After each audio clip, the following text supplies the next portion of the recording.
move my body.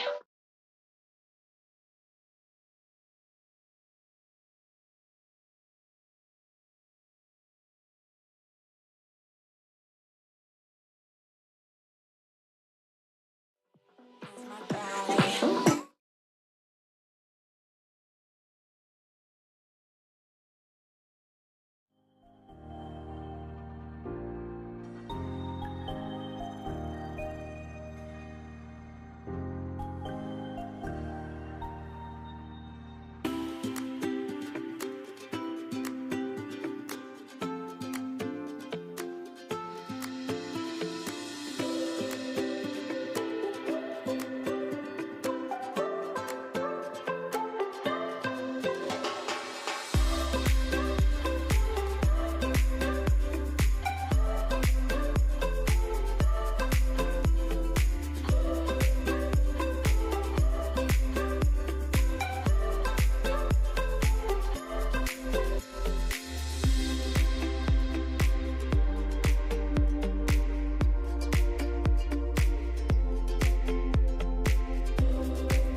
This European cricket event is proudly brought to you by HCL Software, Rado, 1xBet and Victorinox.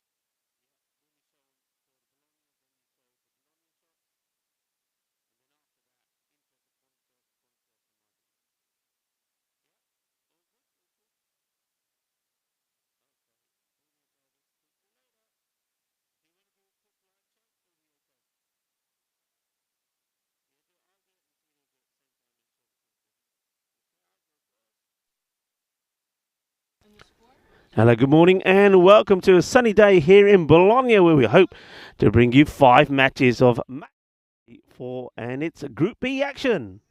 Okay. Hello. It's not very sunny. Well, it is sunny, but it's not bright. It's wet. Hey. Thanks.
This European cricket event is proudly brought to you by HCL Software, Rado, 1xBet and Victorinox. Hello, good morning and welcome to Northwest Italy, which after a day and a half of disruption because of the rain, but match day 4 and the sun is shining here in Bologna, and certainly looking forward to the action. We're starting off with Cividate taking on the winners of the 2024 European Cricket Series in Brescia, and a very powerful side as well, Punjab. Let's go straight over to the coin toss, and then afterwards I'll give you some details about this match. Good morning. Thanks, Rico. Cividate with Punjab to call. Heads is the call, and it's a head. Punjab won the toss. They're having a bowl. Thank you very much to Charles Croucher. So let's talk about this match. It's going to be a delayed match. Now, what I have been told that we will be starting a 5 over per side match. It's quite understandably, actually, because as I have walked around the field, there's still pockets of the ground which are still underwater. So a lot of work is being done on that, and we've still got a bit of time to get a lot of that surface water off, put and apply some sawdust and make conditions safe. The pitch itself is perfect. There's no issues with this pitch, and I like what this pitch has done, seeing it over the last couple of days. I think there's something in it for the bowlers, and that makes a change on the European Cricket Network, where we've been to a lot of venues where the batters have had a bit of a field day. So it's going to be 5 over a side match. So this is probably quite an important coin toss to be won there by Simranjit Singh. He knows that. Both the captains were aware that it would be a shortened match. So I think that's come into the mindset when it comes to the decision on what to do, and Simranjit Singh, the captain of Punjab, deciding that he will have a bowl first. So let's take a look at Cividate. One thing I can tell you is that these two teams did meet last year in Brescia, and Punjab got the better of Cividate and went on, of course, then to beat Marco Milan in that final. So Cividate, they've got a couple of good players there to look out for. Arslan Mohammed, I think, will be their key player with the bat. And then I'm liking the fact they've got someone like Onkar Singh in the side. So watch out for those two. I know that we might see a little bit later on somebody like Zain Ali in the side. And what a good addition he is to their squad. Somebody who scored over 1,000 runs and taken over 50 wickets on the network.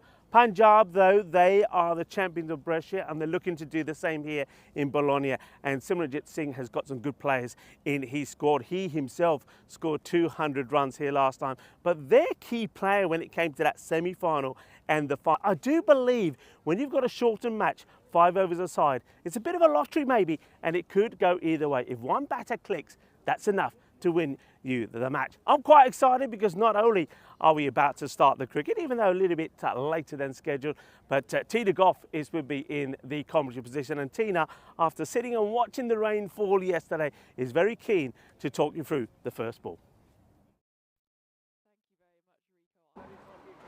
And we can take a look at the fancy dashboard straight away. There's no time like the present, and as Rico was saying, there's a few key names to look out for in both sides. You can see at the top as well that we've had a whole day abandoned, but all's fair in love and cricket, and all 4 of the sides in Group B had an abandonment. So actually we find ourselves in not too much of a dissimilar situation from the start of the group stage, and 5 overs per side, as Rico mentioned.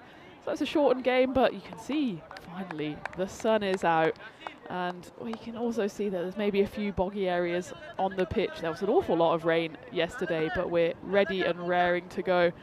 And it was Punjab who won the toss. They've elected to field, so they're there in their peach coloured, I'd say, shirts, and you can see there's some visitors up high in the sky as well. The aeroplane just dipping behind the clouds, and the umpire's just confirming everything is set to go.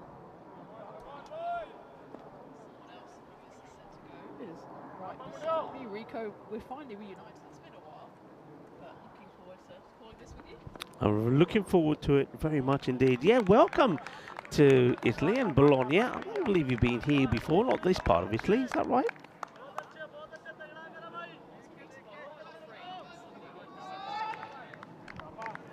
Yeah, the sun is out. Yeah, of course, we just had to sit and watch.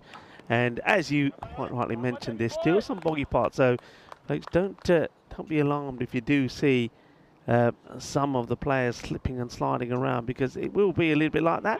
But as I mentioned, this pitch is still pretty good, is still pretty perfect. I think one thing that we're going to see that if the bowlers execute their lines well and outside the off stump, the ball certainly will come on pretty quickly and take off. But the odd one will stay low. We've seen that, and that's normally the ones that are on the stump. So got to be a little bit careful. So Chivadate, a team that we saw last year in Brescia, they have played up against Punjab before. Punjab having the better of them. And this, some good bowling, good start here from Hardeep Singh. We know that he's a very, very good all-rounder. He scored over 200 runs in that series in Brescia and also picked up 13 wickets. So I think he's going to be one to watch.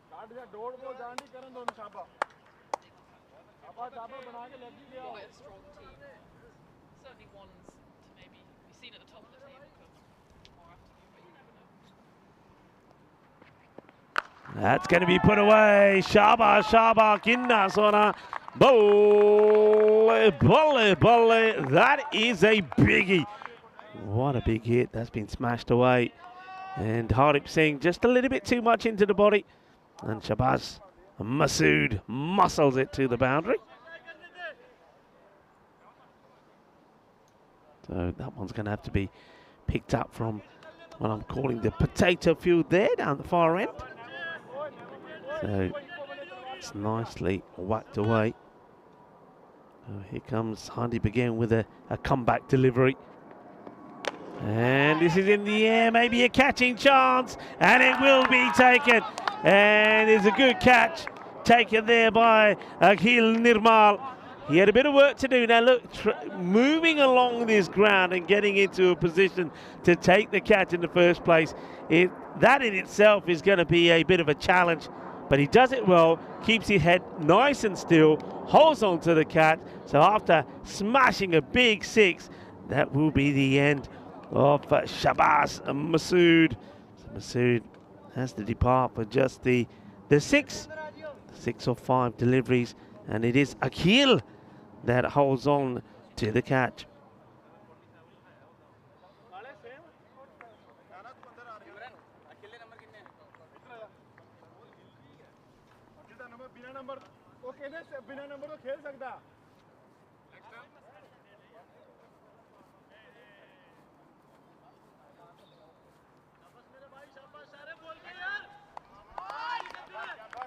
So a wicket goes down and a reward there for Hardeep Singh.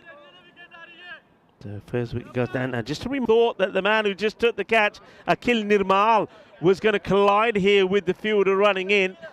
And just goes up in the air, so it is 2-2. We'll have a chance for a hat-trick. Catch in the end, plucked there by the fielder. I think that was in the end was Sikandar Waleed. So we are on a hat-trick, and we've just lost Tina for the moment. I had to wait all this time to have somebody in the igloo with me. And well, Tina's lasted, I think, aboard because, well, we've got some technical issues, no doubt. I'm sure it's down to some soggy cable somewhere, but I know Dennis is on his way to try and fix it. So hopefully we'll have Tina back on pretty quickly. But for the moment, well, Tina's just watching to see if her coming to Bologna is going to bring about a hat-trick. This is a hat-trick ball here coming up. So Hardeep Singh takes 2 in 2, very similar way those wickets are being taken. And in he comes. And oh, that's not that far away from the edge of the bat. This is a bit of a swing and a miss.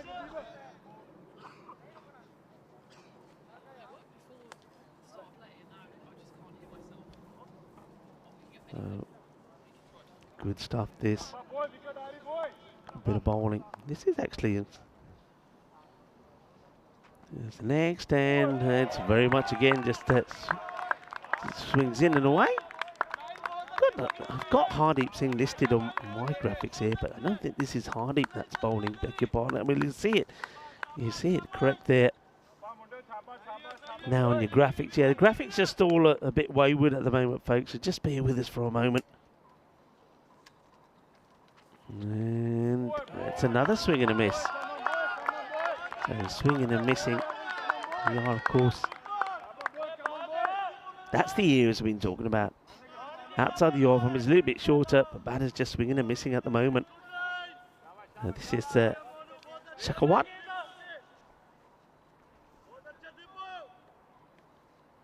Making a good start. No runs off him at the moment. And same again. Not very good batting, it has to be said. This is the captain out there. This is Kuljinder. He's had to watch the wickets fall at the other end, but right here, right now, he's just swinging and missing. And, well, let's give this a try. Dennis has come. He's played about with a few wires. Tina, are you with us? No, Tina's talking. I can hear her just about, but I know you can't hear it because there still seems to be some issues here. I'm not quite sure what those are.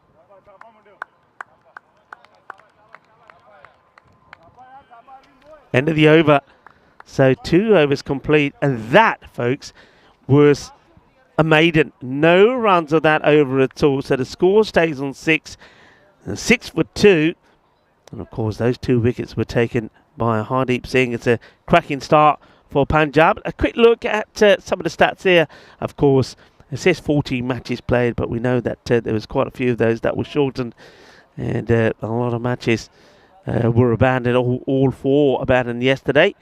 So we're slightly below on what we think the run rate should be. 1,275 runs have been scored.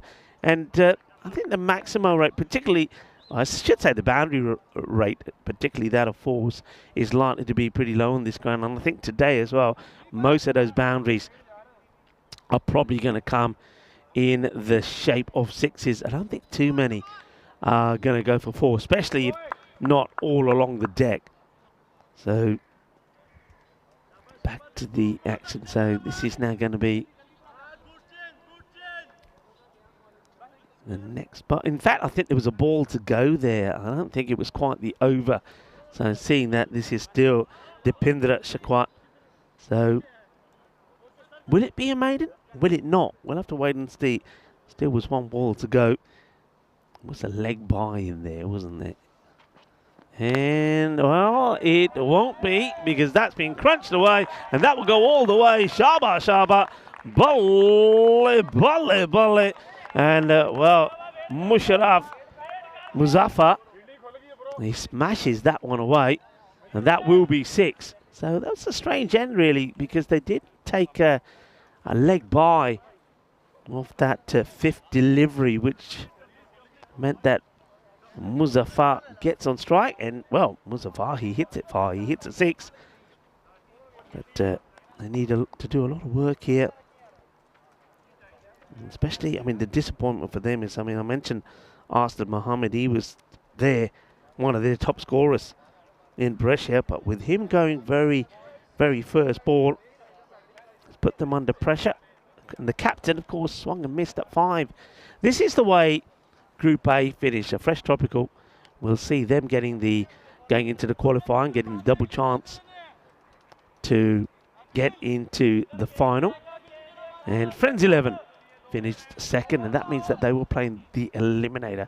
And of course, it will be the same pattern for the 2 teams of that qualify in this Group B. Top team, they will be in the qualifier with Fresh Tropical, and the team that finishes 2nd in that eliminator against the Friends 11. Well, we are ready now for over number 3. The umpire's just checking with the scores. We're having all kinds of issues at the moment here. Not unsurprisingly, really, as Akil gets a good delivery in there. And Kuljinder Singh, that 6 balls and 6 dots, surely in a 5-over-a-side match, if he misses the next one, I mean, for me, I think he should already be walking off. He is the captain, and the captain has sometimes to be mean and make the right choice, and he has to be mean to himself here. 6 dots on the spin, and, well, in the air, it should be gone, and he may not have to walk off. He'll have to be given out instead, and I think that could probably be a blessing in disguise for Chividate, because Kuljinder Singh, he didn't want to take himself off the field of play, having not scored a run, and now he will be out for a 7-ball duck as the wicket will be taken by the the man who took a good catch to start things off here, Akil Nirmal. Nirmal takes a catch. And another wicket goes down, so that's the third, and it just hasn't happened there for Kuljinder. So another dart, the second in this innings, and a straightforward catch there taken by Jasprit Kumar. New batter that comes in, and it is a man I'm quite surprised.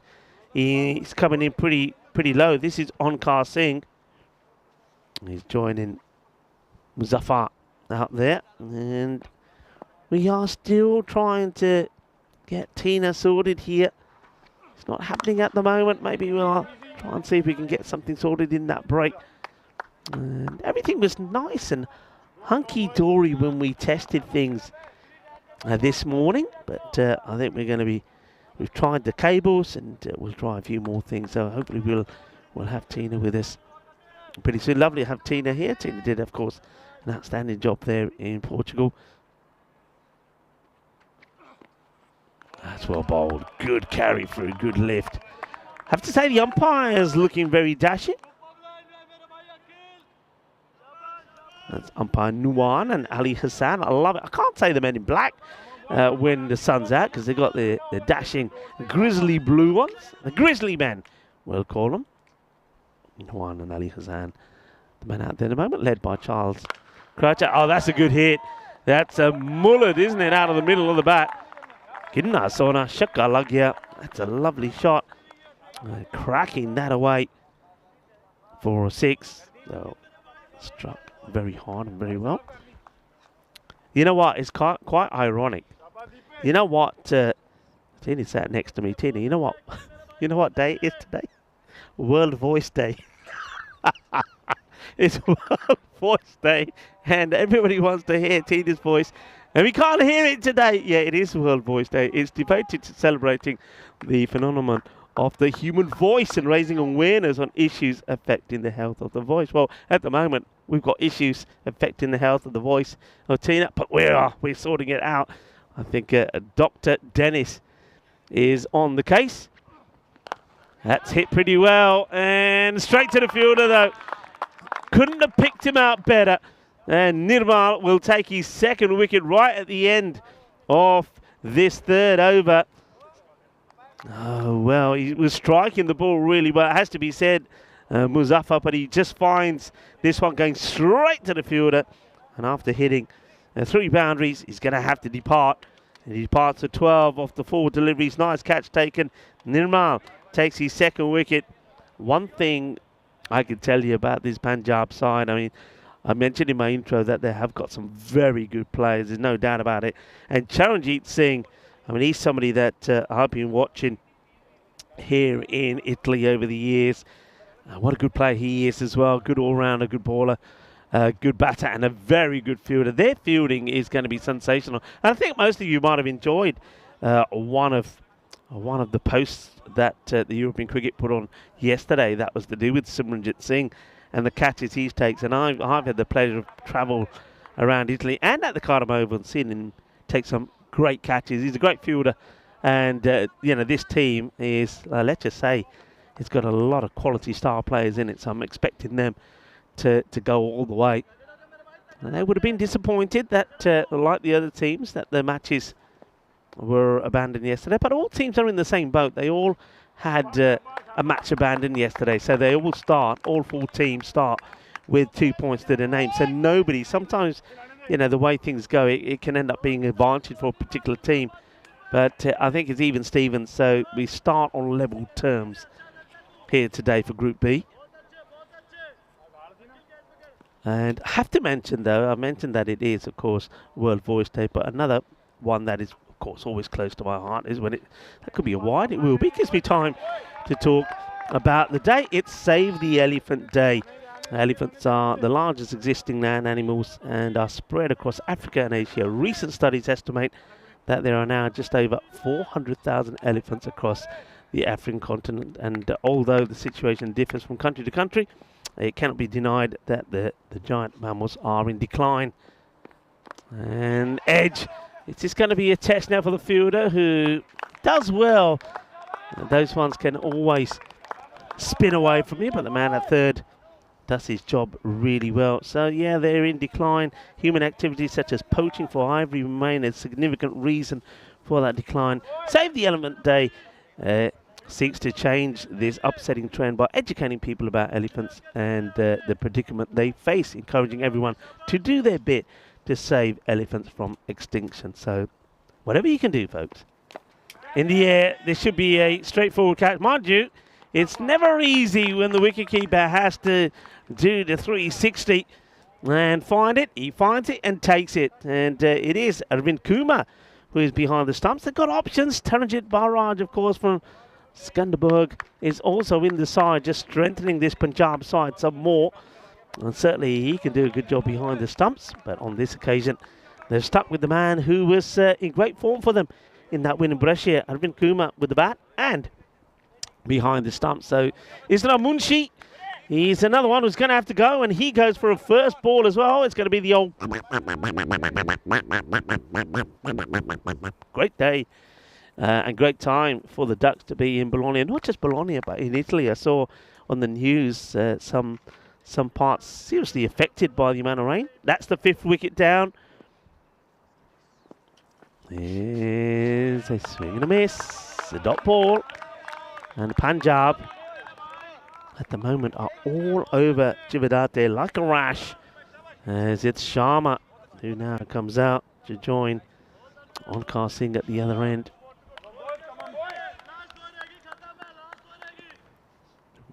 Remember, 5 over match, people, just to update you, because the later start.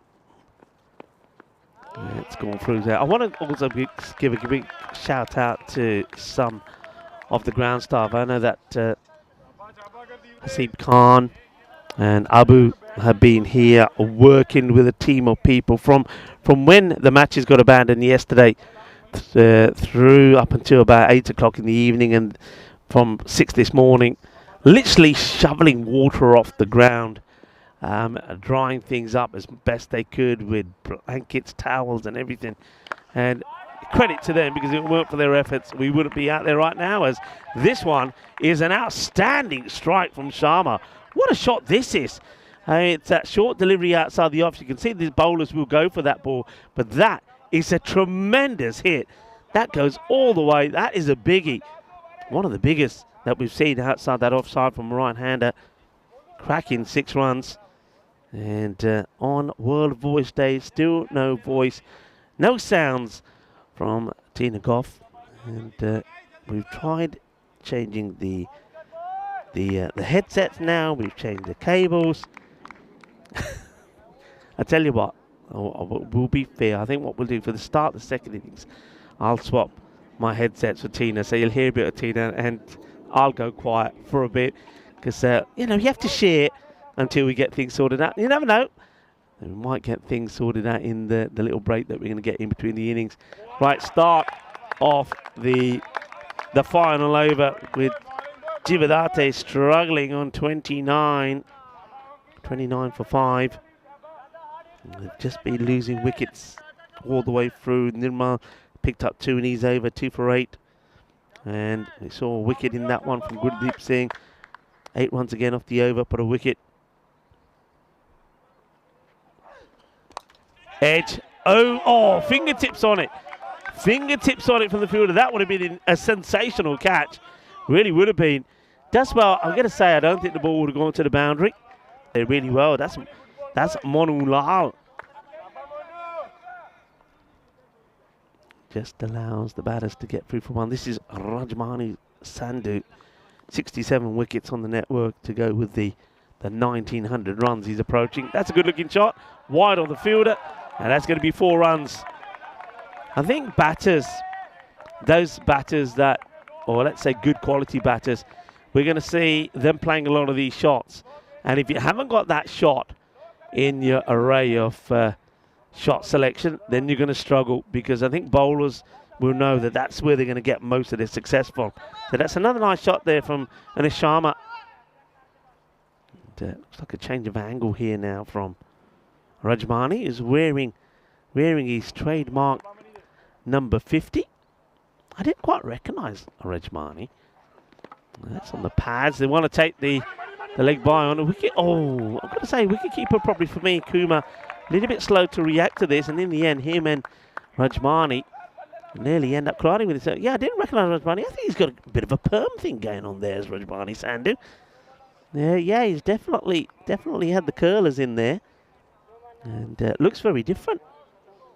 But still, talented player. One of the qualities, of course, that Rajmani has is the variations that he has. Hey, very naughty of me. I haven't said good morning to all of our viewers around the world at the moment. Namaste. Assalamu alaikum. Sasri akal. Abawan vanakam. And a lot of people, of course, on our chat on the YouTube. Hello to Adyun, to Shahag, to Bob. Slow ball. That's the ball that gets him a lot of wickets. Nicely done. And just a single taken off of that. We also had Ghulam Mustafa in there. Rob Thompson. Hello, Rob. And who probably is just recovering from his celebrations from his birthday. Well, I hope that all went well, my friend. John Hisham. Hello to you. Hello to Deborah Hall. Nice to have you in the chat. As we get to the halfway break. And Phil G in the house as well. Hello, Phil. So, end of the 5 overs in this reduced match. And 38 is what Chivadate managed to get to. And I think that 38 probably on another day when the outfield's a bit quicker is probably around that 50 mark. And thing is, though, I think with these conditions and with the firepower that Punjab had, I think you had to get to that sort of 55-60 score. But wickets were falling, and the guys in orange were up to the task. I don't think no errors were made there. There was a bit of a scary one, wasn't it, where we thought the two fielders were going to be coming close to each other.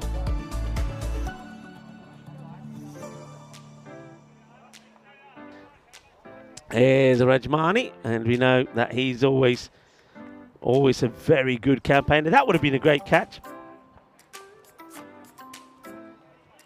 Some good hits. Now this one did go to the boundary, but there's one towards the end, which I think this is one here, which I thought might plug, hits the deck, and you can see there, it just doesn't catch the rope. It couldn't have been closer to being a boundary, and I think Dipendra Shekhwat was quite happy just to get there and just pluck that from the ground before it gets to the boundary. Let's have a quick look to the scorecard. Batters got going out, and Muzaffar was one of them. He hit 2-6.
European cricket event is proudly brought to you by HCL Software, Rado, 1xBet and Victorinox.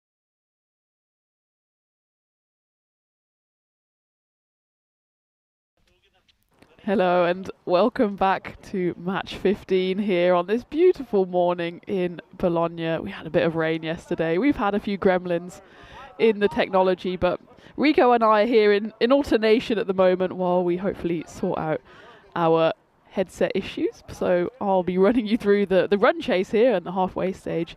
Cividate is obviously a reduced game, just the 5 overs. They put 39 runs on the board, so you see it there at the bottom of your screens.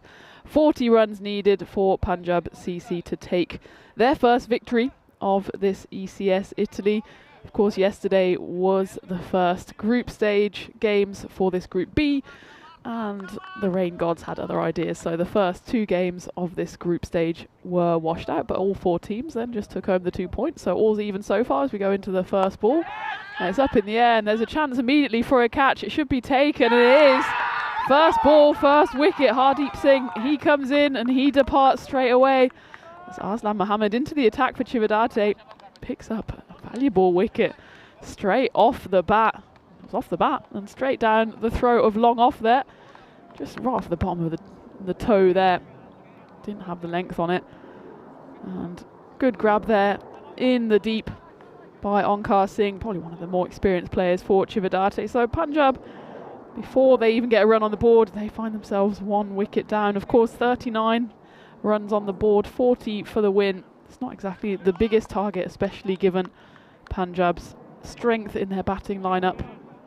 And one of those is coming out now in the form of Taranjeet Barraj, who you might have noticed in Punjab.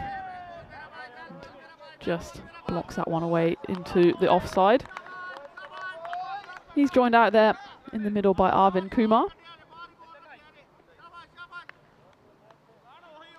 26-year-old.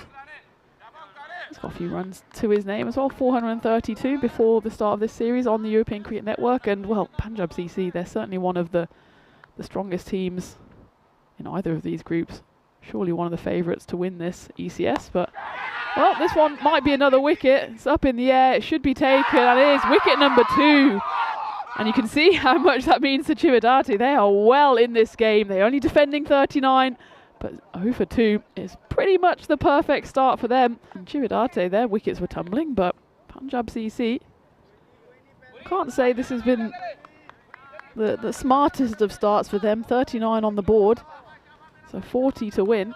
It's not exactly a big run chase. That run rate's below 9. But it's been the worst possible start for Punjab. Haven't got a run on the board yet. It's only 3 balls gone as Rajmani Sandhu comes in. It'll be another dot ball, and you can probably hear just how fired up Cividate are here. A very young side as well. The fielding side. Arslan Mohammed, actually one of the older players in the team, and he's just 25. He's quite an experienced performer. That takes his wickets total on the European Cricket Network up to 52. This is his 51st game, so he's quite a performer. That one though, just a bit of a low full toss, and it's been given the treatment. It's the first runs on the board for Punjab CC, and it's in some style as Rajmani Sandhu gets himself and his side off the mark with a big 6. That one just slower ball gone. Let's see if we can magic one up before the end of this series. Still got a fair few games to go as that one's nicked behind, and that's wicket number 3 for Arslan Mohammed. Wicket number 3 for Cividate in Punjab CC. 6 for 3. Rajmani Sandhu, previous delivery, big 6 deposited in the trees. Tries to go big again here, gives himself a bit of room. Can only manage to flash it through to the keeper Isra Munshi, who takes a good grab. It came quickly through to him. Arslan Mohammed is bowling with quite a bit of heat here. Has already picked up 3 wickets. And Punjab CC, that is the end of the first over. Big trouble here, 6 for 3.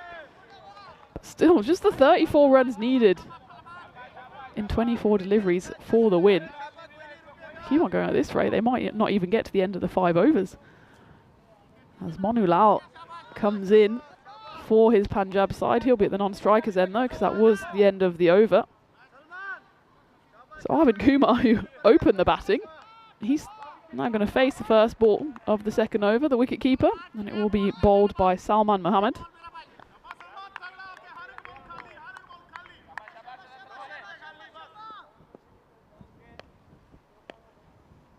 It's only a 5-over match, but we're already in for a bit of a thriller here on this Wednesday morning. Well bowled to start off by Salman there. And a warm welcome, of course, to everyone joining in the chat.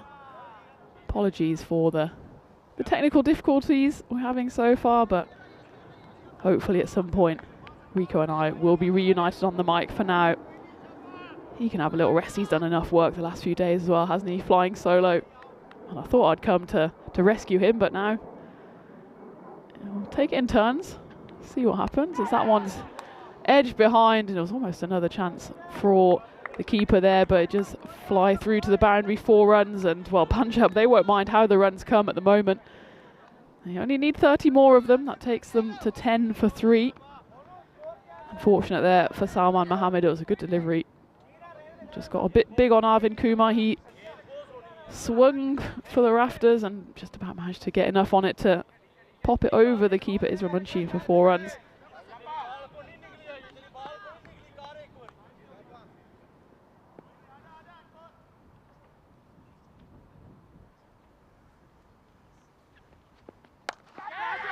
That one's high up in the air. It's going to be a chance for another catch. There's a fielder under it, and he takes it safely.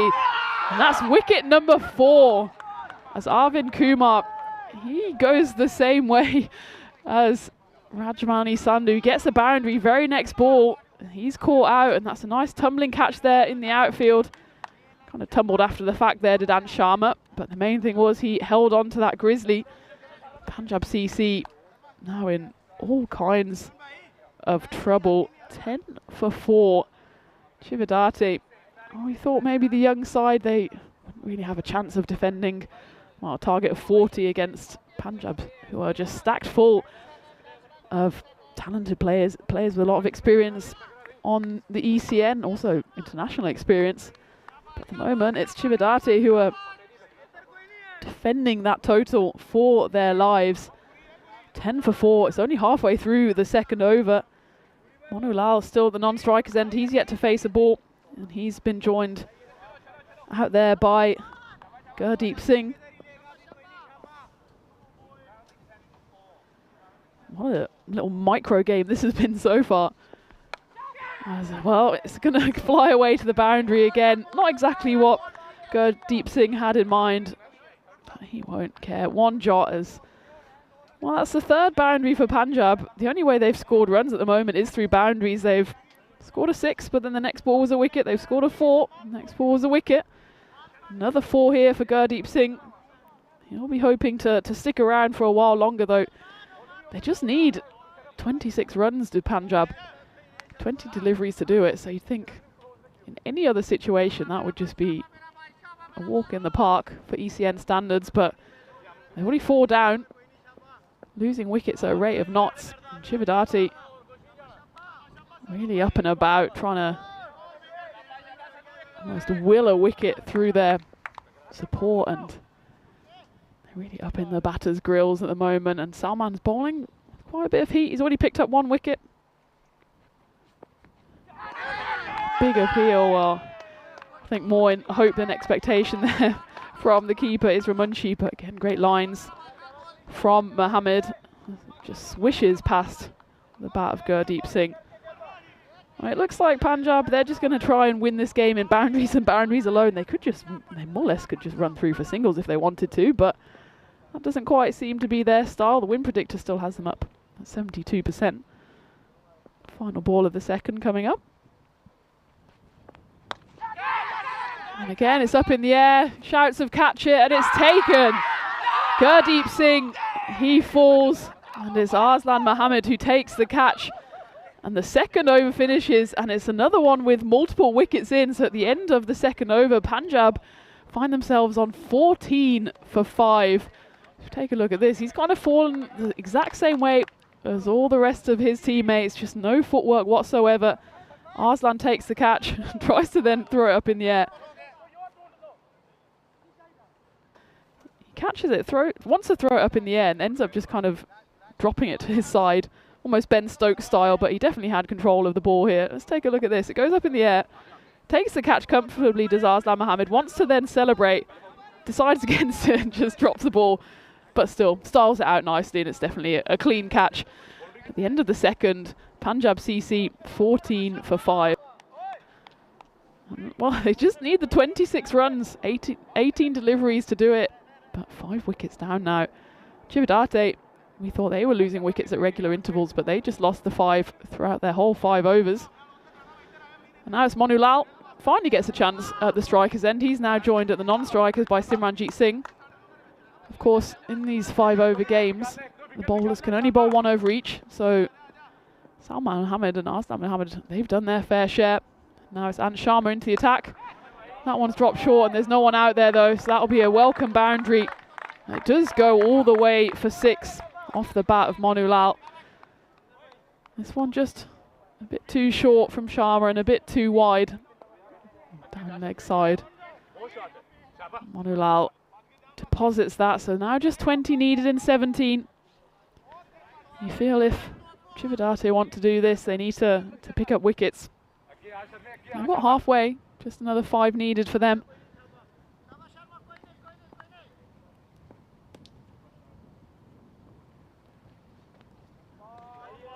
Again, a bit short there from Ant Sharma and too wide for the umpire's liking. In their resplendent, probably not royal blue, probably not sky blue, aquamarine maybe. Whatever it is, they're looking glorious there, especially with the sun shining down here in Bologna. Let's hope it stays this way. I know there is some rain about, possibly later this afternoon, but we've sent out thoughts to the rain gods, see what they can do. And that one has gone to the rope. I think this time didn't quite go all the way. And, oh, in fact, the umpire has called it as a 6. Let's take a look at this one on replay. Thanks to our friends at 2 Circles, and yeah, it's difficult to tell with the boundary rope. I think it's not the clearest boundary rope in the world, but that one's called 6, I think, by the fielders, and it will be 6 runs to the Punjab side. And that time, I think Ant Sharma just lost his footing a little. Gets a nice pat on the back from his opposite number, who does a bit of housekeeping for him. The pitch itself is absolutely perfect. It's just the fact that they're running in off that still slightly boggy outfield.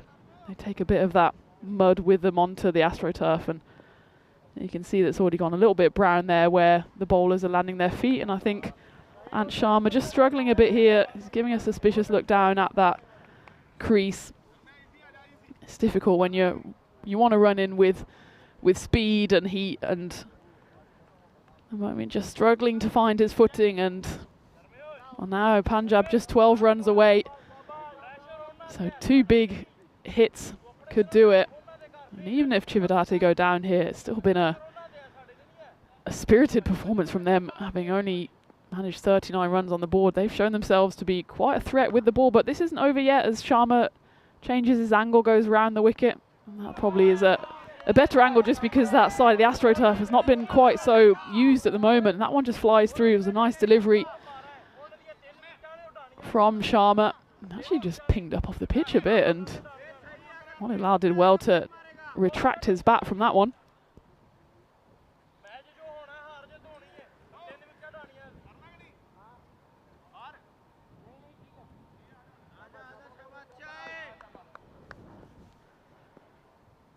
Halfway through the third. Again, just a bit too short on that one. It's going to roll. This time I think it will be a 4 as signalled out there in the deep by Masharif Musafa. Ant Sharma hasn't quite been able to repeat the heroics of the 2 bowlers that came before him. Arslan Mohammed, Salman Mohammed. Arslan in his 1 over picked up 3 wickets for just the 6 runs, and Salman He picked up 2 wickets for 8.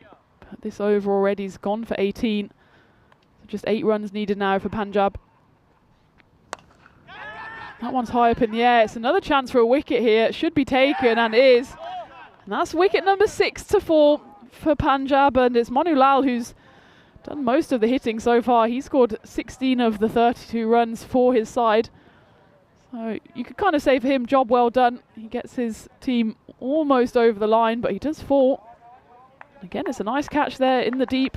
Chividate have been impeccable in the field, taking every single catch. So Ant Sharma does get a wicket to his name. Despite going for 18 runs, he's still got 1 ball left of his one and only over. It's 1 ball left of the 3rd. Simranjit Singh, we know how destructive a batter he is. He's currently just whiling away his time at the non-striker's end as Dipendra Shakawat joins him. He has 1 ball here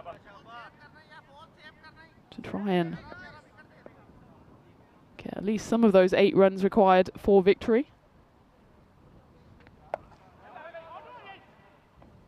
It will be a dot ball, so that is the end of the 3rd. Punjab 32 for 6, so still 8 runs needed and 12 balls.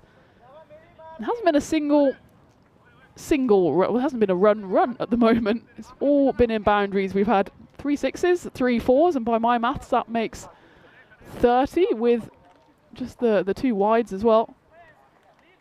So not much running going on out here in Bologna. You can kind of understand it though. The grass is quite long. The outfield is a little boggy, so it does make sense to go the aerial route rather than the water route. But it has been a great effort from everyone here to get this game on. As Rico was saying earlier, it was pretty much a lake yesterday, a lot of standing water around, and thankfully after that downpour in the morning, the sun did come out in the afternoon and that's helped to dry things out a little.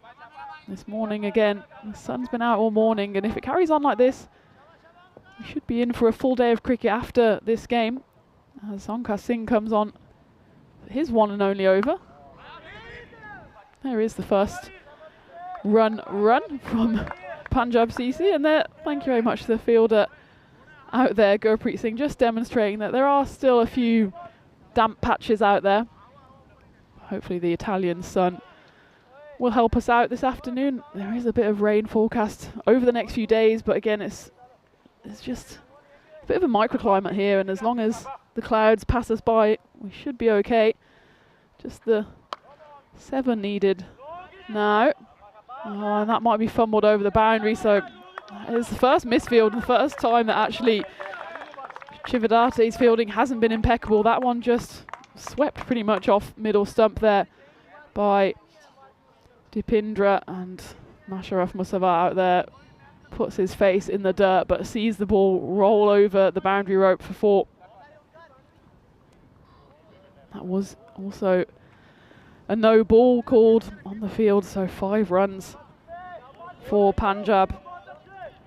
Now just 2 runs away from victory, so what started off brilliantly for Chividate, they've just thrown it away a little bit over the last couple of overs. Well, I suppose when you're defending 39, you don't really have any room for error, and just a couple of mistakes has allowed Punjab to, well, you'd expect, get the win, and get the win they do. It's a no ball, it's hit for a Maximo, so they needed 2 runs, they've got 7, and that gets Punjab's first win on the board in this ECS Italy. In the shortened game, 5-over game, they needed just 3.1 overs to claim victory.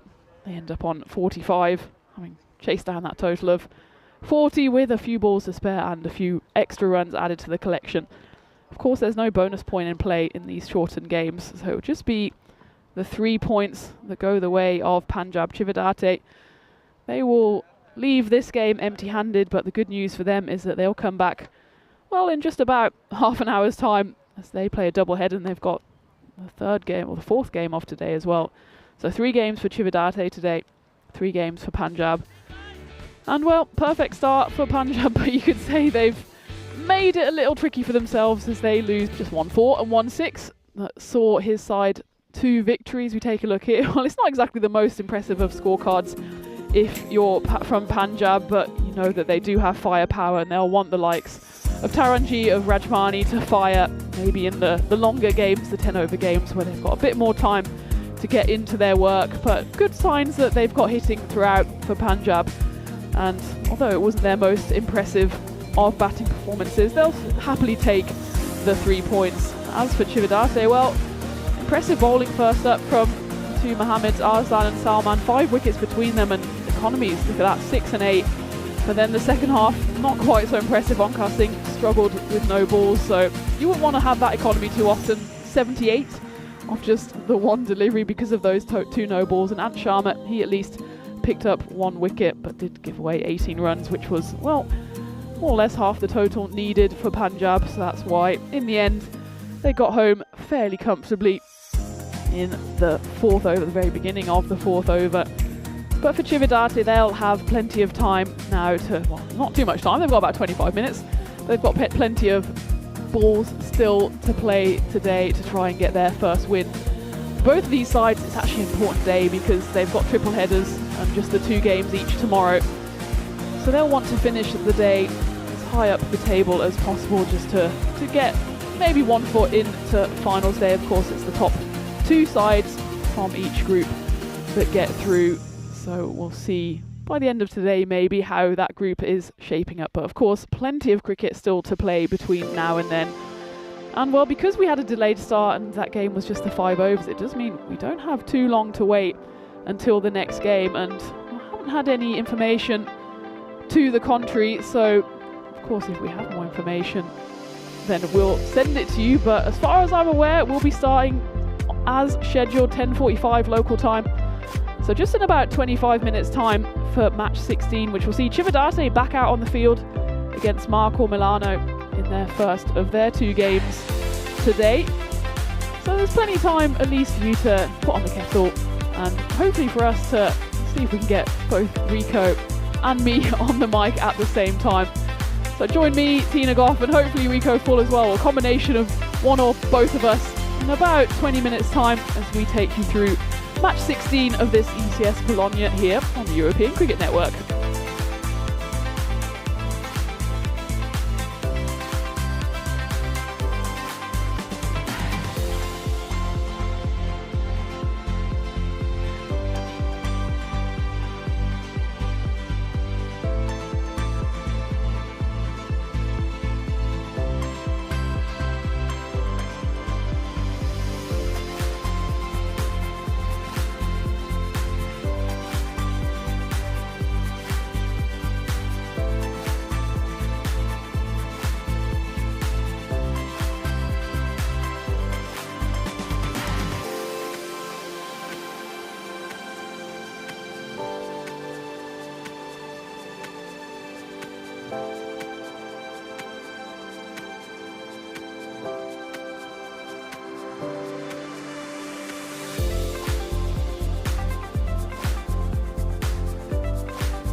This European cricket event is proudly brought to you by HCL Software, Rado, 1xBet and Victorinox. Hello viewers and welcome to match number 16. Isn't it great that the sun is out and we're finally getting you some live cricket? And we're very excited for this next match. Chividate, after that close encounter in that real free-fall match, 5 over aside with Punjab where they went down, they're back in action again and they're taking on Marco Milano. What I can tell you is that Chividate have won the toss and this time they will be bowling first. I like the way they went about that last match. Batting didn't work for them. Nobody really clicked with the bat. Maybe they might think about somebody like Onkar Singh going higher up the order, but I do think that somebody like Arslan Mohammed will come back strong. What about his bowling though? Didn't have too many runs to play with, but taking 3 wickets in that first over for just 6 runs was quite outstanding. And Salman Mohammed was very good there as well. Let's talk a little bit about Marco Milano. They also played in the European Cricket Series Brescia last year. They had a 3-3 record. They finished 4th in their group, but they did go through all the way through to the final. They beat Genjua Brescia in the quarter-final. They got a good win against Fresh Tropical, but when it came to the final against Punjab, a team that we just saw victorious in that match number 15, they were absolutely annihilated, 179 to 91.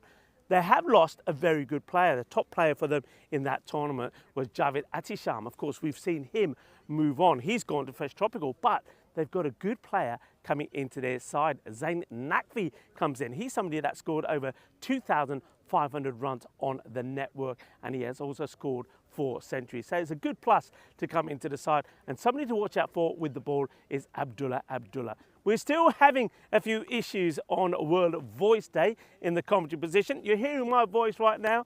Are we going to hear Tina's voice when we go back to the commentary position? I know that 2 Circles are working very hard on this, and a big shout out to them as well, to Martha Maria on the camera now. Martha, hello. And also to Dennis, doing the best to get things sorted. We will get myself and Tina on comms at some point. It might be in the next innings. But for now, I'm going to go over to Tina and maybe you'll hear from me a little bit later as well. Well, Tina, the news here from the middle that this time around, Chividate are going to have a bowl first. Thank you very much, Rico. It is me flying solo for the time being as we still try and work out the commentary headsets, but let's work out the fantasy dashboard first. And Chividate, of course, they played just about half an hour ago and they've brought in Mohammed Mustafa, but he played the first game. Oh no, he didn't play the first game. There's Musharraf Mustafa played the first game, so I do have one change. Of course, Marco Milano, it's their first game of this series after their one and only game yesterday was a washout, as was the case for all 4 of these sides in the group. So all is equal, and pretty much all is equal on the win predictor as Marco Milano just edged it 56% to 44. Of course, Chividate on the wrong end of that reduced 5 over game this morning. But it was quite an interesting game, wasn't it? We only played 8.1 overs. We had 11 wickets. Chividate only put 39 on the board, and we thought Punjab might just knock that off in no time at all. And well, they only took 3.1 overs, but they did lose 6 wickets in the process. But it will be Chividate in the field first this time, and they did really impress with their bowling. Arslan Mohammed in particular was bowling with heat and firepower in that first game. Picked up a handful of wickets as well. Of course, he only was able to bowl the 1 over in that 5 over game, and he's been given the honours of opening up here for Chividate. As for the batting side, Marco Milano, it's Zain Naqvi, the captain out there. He just knocked away that single on the first delivery. He's joined out in the middle by Ataullah. Zain Naqvi in particular, he's one to watch, isn't he? He's the captain of Marco Milano. Played internationally. He's also played over in Spain and Portugal. Over 2,500 runs on the network. He's got a century, 127 not out in 2024. So certainly a big name player. And he'll want to be in the big runs here for his side. So that one just gets a bit big on Ataullah. Is able to guide it away for a single. So we've already seen, I think, more singles in this game than we saw in that whole Punjab innings in the previous game. And you can see the outfield. It's lush, to say the least, so there is value in shots that go aerially. There's still a bit of moisture out there. That's probably why in that first game we did see so many balls flying through the Bologna skies.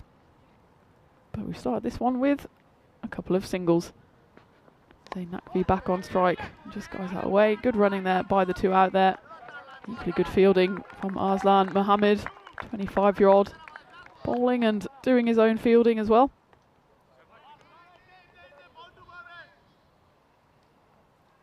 He was very impressive in that first game, Mohammed. Just the one over. But he had enough time to pick up 3 wickets, went for 6 runs. That was just 1 6 that came in that over. And between him and Salman Mohammed, they had Punjab really struggling after 2 overs. The side were 14 for 5, thanks to those 3 wickets for Arslan and 2 picked up from Salman. It'd be interesting to see actually if Salman comes on for the second over in this game as well. A big swing and a miss there. So it flies through to the keeper Isra Munshi, who took a nice catch in that earlier game as well. One that just zipped through off the bowling of Arslan Mohammed.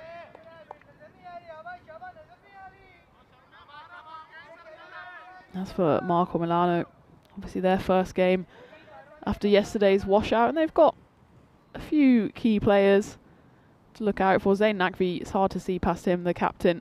Ataullah out there. Hasn't got too many runs to his name, but this would be a gooder time as any to get started, as he just cloths that one away to the leg side, falls over for his troubles, but does manage to scamper through for the single. They've got Kuram Shahzad, who we've seen play over in Spain as well. But otherwise, not a side that we have seen too many players of before on the European Cricket Network. Same really for Chividate, but they're a very young side. They've got a couple of players in there who play for the Italy under-19s. Musharraf Mustafa, one of those.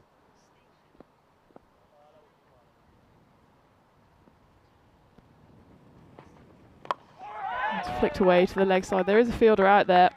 Salman Mohammed does a good job of just batting that back into play. And they just managed to get through for 1. It's an all blue affair out there at the moment, isn't it? We've got the kind of light blue shirts of Chividate, the darker blue of Marco Milano, and then probably the blue in between for the umpires as we get to the end of the first over. And again, another impressive over from Arslan Mohammed on the back of his 3-wicket over just about an hour ago. Marco Milano, this time they don't lose a wicket, just the 5 runs, 5 singles coming off that over.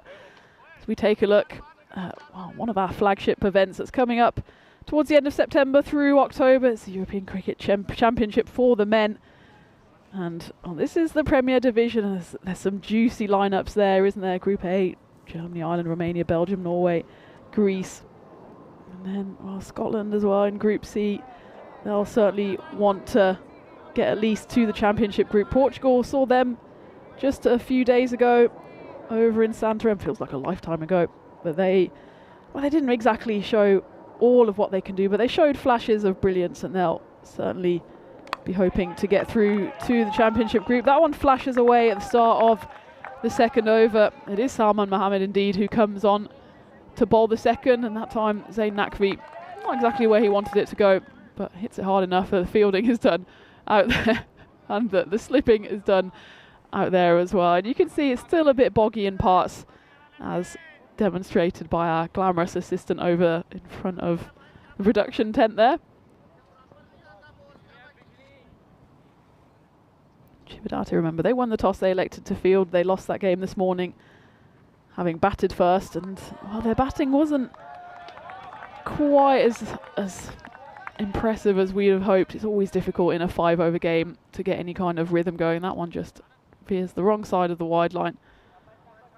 And they just kept on losing wickets at regular intervals, did Chividate, and it was Anush Sharma towards the end. He top scored with 13 not out, 2 sixes in his 6 deliveries, but otherwise a 12 from Musharraf Mustafa and everyone else 6 and below.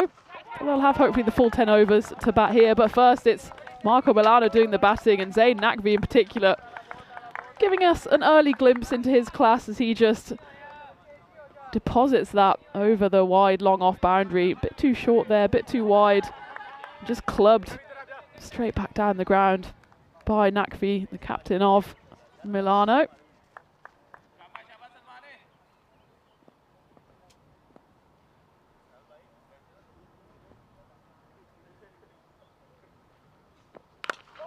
That one is hit much, much better. You could hear the crack off the bat. Don't hear Rico on the mic yet, but he let out some kind of noise of satisfaction there as that one flew into the next field. Cracked by Zayn Nakvi. And that one's joining the crops out there in Bologna.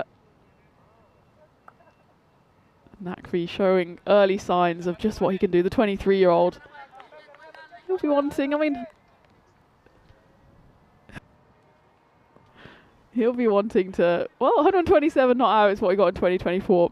I'm sure he'll want to, well, just get half of that is already a good score. Such a key player for his side. That's an excellent piece of fielding done out there by Onkar Singh. As he dives away to his right-hand side, stopping what would have been a 100% boundary on the bounce. Crawls around there, manages to throw it on his knees, and great piece of fielding to turn that 4 just into a single, but this has already gone for 20 runs this over. A big appeal there, and a protracted appeal, and it's given by the umpire. It was a slow finger of doom there raised. It's Ataullah, who was back on strike after Zayn Nakvi took a single on that previous delivery, and he doesn't hang around for long on this occasion. Well, it hits him high up on the thigh pad, but he's quite deep in the crease. Take a look at this. Yeah, just a question possibly of height there. I think it was bang on line. Probably because he's not moved his feet much. His foot is well inside that crease. That's what did it for Ullah. This pitch isn't the bounciest either, so that one just did skid through a bit. By the way, Salman Mohammed, he picks up his first wicket to add to the 2 that he picked up this morning. And Marco Milano lose their first 25 for 1 as Ataullah departs for 2 off 4. Brings Vissal Hussain to the crease to join the skipper and in-form batter Zayn Nakvi.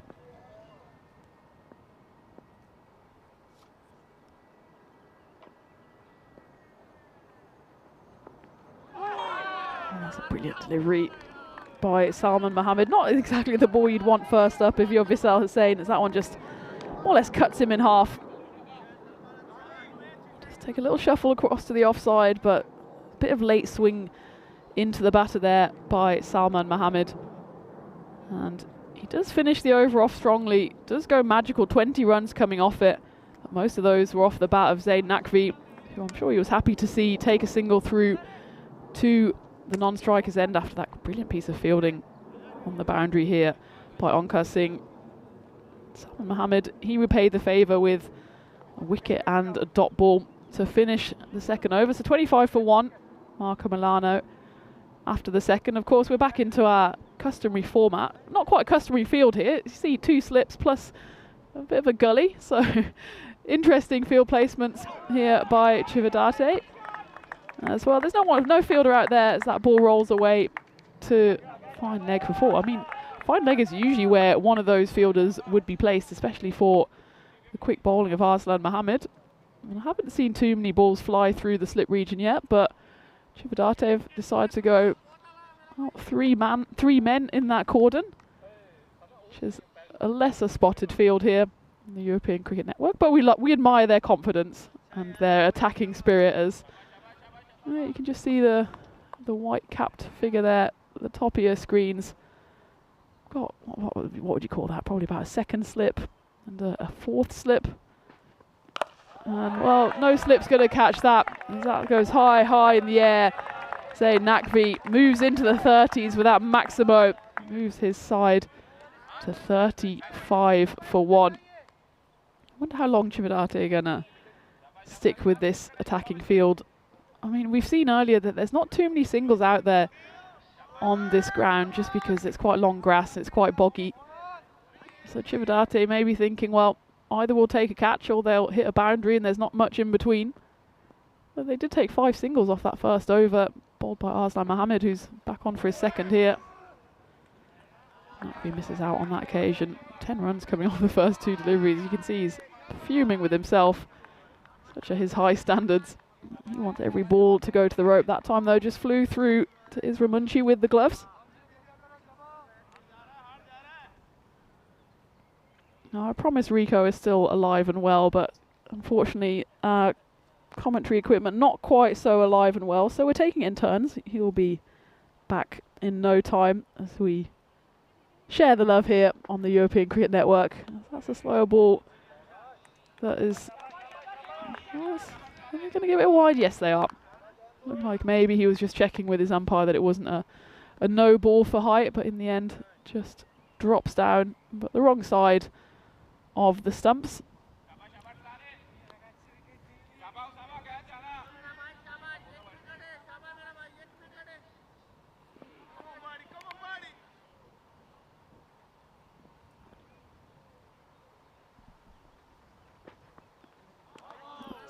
I was going to say a good comeback ball from Arslan Mohammed, but this time just strays down the offside.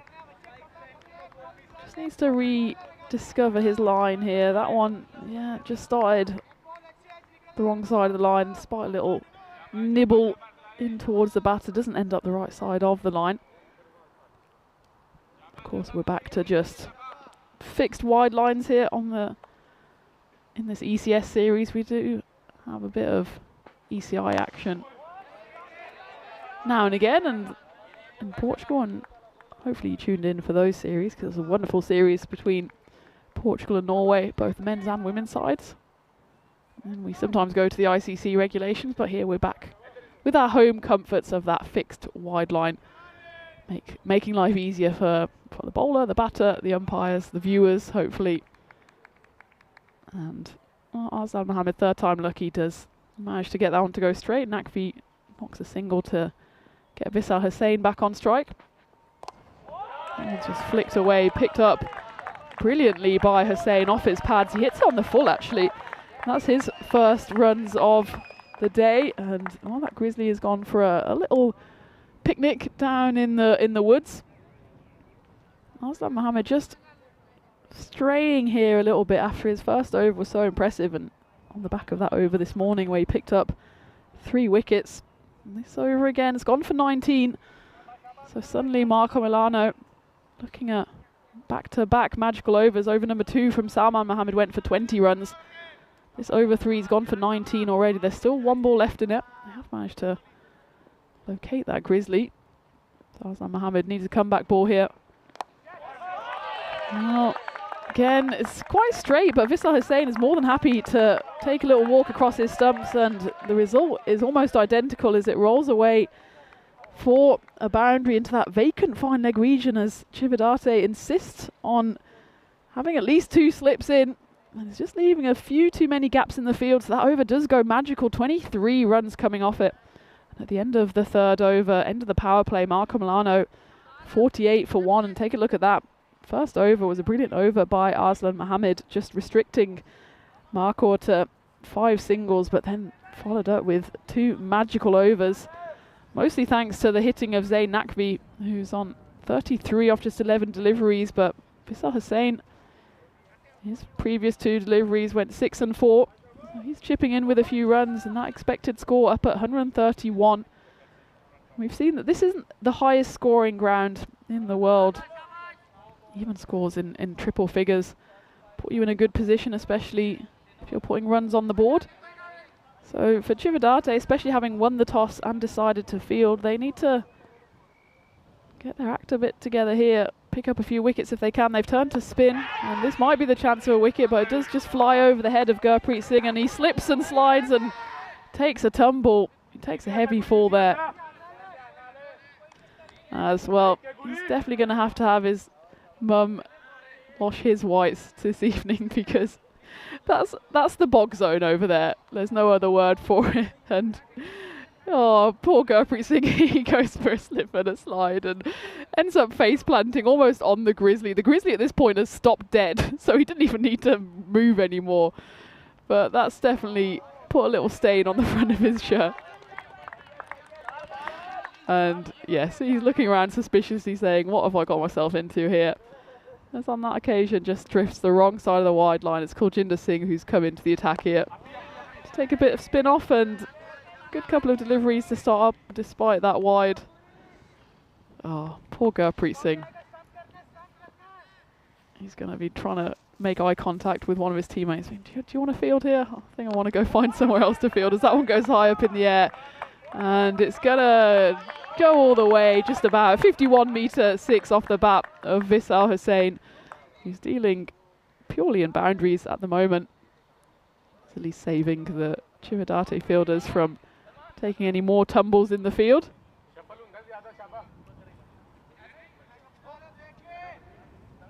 That win predictor early on, still back to the full 10 overs, but has Milano up at 77%. Chividate just need to find a wicket here from somewhere. After they could not move for wickets in that first game where they picked up 6 in just 19 deliveries, despite being on the wrong end of that score. But this time, early wicket, but otherwise slim pickings for them.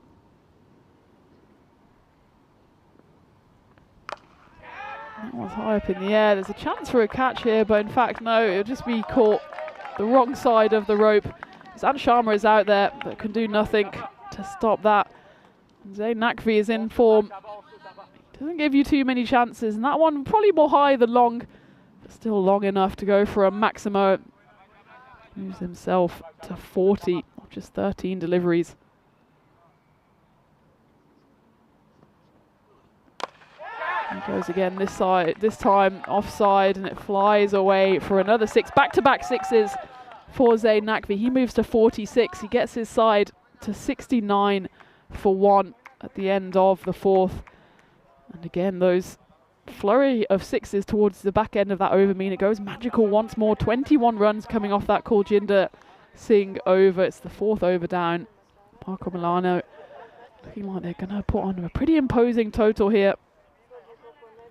69 for 1 off 4, so that win predictor has them up in the 140s. We can take a look at that. Even the wicket there to fall in the 2nd over, it was Ataullah who fell. That's done nothing to stop the flow of runs as triple magical overs after it started so promisingly for Chividate with the 5 runs coming off the first.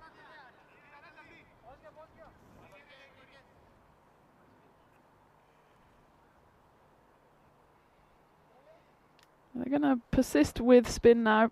Chividate taking the pace off the ball. Oh, it's more like medium pace actually. Tricked me there, did Gurpreet Singh, just twirling his arm around, but actually generates a fair bit of pace off just the 3-4 pace run up. You can see there, not too many paces. He just zips that ball through to the keeper. Gurpreet probably just realising that actually the longer run-up's not going to help much here because of the bogginess of the outfield, so he just generates all the pace from his shoulder. So that one's just knocked for a single by Vishal Hussain, so Zayn Naqvi back on strike. He's 46 off 14, so just 4 away from his first half century.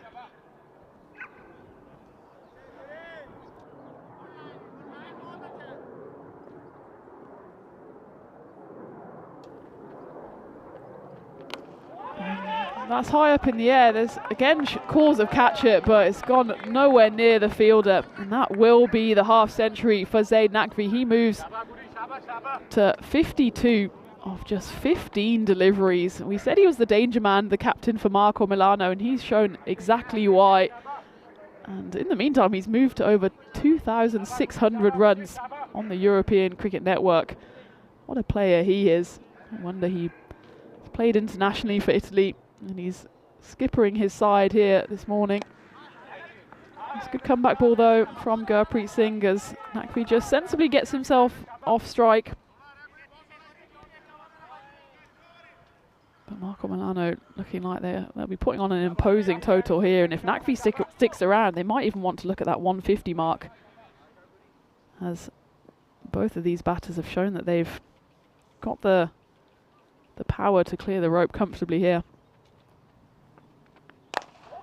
That one's going to come our way, and it's just going to land to the right of the commentary igloo. And again, right on cue, Vishal Hussain He's seen what Zayn Nakvi can do at the other end, and he wants a piece of that action, and he moves to 24 off just 9 deliveries.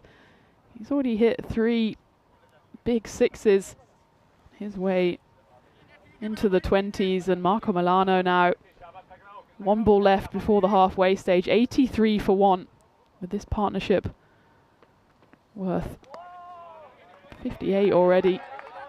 And that 59 as Gurpreet Singh on that time just drifts down the leg side.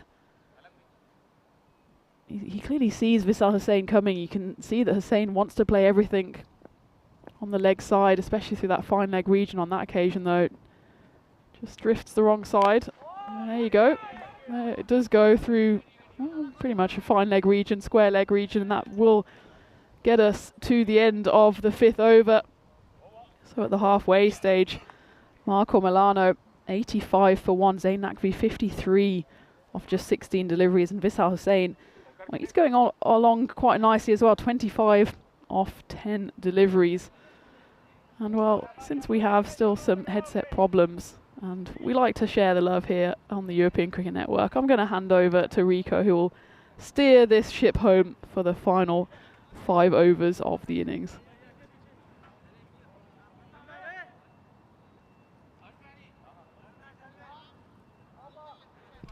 Thank you very much, Tina. So, yeah, this is the first, isn't it? We're going to share the proceedings for this match, but yeah, nicely talked us through the first 5 overs there from Tina. And as we suspected, Marco Milano, especially with Zayn Nakvi coming into the side and captaining them, are going pretty well here. Gurpreet Singh there ends the run of 3 magical overs on the spin, but of course, have a look at that expected score. Expected to go past that 150 mark here. I get the feeling that if they don't remove Zayn, then that score could possibly be around that 170 mark. Right, well, that is a chance. It's high up in the air and it will be taken. So Vishal Hussain, a nice contribution from him, 25. And that was ball number 11 that sees him go. One thing that we will know from this track is that outside the off, there's that little bit of extra bounce. Whereas I think you've got to be cautious as a batter with those that are full on, that are on the stumps. They're the ones that can stay a little bit low. We saw that with Ataullah getting that LBW decision off the bowling of Salmon. But yeah, good contribution. And, Waleed holds on to the catch to remove Vishal. And Sharma, who did get the treatment, didn't he? And he's over in that shortened match against Punjab. Picks up a wicket, so good breakthrough. Wicket off his first ball. And Marco Milano, 85 for 2. I mentioned, of course, Marco Milano. They did make it all the way to the final in Brescia. Last time we saw them. That's whipped away. That's a nice looking shot, but this will again just hold up. And that's going to be the big issue for a lot of the ground strokes. The grass is going to slow it down. It's not just the grass, but of course it's a damp, soggy outfield, so the ball will slow down pretty quickly. I suppose that at the moment also it's far too soft maybe to even get the mower on there, because it needs a bit of a trim as well. That's a lovely shot. It's not a good delivery, and the difference that it makes when you have Zayn Nakvi on strike. He's just playing an array of wonderful shots, and this is a beautiful shot. It's a little directed delivery from Sharma. It is going down the leg side, but it still needs to be put away, and that's a delightful clip of the pads and goes all the way to the boundary. It's a 90 on the board. Welcome to our viewers wherever you're tuning in from around the world. Of course, many things to celebrate today. I've mentioned already that it is the World Voice Day. It is also Save the Elephant Day. Only around 400,000 elephants at the moment, and their numbers are declining, so we've got to do our bit to save one of the largest mammal on the planet. As that one gets played away, it's a lovely shot. Also, I have to mention a big favourite of mine. I remember many a summer holiday. That's where all the sawdust is, and let's just say that the supplies are dwindling. Let's just hope that the sun stays. But yeah, As a young kid, summer holidays, he used to, oh, hang on, I've got to pause for a minute as Nilkesh Patel brings us some naughty but delightful chocolates, Italian chocolates, not going to say no to that. But yeah, many childhood days spent watching this guy, Charlie Chaplin, born today in 1889 in Walworth, London. And, well, he was a good entertainer. Another guy who's a very good entertainer is Zain Naqvi. And let's just say he's on his way to something here. I'm not going to say any more because you all will point the finger at me and say it was you. But the way he's batting at the moment, yeah, I think he could go all the way and get his name in the Hall of Fame. Anyway, yeah, he was a British actor, comedian, director, composer, screenwriter, filmmaker, publisher and musician. One of the biggest actors of the silent film era. Best known for his films like The Immigrant, The Kid, Gold Rush, The Circus, City Lights, Modern Times and The Great Dictator. He became a worldwide icon through his screen persona known as The Tramp.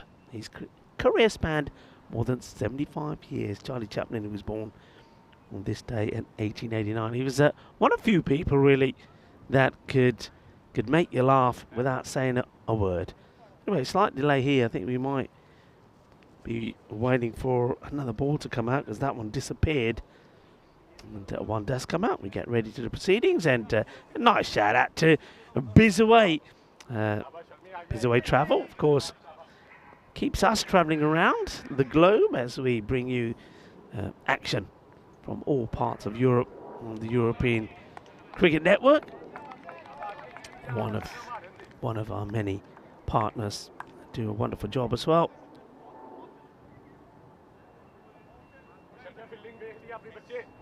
Sharma gets a dot ball in to finish the over, but the 100 has come up. 102, 2 weeks down, and that expected score just still around that 150 mark. But you just sense that one good over could really see it accelerate. I want to say a buongiorno to the two umpires out there. See umpire Nirmal. We've seen Nirmal Singh. We've seen him at the Karama Oval. So great to have him here in Bologna, and Nuwan, other two umpires, and Charles Croucher leading the umpires very well and doing a fantastic job. So looks like once again we'll have a slight delay here. Not really sure what this is about. In fact, I think the umpire just having a chat here with the bowler about something. This is Musharraf Muzaffar, who's about to come away. Hasn't bowled a ball yet, but not sure what. The umpire just mentioned Nirmal was saying to him, probably something about where he's landing his foot, maybe. I don't know. We'll wait and see. And that's well bowled. Good areas. Nice start. Gets one through Kurm Shazad, who has come out after the dismissal there of Visal Hussain. So I think the key thing here now really for the batters that come out there is to try and nudge a single and get Zain Naqvi back on strike. Of course, we've seen him play for a number of teams, Zain Naqvi. And that's what he does, gets a signal. And now Naqvi will be looking to once again get motoring on. Yeah, just let's have a look at Zain Naqvi. Of course, we know that we've seen him play a lot of his cricket for Fresh Tropical, to being an aggressive opener when he comes out there and he just plays one way, and you can see that he just is such a dangerous hitter of the ball. On the pad, but I think there was a little bit of bat on this. Let's just see what the signal is here from the umpire. There's no leg by signal, and yeah, I think that's what I saw there as well. Let's have a look at this. I think this ball just comes, yeah, look at that, off the bat, and actually it's quite a big inside edge. So we'll have to settle for a single on this occasion.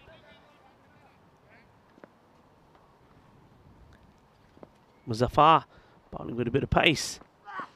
And holds that back, and he's unlucky.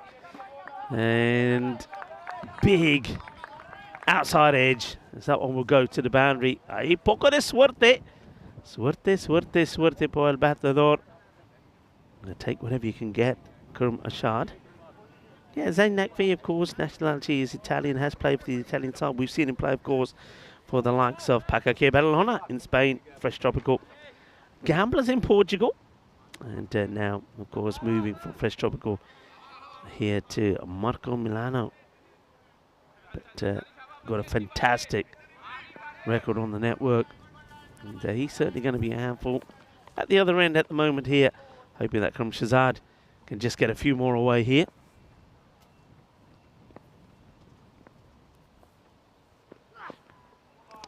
And wide ball called while the umpire can see that that one just moving away a little bit too much. Hello to Jules, who's in the chat, and Shahag. Hope you gentlemen are both well. And a few people asking they've had a look at the forecast and are thinking doesn't look promising. I know what you're thinking. I know what you've seen. I'll touch on that in a moment. And more of the same. He's trying to hit this ball so hard, as Kurum Shazad. He's trying to loft everything over cow corner. He's already been lucky once when he's got the edge, and I think Muzaffar will just try and keep that ball in that off stump corridor and keep getting those dot balls in. But yeah, there is a bit of an alert for some heavy rain around about the 2 o'clock in the afternoon, and it looks like it's gonna, if it does come, it'll be around for a couple of hours. Hopefully, fingers crossed, that's gonna miss us. Same again, and just wonder if the captain of Marco Milano, who's at the other end, Zayn Nakvi, is having a look at this and saying he might go up to Kurum Shazad and say, hey, I'll give you a few more, but if you're going to be swinging and missing, you're not helping our cause. As that over comes to an end, and it's a good over actually. It's right up there with the first over of Aslam Mohammed, which went for 5. That one only goes for 7. So it does slow down Milano a tad. Loving the look of this ground. I mean, especially when the sun's out. It looks quite beautiful, and it's, I was about to say, it's right up there with some of the other grounds that we've ventured to. And talking about other grounds, here's a list of where our 2025 calendar will take us. We go to the likes of France from here, the beautiful Dreux ground, Malta Spring Series, Jersey for the first time, Sweden in Malmo, and Estonia. Looking forward to going back to Estonia and Tallinn. We'll go back to that throughout the day. Full toss to start, and that is out of here. You can't be bowling that to Zayn Nakvi. That is a big 6, smashed down the ground. So it's going to end up in the fields behind us. And nobody's really come back and told me what's going in those fields. But let's just say there might be a few grizzlies. That one's taken off about the waist height. And next one, well, never mind looking at that again. This one that's going to end up in the potato field. That's 6 more. It's another one that doesn't pitch. And well, Kuljinder Singh is not having the best of mornings. He went for a 7-ball duck in the first match, and that really, when you think how close that match was and how well Chividate fielded, taking 6 wickets off Punjab, and when they were just defending that 39, well, bowler here, Singh, he scored nothing off 7 balls. That's going to be, well, it should be probably a bye, but Zayn Nakvi is probably looking at Shazad and saying he just played 3 dot balls on the spin. One of those was a wide, in fairness. I'm not going to give you the strike just yet, just because I missed 1 ball. He's on 82, and he's eyeing up 100 here, that's for sure. And yeah, he's gone for 34 as well. Got to keep an eye on the time here as well, as Tina's just pointed out. And I reckon they might get a little bit added on, because there have been a few delays where we've waited for 1 or 2 things. But oh dear, he's bowling runs here. Dekh lo, changiya juttiyan pairiyan Kuljinder Singh nu.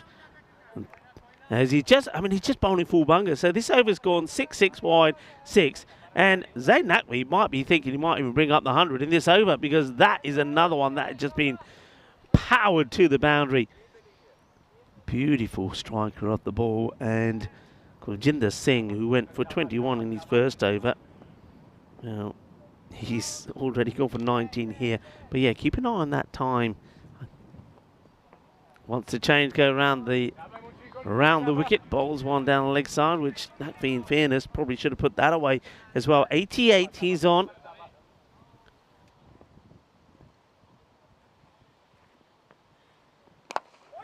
That's in the air, and it's a good effort from the fielder. That's Arslan Mohammed. He hasn't done too much wrong here today, but you can see what he's thinking. He had to try and I think save the boundary here. It goes for 6. I don't think he gets himself in the best positions, but when he's touching that ball, he's already over the rope. 6 runs. And now that's a full toss. It gets blasted away, and that is going to be a century to Zain Nakvi. He has done it. Century on the board of 26 deliveries. What a moment it is for him. Clobbers the ball all over the place, and it's nice to see that some of the opposition congratulate him. Zain Nakvi, the captain of Marco Milano, the previous fresh tropical player, scores a century, the first here in this European cricket series in Bologna, and it's a quick fire one of just 26 balls. And he ain't finished yet, as that over is gonna go huge. 38 will come from it. That's right, you heard me right. 38 off the over. 147 on the board at the end of the 8th. Oh, it's gone terribly wrong. And, well, not often you hear me say this, but Kunjinder Singh, he also gets 50 on the board. He'll go for 59 off his spell. That was just carnage. Absolute carnage. Juttiyan Paniya, Juttiyan, as the ball has been smashed to all parts of the ground. And just like that, just as I suspected, one big over could change the expected score. I think you've got to be looking about a 175 to 180 here. Now, how does Karim Shahzad go here? You can see why Nakvi turned down the single, by the way, the bye. Well, Karim Shahzad says, well, I'm going to muscle onto the boundary as well. He gets this one good, and that will go all the way. Well, we don't want that man out there to hurt himself. He's been doing a great job on the ground. He's one of the ground staff. I think he's trying to catch that and hurt himself. Muzaffar bowled a very good first over. That's a better delivery. This one would just be a single, but that means that Nakvi goes back on strike. 106 of 27. And to get to that 100, there was 14 sixes and 2 fours. Sixes now is 15 to him.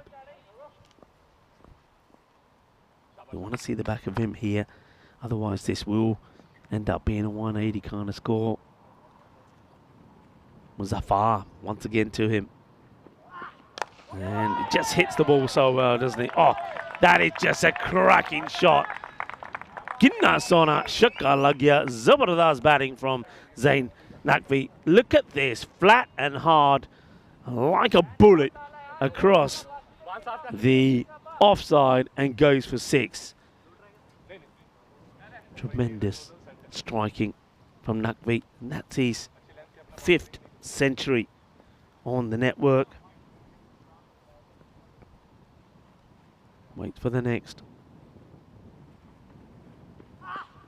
And it's 6 more. Just hitting 6s for fun. The hand speed that he has is quite exceptional. And I think the bowlers, you can see what they're trying to do. Muzaffar here is trying to get that Yorker length delivery in. But if you miss it by a fraction, he is onto it like a flash. And at the moment, just not getting the ball in the right areas to him. I think you're better off trying to keep it outside the off. And also, we haven't seen as much variations. We haven't seen the slower balls. I mean, that is slightly slow, and straight away. Oh, well, listen to the scream there of Nakvi. He's scored 118. Oh, that's ball number 30. And yet he is furious with himself that he hasn't got this away. Look at him. He's like, he says. That was heard around the ground. But yeah, look, that just goes to sum up what I'm saying. Just Haven't seen enough of that. We haven't seen enough variations.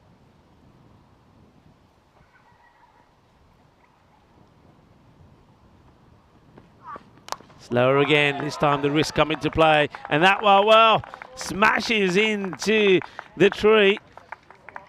Cracking hit. Just watch this. I mean, he's so good with those wrists. And that ball is still going up. And needs the tree to stop it going to the other side to Muzaffar after a good first over from him that went for 7. This time Naqvi takes him to the cleanest 25 off the over, 172.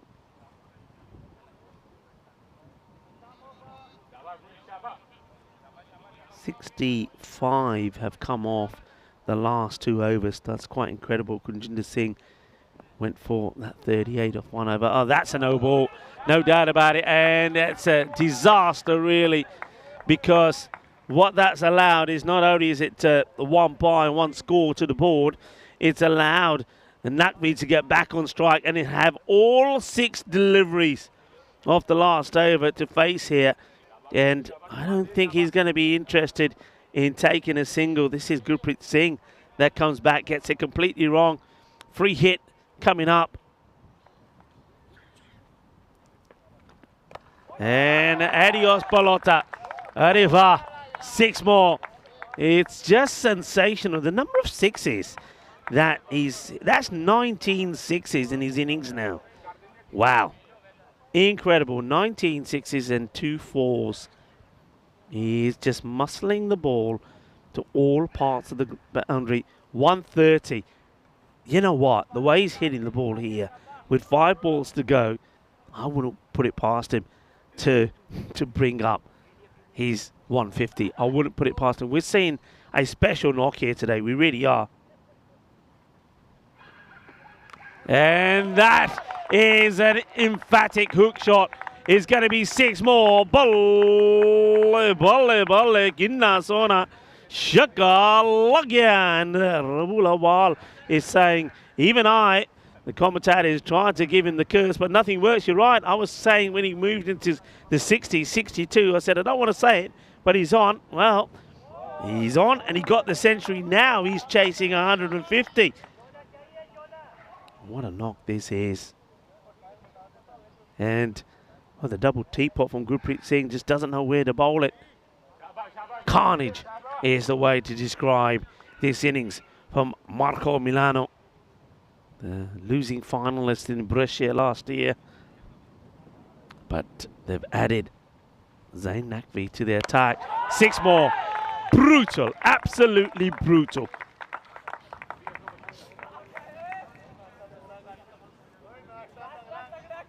Well, you can see how... give that man a pair of wellies. Come on. Give him a pair of wellies.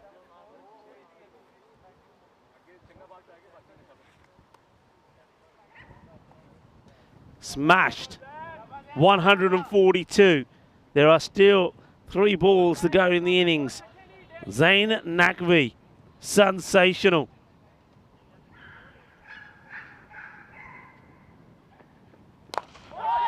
Six more. Ah, he has seen it. The size of a football. Wherever this ball is being pitched, Naqvi is finding a way to send it flying over the boundary. The wagon wheel of this innings will be quite spectacular. It really will. He has hit shots to all parts of the ground. Let's have a look at the Hall of Fame of highest individual scores. So Hamza Salim Dar 193, but you can see that you've got 3 players there on 150s. Our very own Stephen Gooch, Imran Asif, Shafat Ali Saeed, Naqvi on 148.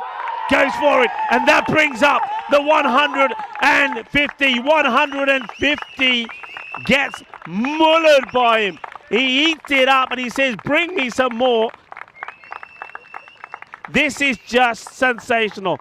Arriva, Ajdana, Shaba batting there here. So you can see he will go up there now, just behind Gurvinder Singh Bajwa. But I think he's after his name as well. Zain Naqvi. Incredible. Still got a ball to go here. And he's looking, well, come on. He's looking to hit another 6, isn't he? And it's up in the air. Gear. Shaka!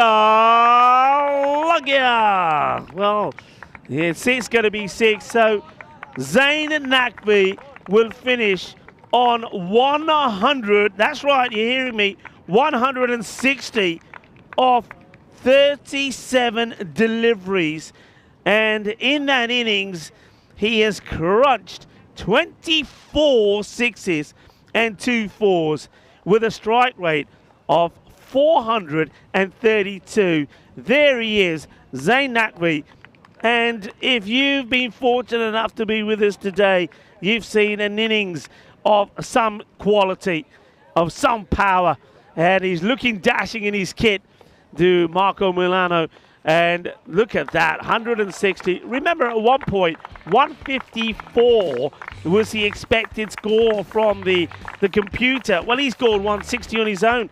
And, of course, that also means that they put the 200 on the board, 210 for 2. That was an innings and a half from Zain Nakvi. And I think a lot of these highlights, apart from Shub nearly falling down and ending up on his tush, is going to be all about Nakvi. It was just incredible.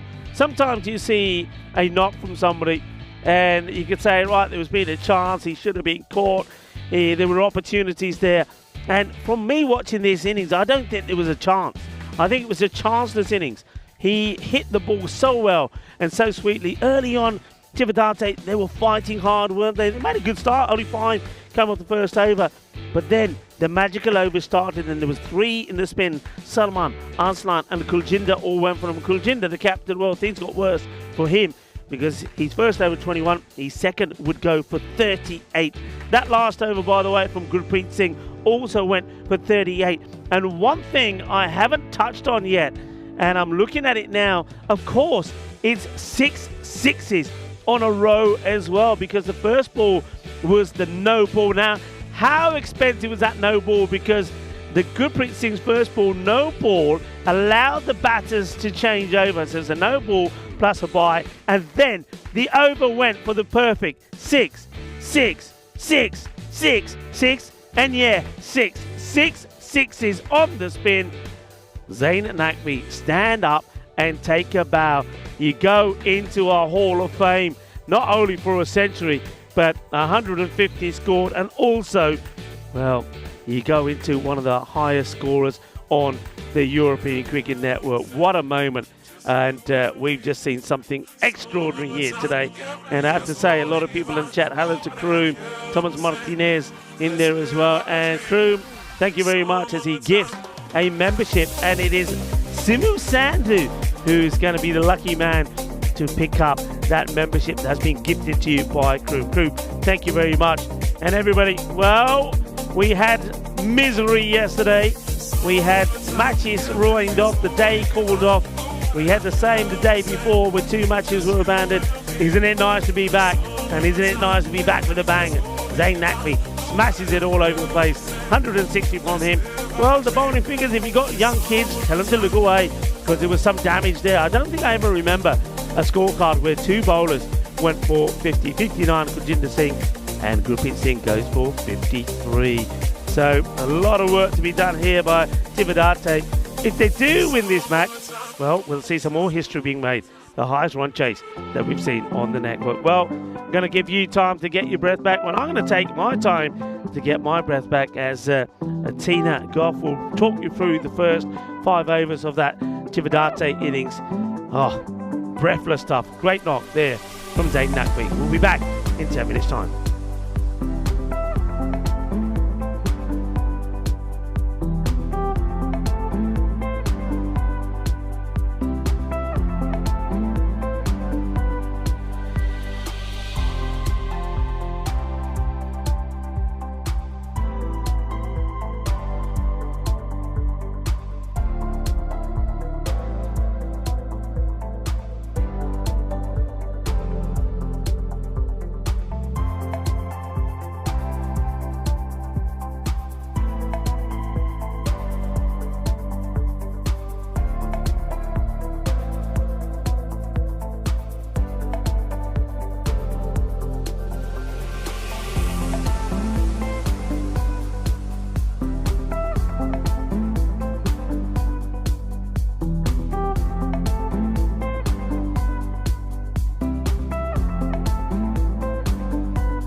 This European cricket event is proudly brought to you by HCL Software, Rado, 1xBet and Victorinox.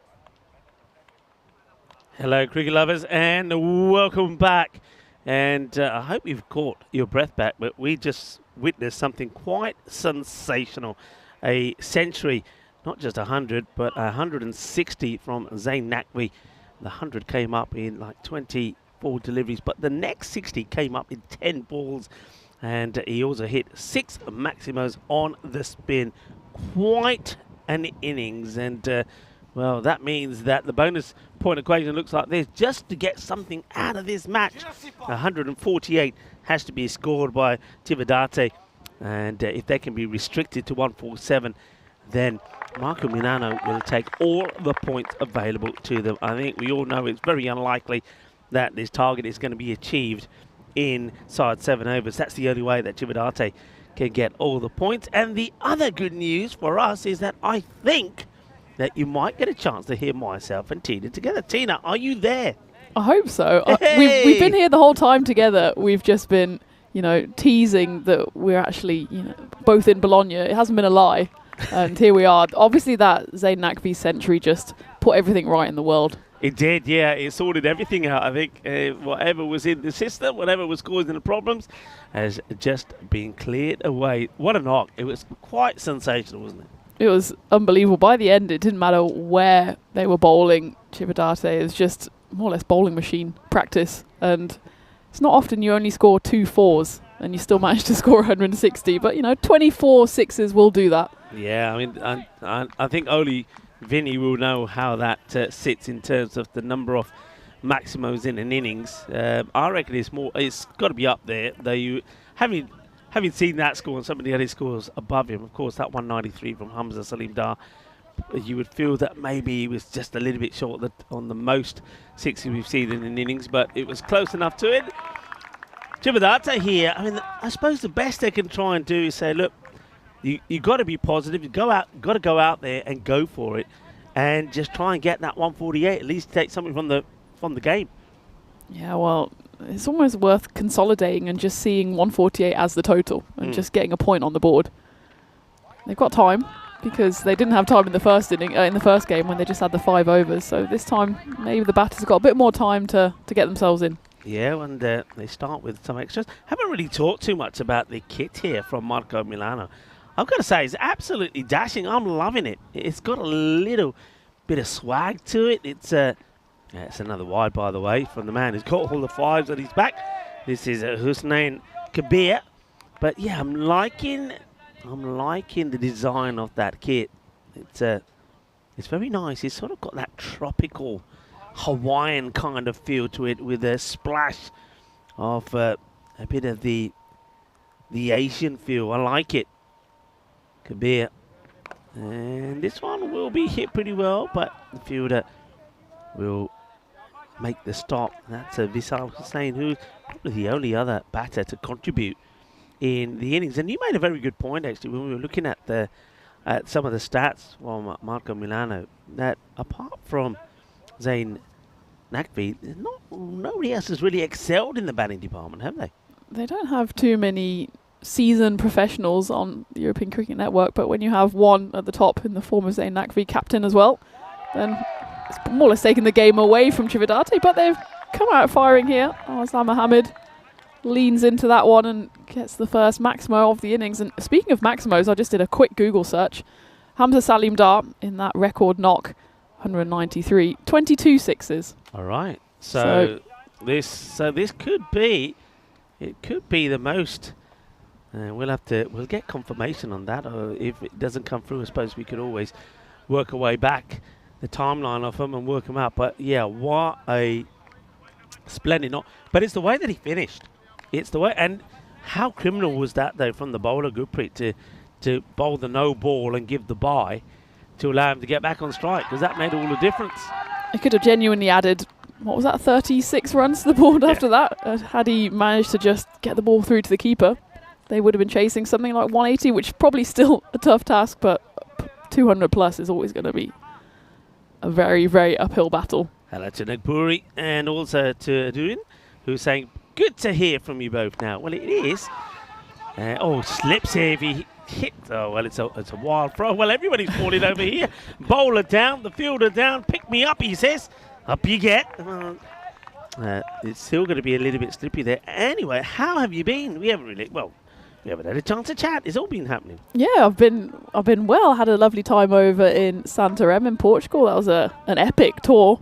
Starting with Phil G, Vinny came in and finished by myself in the T20. So, I mean, the Portugal women's story has been spoken about a lot. It's some story, their first ever matches on some first ever occasions. Match. Yes. And we're going to start to call you the Golden Queen or something like that. We've got to give you a name because Golden. I know me and you, the first time we did, was it our first match we did was a Golden Ball, right? First match. Then the first match of that T20 Internationals, Portugal's, and you get another Golden Ball there.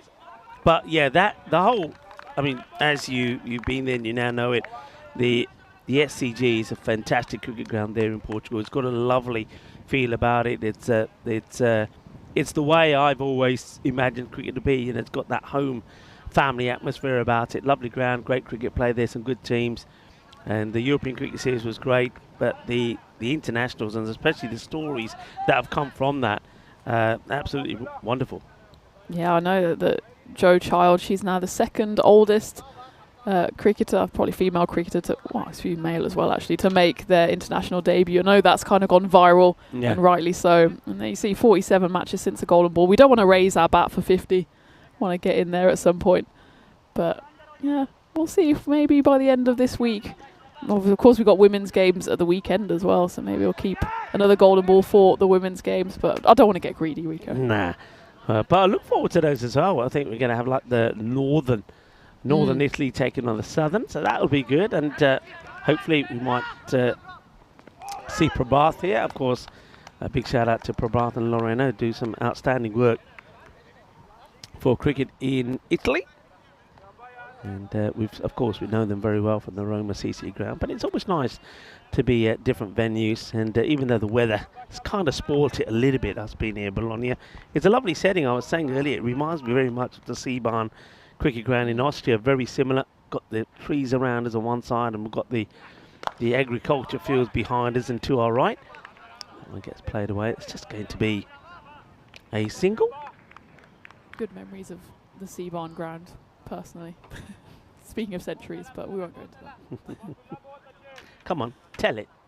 Oh, it was my first. It was my first ever T20I, well, only so far for Germany. T20I century, 101 not out at Seebahn. That's a good hit down the ground. That will go all the way. Bangs into the side screen. Boom. Shakalagya. And Aslan Mohammed, he's really happy that he's finally got off the mark. He started with a boundary. And he's a dangerous player. We've seen him play for the national side, Aslan.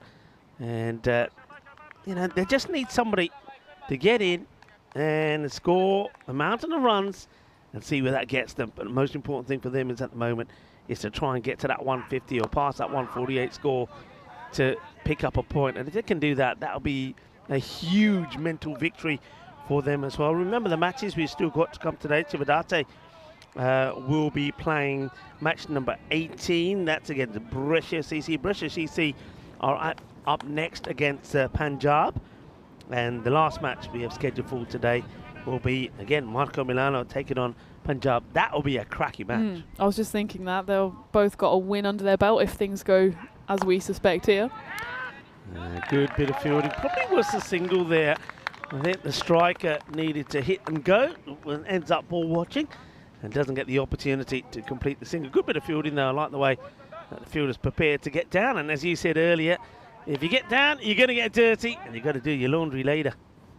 Yeah, that came quite hard, but it was a nice piece of fielding there by, well, that man, Zayn Naqvi. Can't keep him out of the action at the moment. Slower delivery. It's well bowled, well played as well. I like the fact that both these batters, they seem to have the right mindset, the right intent. Remember, Chivadate, they did lose earlier today in that 5-over-a-side match against Punjab. It was an interesting one, wasn't it? Low scoring, a lot of wickets falling. Chivadate didn't do themselves any favours with the bat and looking to make amends there. Shabazz Masood and Aslan Mohammed are trying to get something going.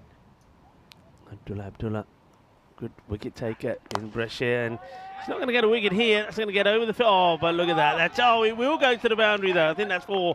Just for a moment, I was about to say, oh, that's criminal.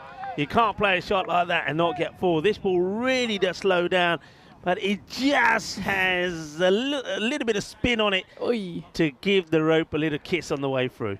He came in 2-footed there to try and field that as well. I think that's the bog zone over there. And, wow. Yeah, I like that, the bog zone. It's a nice way to put it. It is the bog zone, very boggy. Hey, what I love, I know that the players here, they all want to play, and even they were here this morning, both captains and the players saying, yeah, we want to play, don't worry. We said, but hang on, have you seen it? It's all right, we'll play. You can see that the bog zone, a lot of sawdust down there. We saw the supplies of sawdust a bit earlier, dwindling pretty quickly, but as this one's missed out, he doesn't really get himself in the right position, but it is 2 wide, says the umpire. Nimrod signals the wide there, but once again, a big shout out to the ground staff here. They've done a great job to get the cricket on today, and you know, I know that there is expectancy of more rain today, unfortunately, but hopefully it could pass us. But they will once again be called upon. But in between every innings, they're out there, they're brushing away at the pitch, they're applying some more sawdust at the bowlers' foot marks. They've done a great job. Absolutely. I think we might need to make 1 or 2 more trips to the sawdust store, though, because, well, yesterday we could have put sawdust over the whole outfield. Today it has dried out a bit thanks to that sun this afternoon, or this morning, and yesterday afternoon. That's a good shot, isn't it? I mean, he knows now what Kabir is trying to do. So this time he gets himself across, he waits for it, and then he launches at it at the right time, hits it on the up, and he goes all the way. 6 runs after a couple of dots. Needed to get that one away, did Shabazz Masood. Don't want to fall into a rut here. You got to keep moving along. Yeah, it's almost like, strangely, the pressure's off for Chividate because it's such a big score. They can just let loose and see what happens. And again, that was just a bit of a swing by Shabazz Masood. Went over the head of the keeper, and doesn't matter how they come. If they just keep on chipping away at this score, take it in little increments, they can at least try and get to that 140-odd mark to get the 1 point. You get whatever, yeah, you'll take whatever comes your way. So what do you know about Bologna? Or what do you know, I mean, Italy in general, have you visited Italy much? I've done a few cities in Italy, never Bologna though. That one's also pulled away. I'll go for 4. So of course, first day I went and got bolognese because you have to. Although I'm not sure what the origins of bolognese are. I don't think actually it's too, traditional to Bologna. But it's not. No, you did well to get bolognese out here, because normally they look at you funny and say, no, not bolognese. And because spaghetti bolognese is quite a funny thing. Everybody seems to think, I'll go to Italy and have some spag bol, but it doesn't really actually exist. Oh, that is a lovely shot. Well, it took a little while to get going, and now Masood is motoring. That will go all the way. Boom, shakalagya kinna sona. And, well, wow about that. They are actually, how about this? Exactly the same score as what Marco Milano had after the first 3 overs, 48. And in fact, they're doing a little bit better because they haven't lost any wickets in doing so. So 48 without loss. And have a look at this. You'll see the graphic coming up. Well, I'm a little bit ahead of myself, maybe, am I? It was the over, I think. Maybe not. 1 more to come, they say. I thought that was the over. So, in fact, they will be ahead. They'll take a single here. So, 49 without loss compared to 48. I actually had that over on my screen, so I wonder if that was an extra ball bowl there or whatever it was. It'll get sorted out. But what you will see when the screens come up is that, well, surprising enough, Chividate are ahead at this point. But yeah, out here is the ragu sauce, isn't it? And you have to have that ragu sauce and with tortellini. Yeah, I mean, it's beautiful food out here. I got some gelato yesterday on that washout. By the afternoon, it was 23 degrees and sunny, but I think the pitch did need a while to dry up. So I had a little sightseeing tour of Bologna. Got myself some gelato. I thought it'd be rude not to. Yeah, so you got to be done. Yeah, so given that it was so rainy in the morning, by the afternoon it turned into a lovely day. Hopefully, it looks like it might be a bit of the opposite today. Started off lovely and it's looking a bit threatening now, but fingers crossed it flies past us. shot. Oh, you beauty. That is sweet. Sweeter than a bowl of the gelato that you had yesterday. What flavour? I had 3 scoops. I had chocolate tiramisu and some kind of hazelnut. It was perfect. And you get those cones with the little chocolate at the bottom of the cone. Okay, And very nice. I did walk 15 kilometres, so I feel like I burned it off because it felt... You know, whenever you talk to people that like have made a naughty choice in their food consumption, they always say, but I did walk, or I did go to the gym. I did earn it. I did, promise. 15 kilometres. Where did you end up then? You must have gone a long way. I walked all the way into Bologna, which is about an hour and a half walk, and then all the way back, well, via the gelato place. So it was about 3 hours in total, 15 kilometres. Wow. All right. Then you deserve. You should have had 6 scoops. That would have done better. That was a blast. That went big. I think they're just trying to sort out the scorers, just trying to sort out that over. I think they actually was a 7-ball over. That's why the 1 run hasn't been registered, and now they've just got to put that right. So a little bit of a delay here at the moment, but yeah, we're just having a little bit of a food chat here, myself and Tina. Thank you for joining us wherever you are around the world. So while we sort that out, we can talk a bit more about Bologna. Bologna, of course, one thing about Bologna is they call it the belly of Italy. In fact, it's actually known as la grassa, which is the fat one, because the food here is supposed to be so delicious. So I think we all are going to have to do lots of walking so we can consume some of the delicious food here in Bologna. Well, I'm currently going at a rate of 1 scoop per 5 kilometres, so I think that's a fair rate. I think it might have actually been a wide ball in that previous over, which is why they're just readjusting that. It started off with a wide at the beginning of the third, so that's just being caught up on the score, making sure, especially by the end of the power play, that everything is right on the scorebook. Yeah, well, while the umpires wait, let's see if we can have a look at what's going to be happening at the ECC. Remember, we'll have the Challenger Division first, and also the Premier Division. So it's always nice to have a look at some of the big events that's coming up, and that's going to be key. And of course, before that, Tina, is going to be the new format of the Meltel Stroke Western Shield. That's going to be really good as well. But what are your thoughts on this Challenger Division? Yeah, I'm looking forward to being there, and I'm excited to see some of the teams that I'm sure will have their eyes on the Premier Division. And there's only a few spots there, but top 2 go through to finals day, and then we have the playoff as well. And well, Estonia, we know they've got some firepower, and I'm really looking forward to those 2 groups. Yeah, look, it's a good opportunity for us to welcome you into the igloo. And yes, we are here, and Tina is here, so it's great to have you here. And we can be heard as well.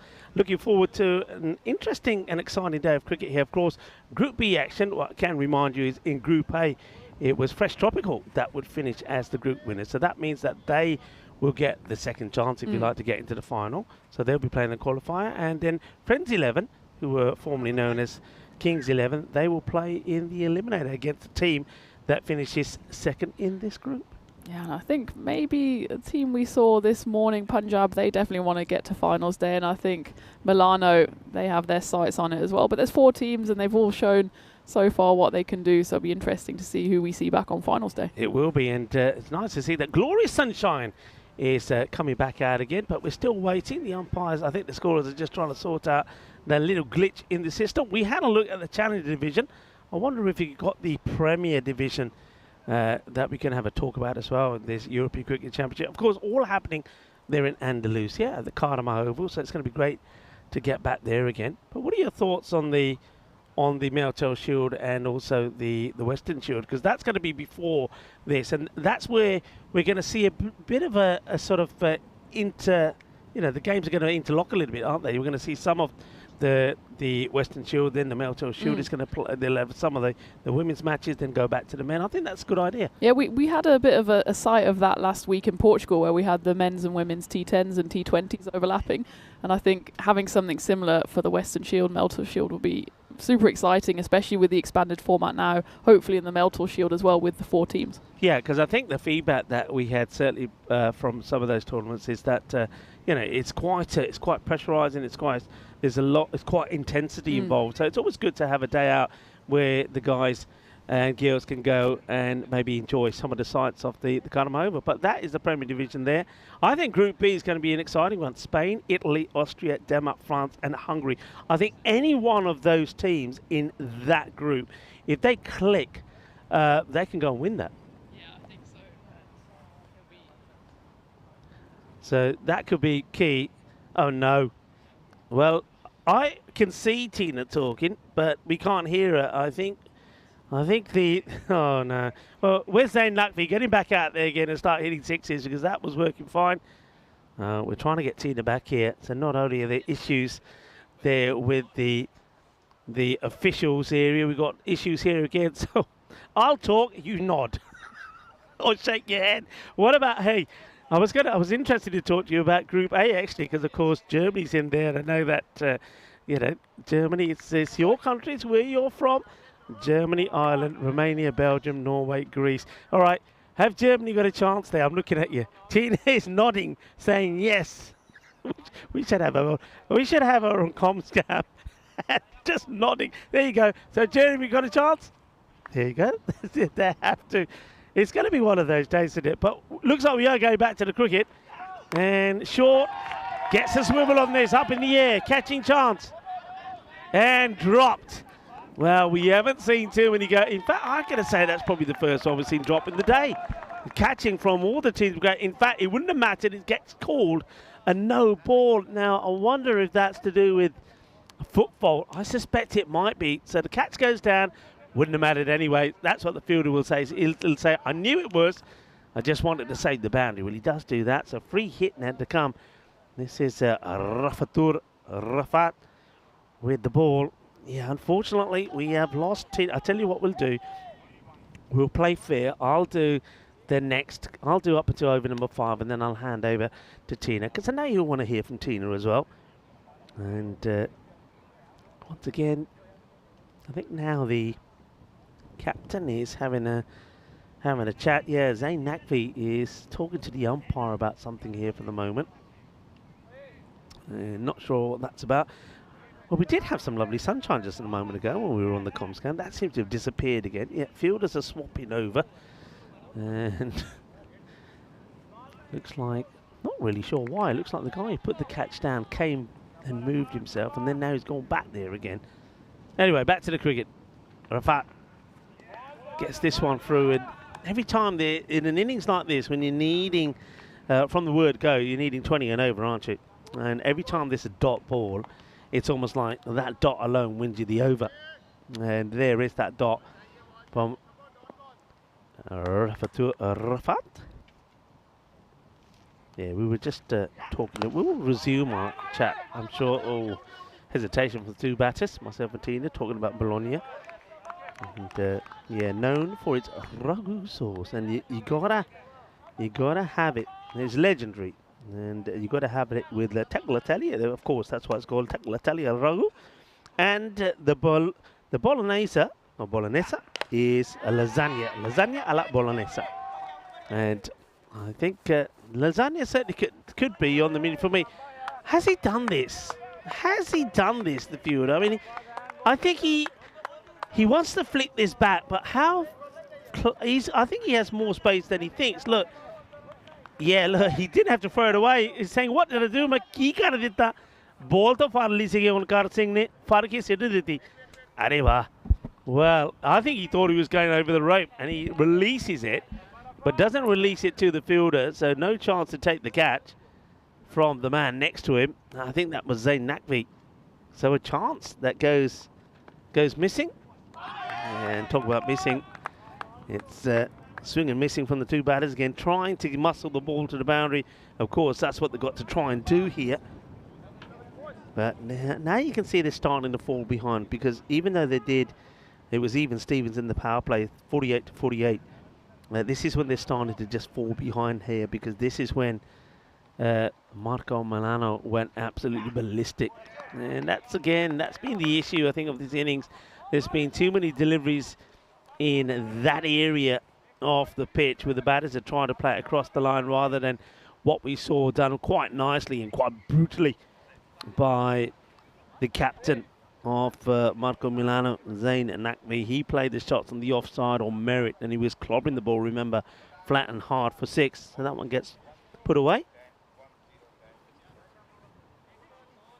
And just as Vinny Sandu knew would come in, he's saying the most 6s in an innings individually was 25 by Aslan Amjad in his 183-42. And of course, I was there. That was, of course, in Talent. So there you go. And that was in that big total. So there was 24 there in that one. So he's just one behind. And while we were talking about that, a catch does get taken. Hussein Kabir.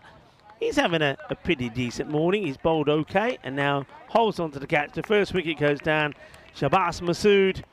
You knew that this is where the opportunities would come. That's why the fielders were put there. Both batters trying to go big over that cow corner.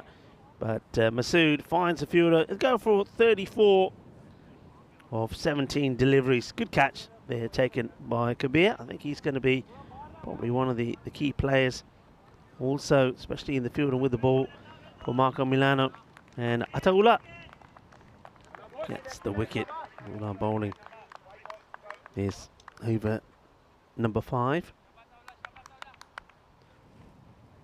New batter comes in. This is Mohammed Muzaffar, who almost cannons this onto his out. This could be a run out. I think it will be. I get the feeling he could be gone here. This is just my feeling. I think he's a little bit late going. I don't think it was on. It was a little bit too close to the keeper. And I think Mohammed Munib has probably inflicted the next wicket. It's right to him. Here's the throw. We're going to go side on here and have a look at this. So let's see this side on. I get the feeling he was always struggling for me. If it's a good bat slide, maybe he's got a chance. Not in the picture yet. And if he goes slowly backwards, the bails come off there. Yeah, he's a goner. So another wicket will go. He's going to get his marching orders here. So both the batters, the set batters, now going to have to depart. And it's another one. And just trying to get on strike. Aslam Mohammed, he wanted to try and keep the some kind of pressure on the opposition. Now with him gone for 20 of the 10 balls that he faces, gets run out there by Munib. It's going to be a difficult one now. It's going to be difficult to try and stay with the rate they're needing for the win, over 26. But I think we might as well start seeing the rate that they need to try and get a point here. I mean, that in itself is going to be a challenge if they're to get to that 148. A new bat comes out. So 2 new batters out there, both, well, Muzaffar not off the mark yet, the one ball he's faced. And this is Sharma, who plays a few nice shots in that short match earlier. And he's going to get a wide to start with, as this one is being banged into the pitch. We know the pitch will offer you a little bit of bounce if you bang it in. But if you're banging it in at your toes, I don't think you see this on the screen. It's going to, yep, the wide ball, and also will be the one for the over as well.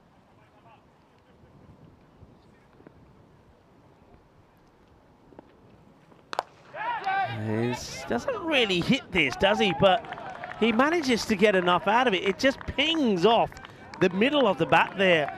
And Sharma, have a look at this. He doesn't really clobber it. He just backs himself to hit that 52 metres. And that's all you got to do with the boundaries at 50. And he'll get 6 to start off with. Interesting shot.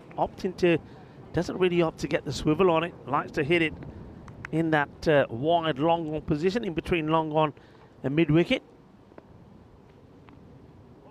And now this could be a no ball. It will be, yeah, correctly called. Remember the bouncer attempted, which flew over everybody?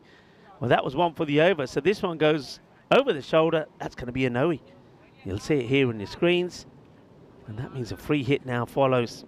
Yeah, not the smartest of bowling. You can see the bowler protesting there. Well, not about the decision, but just saying it's a bouncy pitch. What much to do? Slow ball. It's well bowled. That'll just be a single. I don't think we've seen enough of that today, if I'm honest. I think we've seen batters that have enjoyed pace coming onto the ball. They like to attack the ball. That's been evident. And I think bowlers need to get a little bit smarter and wiser and bowl a lot more slower deliveries, take the pace off. And he goes for that bouncer again. Now, this is going to be interesting to look at as well. I can see both batters looking at the square leg umpire. He goes to the boundary. Now, what's the height on this line? Well, he's saying, ball kidhar gayi, minno pata nahi kidhar gayi, but let's see this. So when is the impact on this one? So he's been banged in. So let's see the height on it. Nah, it's okay, just under. Good work there by 2 circles. So I can see there that Nirmal just checking. It looks like they have found the ball, so I think that was Nirmal saying, I think we're going to need another. But in fact, the one that's been fouled is not the match ball. It's probably there from, well, if it's come out nice and soggy and wet, it's there from a couple of days ago. And it's probably been sitting in a lot of water. So we do get another ball out. In comes Ula. And, oh, that's really well bowled. Clever delivery. You see what I mean, folks? I know what I'm talking about. I said they have to change up and get smarter and bowl more slower deliveries. And Ula does. Ula la la. That is nice and straight, nice and slow. And the bail gets kissed off. And a wicket coming there right at the end of that 5th over. And that leaves Chivadate at the 5 over stage. The score of 75 for 3. And just for a comparison, they're at this point just 10 runs behind where Marco Milano were. But of course, we then know what happened in the last 5 overs. So I'm going to sign off now for a moment. I shall hand over to Tina, and Tina will talk us through the last 5 overs of this innings.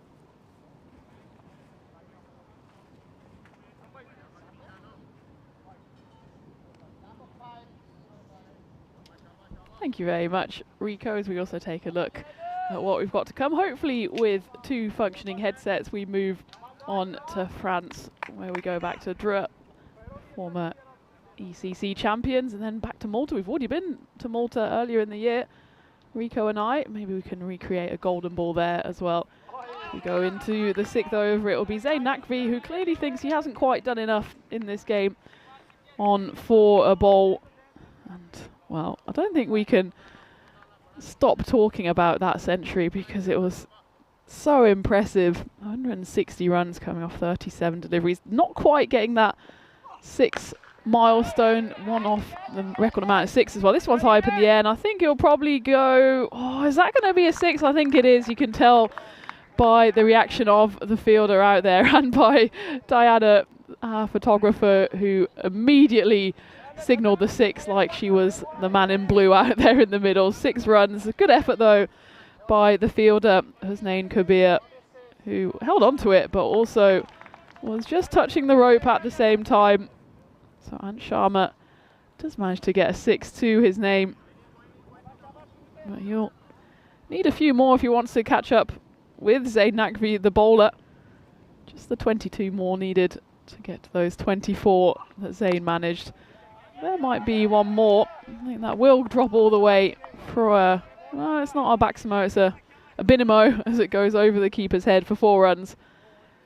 So as Rico was saying, there's nothing wrong with the run rate here for Sivadate, as well, the head-to-head shows that they're pretty much neck and neck.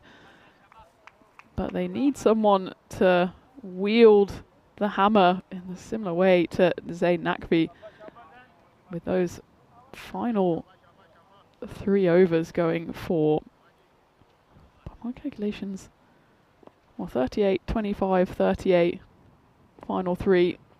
So 2 perfect, or more than perfect overs, plus a 25, as we see a tumble in the middle as he went for a single. And he would have been well short there, Isra Munshi. In the end, it's a bit of a yes-no maybe, and they do get through for the single on the overthrows. So after 7 overs, Sivadate had Marco Milano, I wouldn't say exactly where they wanted them, but 109 going into that, and then it just went all a bit wrong, or right, if you're, say, Naqvi, who has the ball in hand here. That one goes high up in the air. I think it's going to drop short. There's 2 fielders converging underneath it. They both run past it. One of them comes in to do the fielding. So they all just run through for the 2. Well, these are the risks that the batters out there have to take. As it was, Bilal Imran ran past the ball there, and his teammate managed to put the brakes on just in time. It's not quite as boggy on that side of the pitch. There is a slight downslope, so they're currently away from the marshland. So that one's out of the whole field entirely. That goes and says hello to the crops next door. As Ansh Sharma moves into the 20s. He's on 24 off 8. Maybe he's the one that is going to go here. He's already smashed through his high score of 10 on the network, but we were saying that for both sides actually out there, there's not enormous amounts of experience on the network, apart from Zayn Naqvi, who with that 160 moves past 2,700 runs on the network. Otherwise, pretty slim pickings from both of these sides. Ansh Sharma, he only played the previous season, 2024, but he's sitting pretty here, 24 off 8 as we move into the 7th.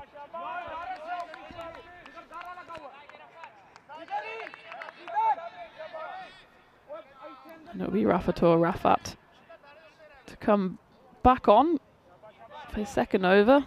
He bowled the 4th, it only went for 10. In fact, it was just a bit of a poor start for him in that over. First ball went for 6, then he went for a no ball 3, but he actually finished with just a single off the final 5 deliveries. And you'd imagine 1 or 2 good overs here, and that would be curtains. But this might be curtains, as that's a brilliant catch taken on the boundary.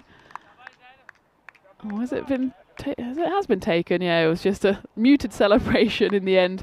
It goes beyond the igloo, so my vision is completely impaired, but it was a great catch by that man, Zayn Naqvi, who manages to not only score 160 runs, but also he's just bowled it over and manages to do a little bit of a tightrope walk there to see the end of Isra Munshi as he goes for 1 off 3. And Rafator Rafat, he picks up his first wicket in his second over. And that was actually a brilliant catch from Zayn. He made it look easy, but he was running around the curve of the boundary and took it over his head, made sure to keep the ball and both of his feet the right side of the boundary rope. As I was just staring at the wall of the igloo, because that part of the boundary just completely disappears from my line of vision. Not quite the same as the Santarem cricket ground, where the big hill meant that half the fielders were non-sighted. Well, here might be another chance for a catch. The keeper is under it. It should be Mohamed Muneeb to take, and he does take it comfortably. That's 2 wickets in 2 balls for Rafator Rafat, so he's on a hat-trick. And the new batter, he came and he went without really troubling the scorers. As that one, well, you can see why the batters have to go for it. Sividate, they need 118 runs still, and still a fair few runs needed for that bonus point. But the wickets continue to tumble here, as that was a nice catch as well from Mohamed Muneeb. Of course, he's got the big old gloves to help him, but he sees the end of Mohamed Musawa with the tidy catch. And well, we've had 100 already in this game, so the Hall of Fame has been added to, and Rafator Rafat, he's got a chance to etch himself into that Hall of Fame as well, as he finds himself on a hat-trick here. And Sividate finding themselves in big trouble. Here we go, hat-trick ball. That's a big swing and a miss. As that flies straight through the batter and into the hands of the keeper, Mohamed Muneeb. No suspicion of an edge there. Sometimes when it's a hat-trick ball, you see the fielders go up for anything. LBW, caught, timed out, whatever it is. They're just desperate for the hat-trick, but on that occasion, just zip through for a dot.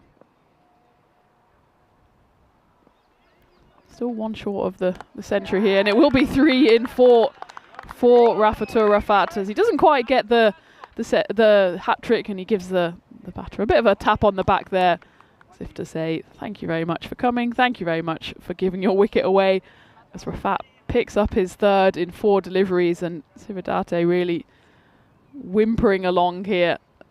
That bonus point mark, 148, seems a long way away, and that's before you even talk about the actual target, 211 required for the win. And that was a nice delivery from Rafat. He says, you miss, I hit. And that marks the end of Gurpreet Singh, who, well, he brought up his half century with the ball. His 2 overs went for 53. Didn't manage to contribute anything with the bat, so not the best game all round for Gurpreet, but the good news for the Cividate players is they do have another game still to come today. This is the second of a triple header for them. They'll be playing match 18 against Brescia. Brescia themselves will be playing in the next game against Punjab. So still plenty of cricket to come.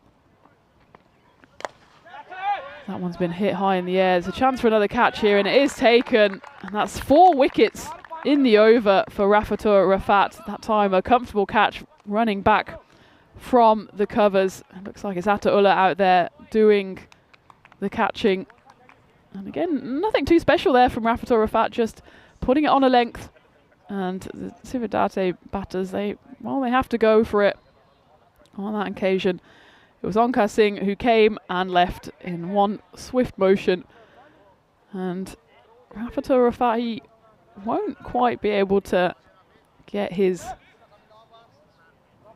hat-trick because that was the final ball of the over. But he can console himself with the fact that he's got a quadruple wicket maiden instead, which I'm sure he'll be more than happy with. He'll be watching that on replay later today, and why not? Because he's pretty much sealed and delivered this victory for his side as we go into the 8th over, and that one just zips through again. It's Abdullah who comes in to bowl his second over. His first went for 15. Rafatur Rafat then finishes with figures of 4 for 10 off his 2. The 10 runs came off the first over, and the 4 wickets came in the second.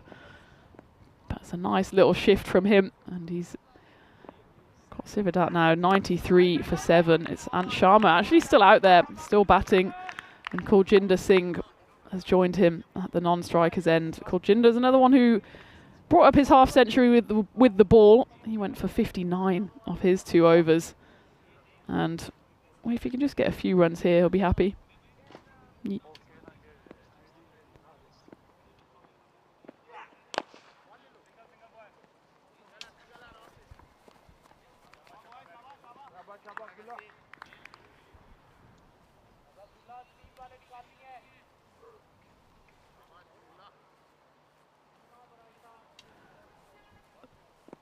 So Sharma is still out there, and he's just plugging away, trying to get some runs on the board. Net run rate might come into effect, especially with a bit more weather that we are due this afternoon and maybe overnight.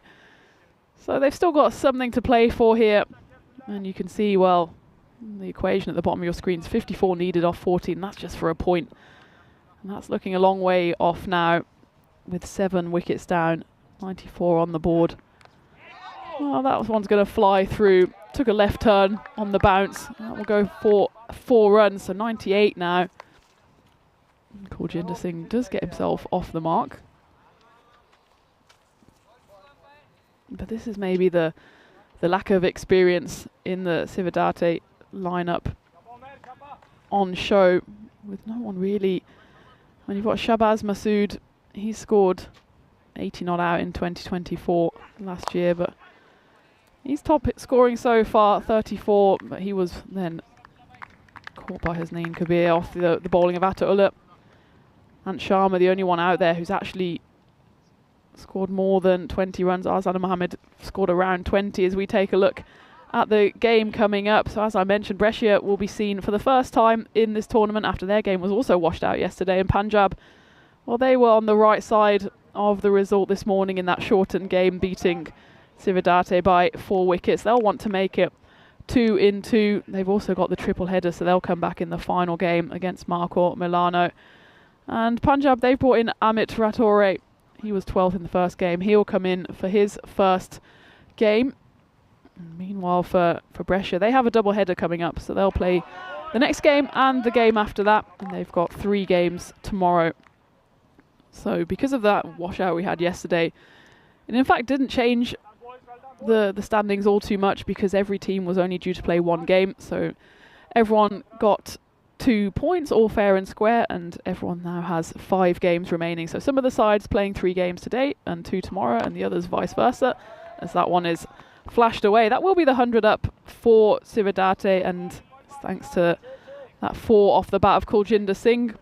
Bit of width on offer there from Faraz Ali, who's come in to the action, and maybe that she did go all the way for 6. It seemed to just fly off the bat, and looks like that must be one of the teams coming up to play next. The players there doing the umpiring, signalling that it did in fact go all the way.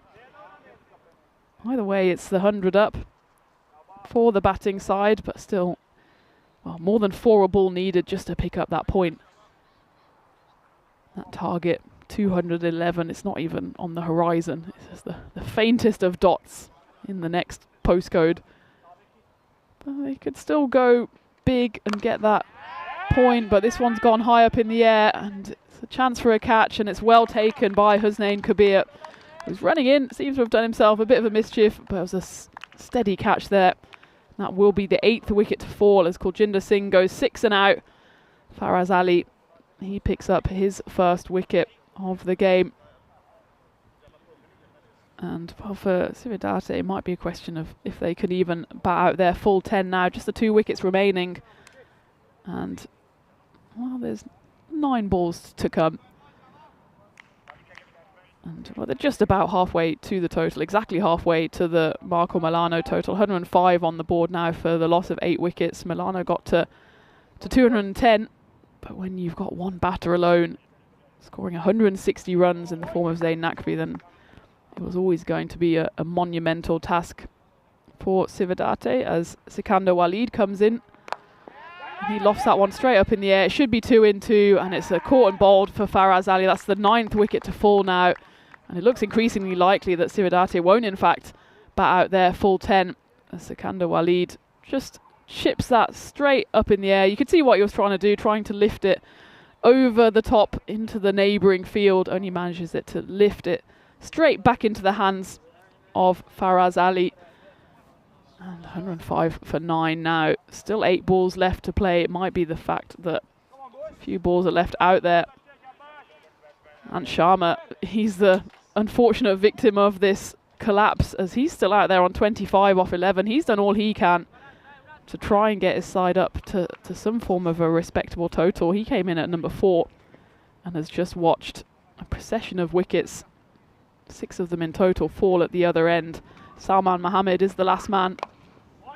He goes for a big swing, and then Sharma very sensibly says, just the one, I'll try and do something from the striker's end, but he does in fact only have 1 ball left of this 9th over, so maybe he'll try and just get a single, get himself back on for the 10th and final over.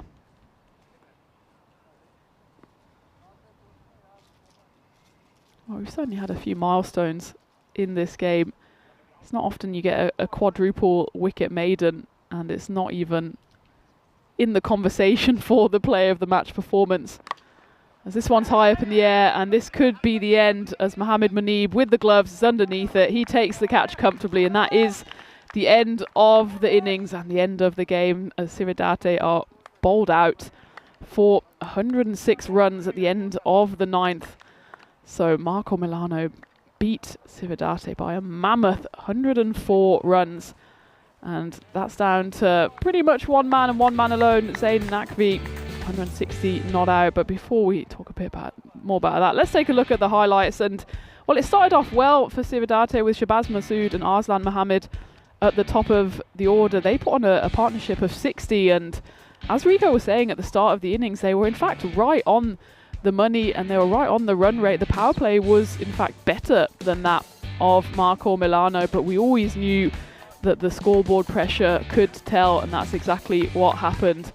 As we had a nice bit of fielding there from Zayn Naqvi, who, well, star man with bat, ball and in the field, as Shabazz Masood, a few big hits from him. He top scored with 34, 3 sixes, 2 fours before he fell to a good catch, and that was actually Ishra Munshi who fell, and then it just ended up being a procession of wickets as Sividate fell for 60 for 1 down to 93 for 7. So those middle overs were just a procession of wickets. And Sharma was the only man to put up any form of resistance.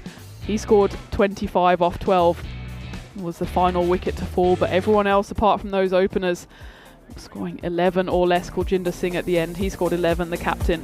But he'll want to come back stronger with his side as they are now facing, well, the third of their triple header, and so far they've suffered 2 defeats. Of course, the game this morning was a reduced overs game, but on this occasion they had the full 10 to play out. They didn't even play out the full 10 as they were bowled out within the 9th over, so 106 runs on the board. It was always going to be an extremely difficult task chasing down that mammoth total of 211, but it was only really the openers that put up any resistance. And, well, a word for Rafa Rafat, I'm pretty sure he won't get the player of the game, but he will have a quadruple wicket maiden in his collection. No one can take that away from him. Faraz Ali came back on at the end and just picked up 3 wickets for 7 runs to polish off the tail of Cividate. So there you have it. It's a huge margin of victory for Marco Milano. They beat Cividate by 104 runs. And, well, 160 alone were hit by Zayn Naqvi. That's an innings that will live long in the memory of him and everyone watching. He puts himself on the Hall of Fame for this year, and in fact the Hall of Fame all-time highest scores. I think he was about 5th or 6th on that list, and what an impressive performance it was for him. And then Rafa Rafat coming in with a quadruple wicket maiden to polish off Cividate, who are now 2 losses from their 2 games. Of course, everyone suffering the washout yesterday. So that's match 16 in the bag, and it's a big result for Marco Milano, who we'll see later in the day. They'll be back for match 19. But in the meantime, we have match 17 coming up between Punjab and Brescia CC. And that's in just about 15 minutes time, even less than 10 minutes time. So you don't have too long to wait for the action to continue as we see Brescia for the first time, and can Punjab make it 2 wins out of 2. So join, well, a combination of Rico and me, Tina Goff, as we hopefully try and get both microphones working again here at the ECS Italy 2025 comeback in about 10 minutes time here for match 17 on the European Cricket Network.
This European cricket event is proudly brought to you by HCL Software, Rado, 1xBet and Victorinox.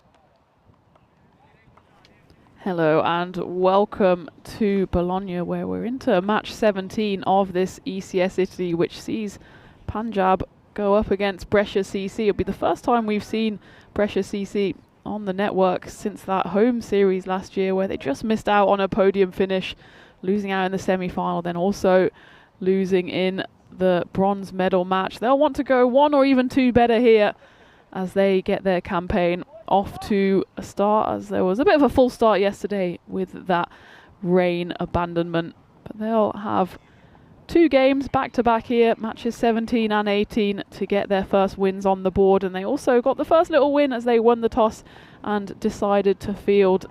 So they'll be entering the field here on the left of your shot, the all deep blue, possibly purple strip of Brescia CC, and Punjab CC in their peach-coloured shirts will open up with the bat. And it looks like Taranjeet Barraj is out there with Arvind Kumar. And Punjab CC, they've already got one win under their belt this morning as they won that first game. That was rain reduced. It was a 5-over game against Chividate, and they were on the right side of that, but it wasn't smooth sailing for them as well. They bowled well. They restricted Chividate to just 39 for 5 off their 5 overs, but in return Punjab, they managed to chase it down at the start of the 4th over, but they did lose 6 wickets on their way to 45. So you'd hope, if you're Punjab, that your batters can fire a bit harder and a bit longer on this occasion. Hardeep Singh opened up with Arvind Kumar in that first game, and Hardeep Singh went for a golden duck. But still, the odds are in their favour, 58% to Punjab, thanks to that win probably this morning in Brescia. Well, not an unknown quantity. We've seen them before on the network, but it's the first time we'll see them in this 2025 series. So they're at 42%. But you imagine it'll be a tight game, all to play for both sides. And now, because of that rain reduction yesterday as well, each team has 5 games to try and get themselves through to the final. As we take a look at the fantasy dashboard as well, so Amit Rathore comes in for Punjab after being 12th in the game this morning. As for Brescia, well, they'll be led by Kalab Sajjad with Nasir Hussain with the gloves. And it'll be interesting to see the opening bowler here as well, Ali Raza, what he can do, and well, if they can get into the wickets early for Punjab. Exactly what Chividate managed to do this morning. It wasn't quite enough for them, but it was always going to be difficult just defending 39.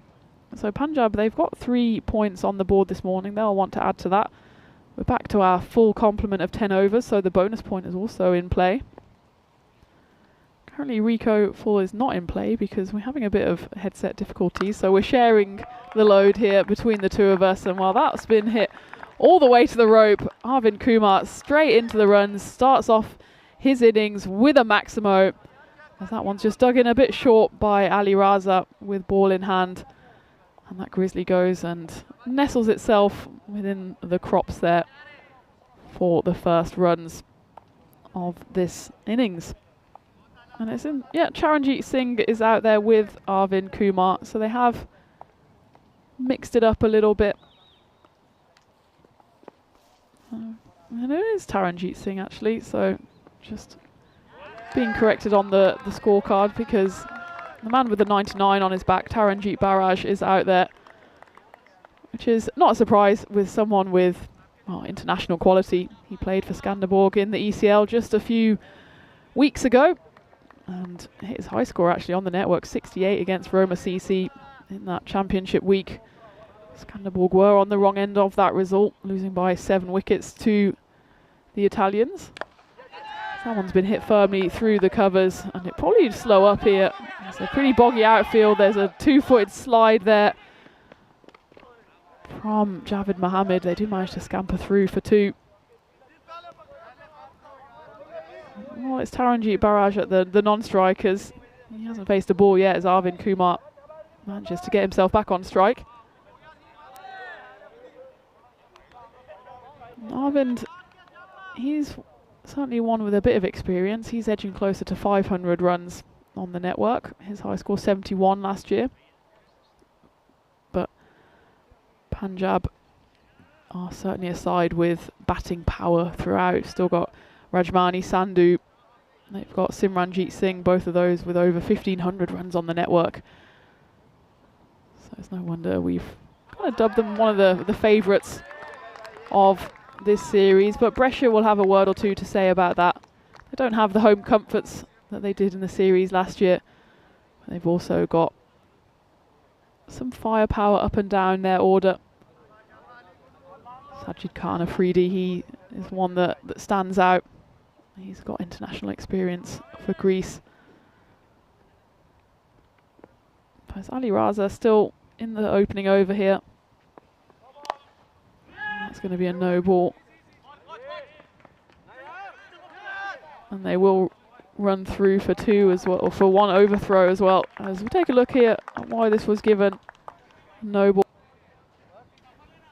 As it must have been an overstep from the bowler Ali Raza, and it should have been, well, a no ball plus a dot in the end.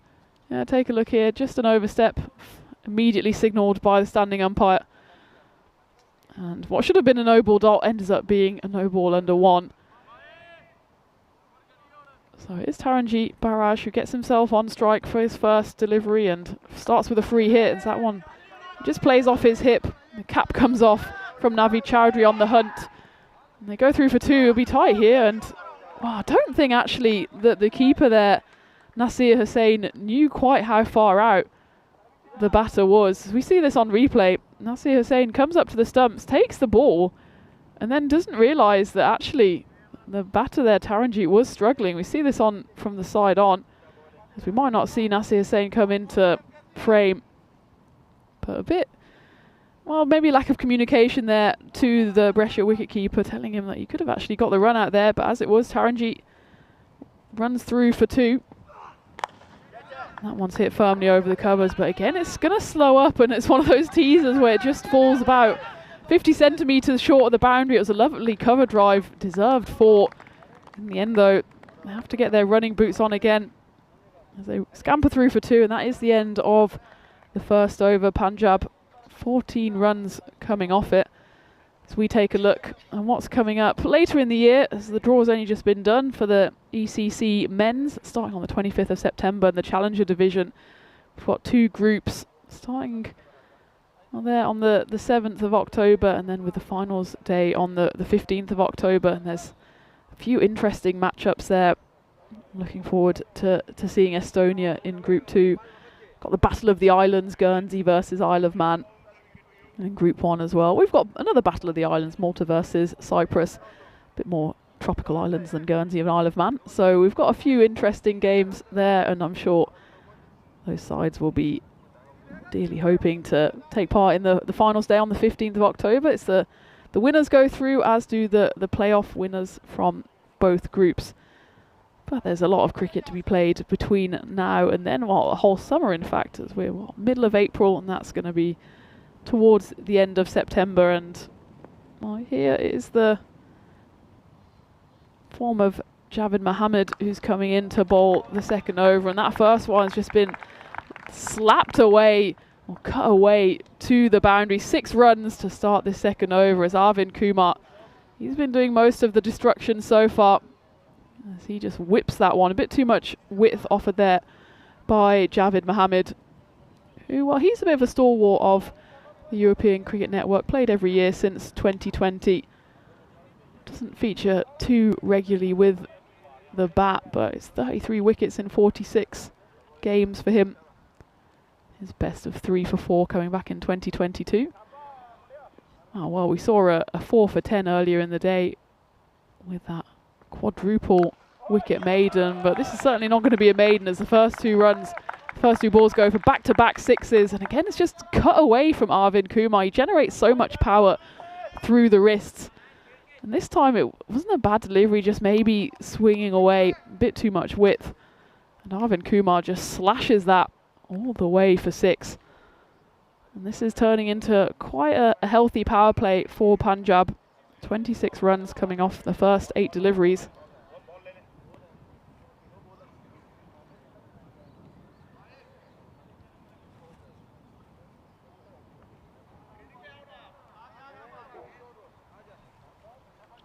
comeback ball required here from the 40-year-old. That is a better delivery. He's gone around the wicket now. That's just mishit away into the leg side as Imran Naveed does the mopping up. A nice time to welcome everyone into the chat as well. It's lovely to have you with us. I hope the sun is shining down wherever you are. It was shining down on us this morning, but it has gone a bit overcast. I want to say possibly a bit threatening, but we're hoping that the rain radar isn't quite firing on all cylinders, because if that's to be believed, we will be in for some rain this afternoon. But fingers crossed, it just skirts around us here in the Bologna countryside.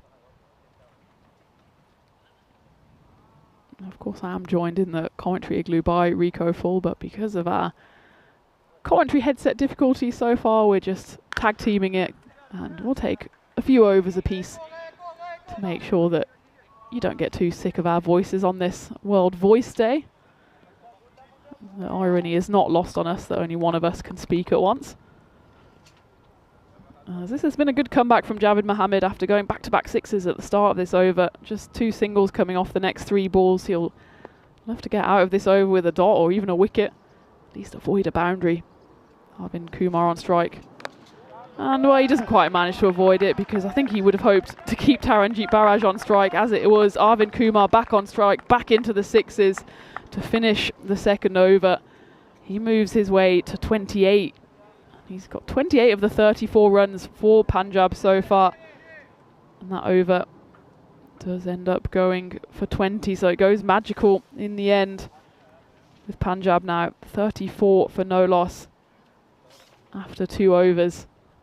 So we take a look at the standings. So it was an equal washout yesterday, with every side due to play 1 game, so 2 points shared by all 4 teams. Brescia, that's why they're 2 points, and this is their first official game. And they'll be looking to climb their way up the table. As for Cividate, well, it's not great viewing for them. They do have 1 more game coming up. It's the next game, in fact, against Brescia. But they've lost both of their games so far, and they'll desperately want to at least finish this day with a win to keep themselves in contention for finals day. As Ali Raza comes back for his second over. Big swing and a miss, but it's also a miss by Nasir Hussain with the gloves, as they scamper through for a bye. And just a reminder of the format as well. So we've got 2 groups of 4, and the top 2 from each group go through to finals day. So we'll see 4 teams on finals day, and it will be, well, the top teams go through to the qualifiers, so they have that double chance. And the second teams from each group, they'll have to play in the eliminator. They'll have to win 2 games to get themselves through to finals day, and that's a painful one. As Arvind Kumar, a bit of friendly fire there, as he doesn't quite find the middle of the bat, but I think he finds the middle of the fleshy part of the thigh here. As I could hear the flesh sound from here, as Arvind Kumar, he's been middling it so far. This time though, just finds the edge of his bat and just, it's thrown to the top of that knee. And you've got the knee roll there, but that's on the front of the knee, and that one just, I hope he's all right. He's kind of standing a bit on one leg at the moment, but he looks like he's gonna fight on. And well, fight on you will, with a 6. Just looking whether it would drop into the hands there of Imad Khan, but it more or less dropped into the dugouts instead. As Arvind Kumar continues his onslaught. He moves to 34 after just 11 deliveries. Taranjeet Barraj, who we've earmarked as one of the danger players, he's just plodding along at a runnable 5 at the non-striker's end, but with Kumar, his keeper, going all guns blazing at the moment, he's more than happy to just play second fiddle.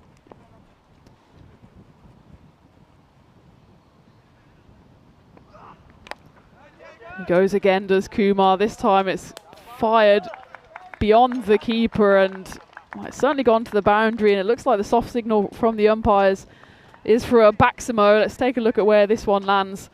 The boundary rope's not the easiest to pick up, especially on that far side of the field. Well, I think that one did land safely the other side of the rope. as has now been signalled by the umpire on field, and it will be a backsimo for Arvind Kumar to take him to 40. And you can see there, of the runs scored, Arvind Kumar, he scored 40 out of 47. 5 have come off the bat of Taranjit, and just the 2 extras so far. One by that went through to the keeper, and one of the no balls, the front foot no ball. So it's all been Kumar so far. This time he slips over, probably still nursing that sore knee. Crashes it through the covers, but that's just gone into the box zone there, where it's almost impossible to score a boundary along the ground unless you absolutely smack the face off that ball. As it is though, lovely shot, falling down on one leg through the covers, still only manages to get a 1 for it. As that gets Taranjit Barraj back on strike for just the 6th delivery he's faced. 2 balls left of the 3rd. This one's dug in shorter, and it's a nice comeback ball by Ali Raza.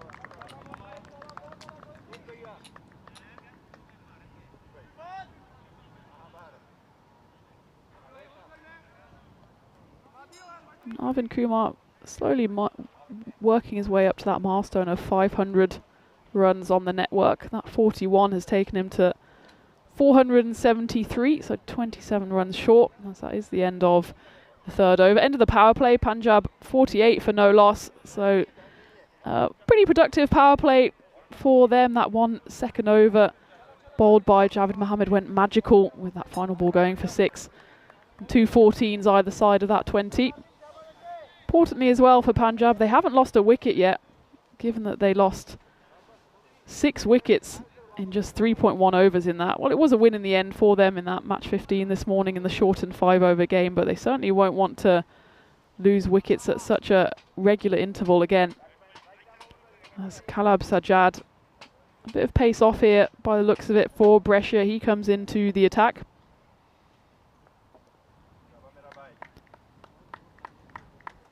It will be a full start and a restart here for Kalab.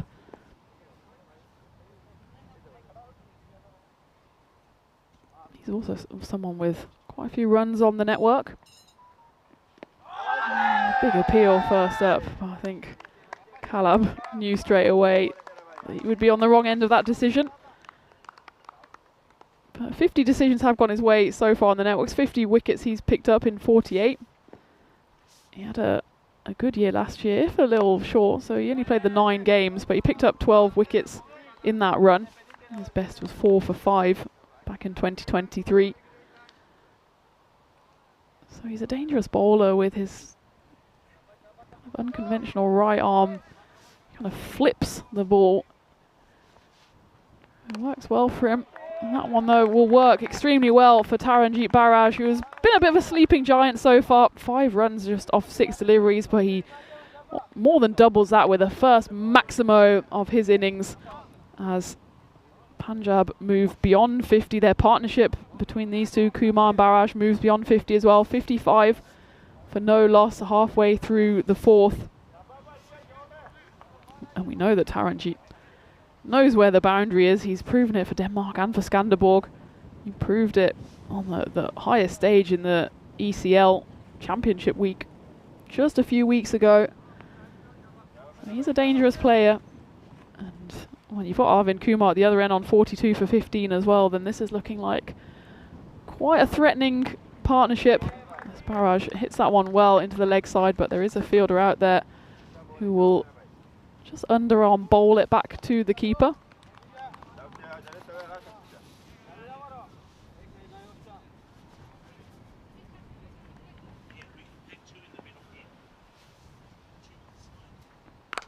This time Kumar just waits on it, and it was a bit of a hit-me ball there from Kalab Sajjad. And Kumar duly obliges. He moves us on to 48 off just 16 deliveries. Punjab move into the 60s. Well, we saw a big innings earlier, didn't we, by Zain Naqvi. He scored 160 not out. And well, I wouldn't say Arvind Kumar is quite on that trajectory yet, but it was also a bit of a slow burn actually from Zain Naqvi, and then just went absolutely ballistic towards the end with the final 60 runs coming off just 10 deliveries, including 2 perfect overs, or more than perfect, that went for 38 apiece. And Arvind Kumar maybe seeking a bit of inspiration from that Nakvi innings, is trying to go big here. This time he just flashes it into the offside and will have to content himself with a single, but he will also maintain the strike, as at the end of the fourth, Punjab move to 63 for no loss. And this is looking like a more than solid start for them. Also important games for them, given that they have 3 of their 5 games today. Won the one this morning against Cividate, and they'll come back in that final game of the day against Marco Milano. Take a look at that run rate, steadily moving along after that slowish first over. Since then, they've had a magical over and they're just plodding along over 15. So they'll be eyeing up that 150 mark, I'm sure. As well, previously we said even just triple digits on this outfield will be productive, but that one's going to go for another Baximo straight into the bushes, and that will be the half century up for Arvind Kumar. He moves to 55 off just 18 deliveries. It's been quite some innings from him. Bit of an unconventional way to get to his half century, but get there he does. And that Grizzly says hello to the bushes as Kumar here motors along, as it's Javed Mohammed who's come back for his second over after his first one went magical, went for 20. The first ball of the fifth here went for a 6. And he goes again, does Arvind Kumar, and well, that's more like what he was trying to do on the first delivery, as he absolutely clatters that into the neighbouring field for back-to-back Maximos. And well, maybe he's got Zain Nagvi in his sights. We've had one record-breaking innings so far this morning, and Arvind Kumar, he'll want to see his name right below Zain Nagvi's, maybe on that Hall of Fame. But 55 is what he has, 61 even off 19 deliveries with that 6. And this is looking like big trouble for Brescia CC. Of course, this is only their first game in this tournament after the washout yesterday. And they've got back-to-back games, so they'll be coming back against Cividate in just about an hour and a half's time. But first, they're going to have to face the onslaught of Arvind Kumar. But this is up in the air. It could be taken, and it is. So no Hall of Fame for Kumar on this occasion, as it's a lovely catch out there by Imran Naveed. I thought for all the world that that was going to end up in the fields next door, but it was more high than handsome. And Arvind Kumar does have to depart for 61 off 20 deliveries. So still an excellent innings for him, as the opening partnership for Punjab is broken, but not before 75 runs are put on the board. And he has to depart then, Arvind Kumar. It's a nice innings from him. 61 off 20. In the end, Javed Mohammed picks up the wicket, and it's a lovely catch taken in the outfield by Imran Naveed, given that that Grizzly took an absolute age to drop from the Bolognese sky. And well, not quite the sun shining down on us, as it has actually started to rain now, and it was forecast, but now it's nothing that would really trouble the umpires. They've both got headwear on, and I'm sure, especially if you're a Punjab fan, you'll want to see your side carry on batting out here. But the rain has come to greet us, as it did yesterday, and it's Rajmani Sandhu's come to greet us out in the middle, and he starts with a huge Maximo. So he's not concerned by the rain, as the left-hander gets his innings off to the perfect start with a big 6 over cow corner, over the gazebo, over everything, into the bushes. So Javed Mohammed, well, he's picked up a wicket. His other 3 deliveries from this over have all gone for Maximos. And the rain is just getting a bit heavier here. 2 balls left of the 5th. And Rajmani Sandhu goes again, and that's not an action replay, that is the next shot, but the result is identical. Maximo, Rajmani gets immediately into his work. 2 balls, 2 sixes, and he's another one of these danger men for Punjab. Over 1,500 runs on the network. Never actually got a century to his name. His high score, oh no, he has got a century, in fact, 101 in 2020. 1,800 runs, and well, there's another 6 again. This is not a replay, folks. That's 3 sixes in the exact same spot. 1, 2, 3. Rajmani Sandhu. He's got 18 runs now off just 3 deliveries.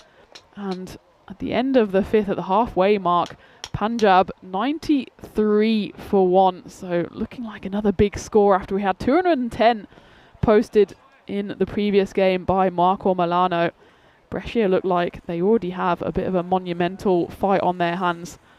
And, well, we've had some explosive hitting so far. And it will be Rico Fall who will take you through the second half of this innings, as I will have to just compose myself after that supersonic over that went for 30 runs. There was still time for a wicket there, but it was 5 sixes and 1 wicket in that Javed Mohammed over. So at the halfway stage, Punjab 93 for 1.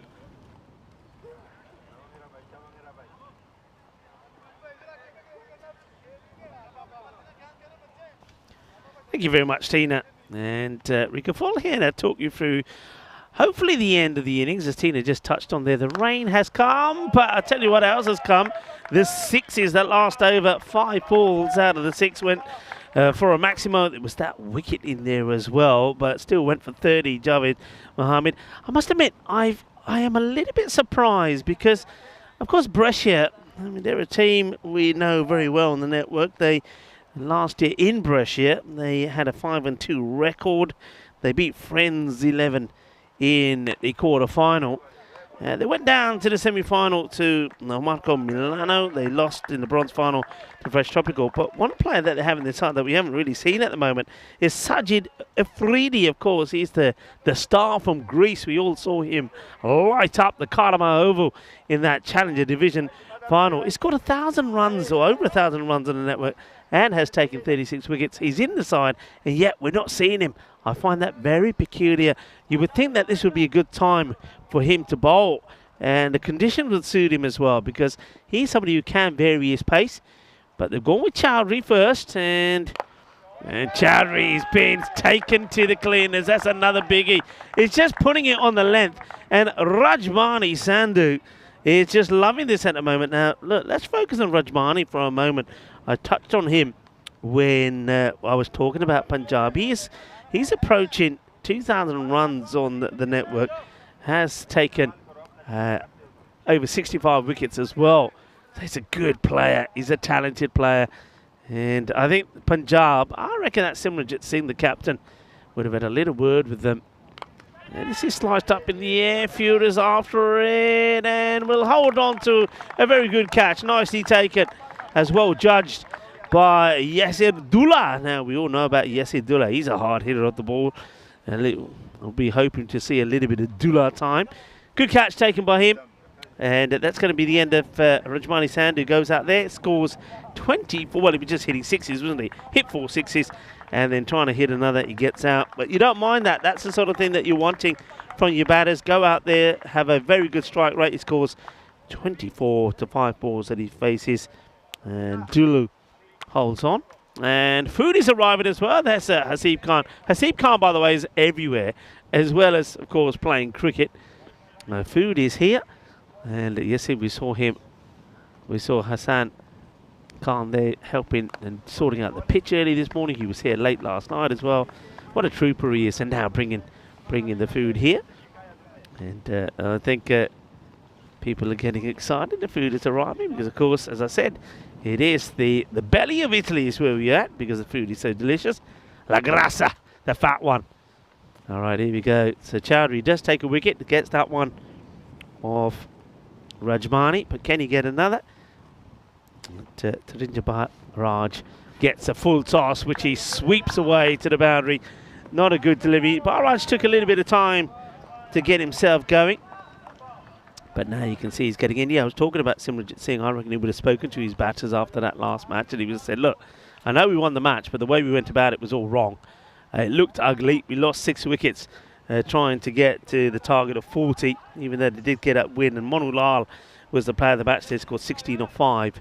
So he's probably said to his batters, go out there and, you know, let's show what we can do. Let's get a good score on the board. Because having seen that victory by Marco Milano, a team that they beat in the final in Brescia, they know that they've got some competition there. That's the scorecard so far. Arvind Kumar, he steps up for the big occasion. Stepped up for his captain again. He was the man who scored 2 half-centuries in the win in the semi-final and the final. Oh, that one doesn't come up at all. Doesn't bounce at all. Rain now. It's probably how it was when we were here on day 1. Remember day 1 we had rain through match number 3 and 4. Trentino Aquila taking on Friends and Fresh Tropical. against Trentino Aquila. Stayed a bit like this, and then it got heavy, and match number 5, we sort of got it started but couldn't finish it. It's a bit like that at the moment, but remember, the situation is very different.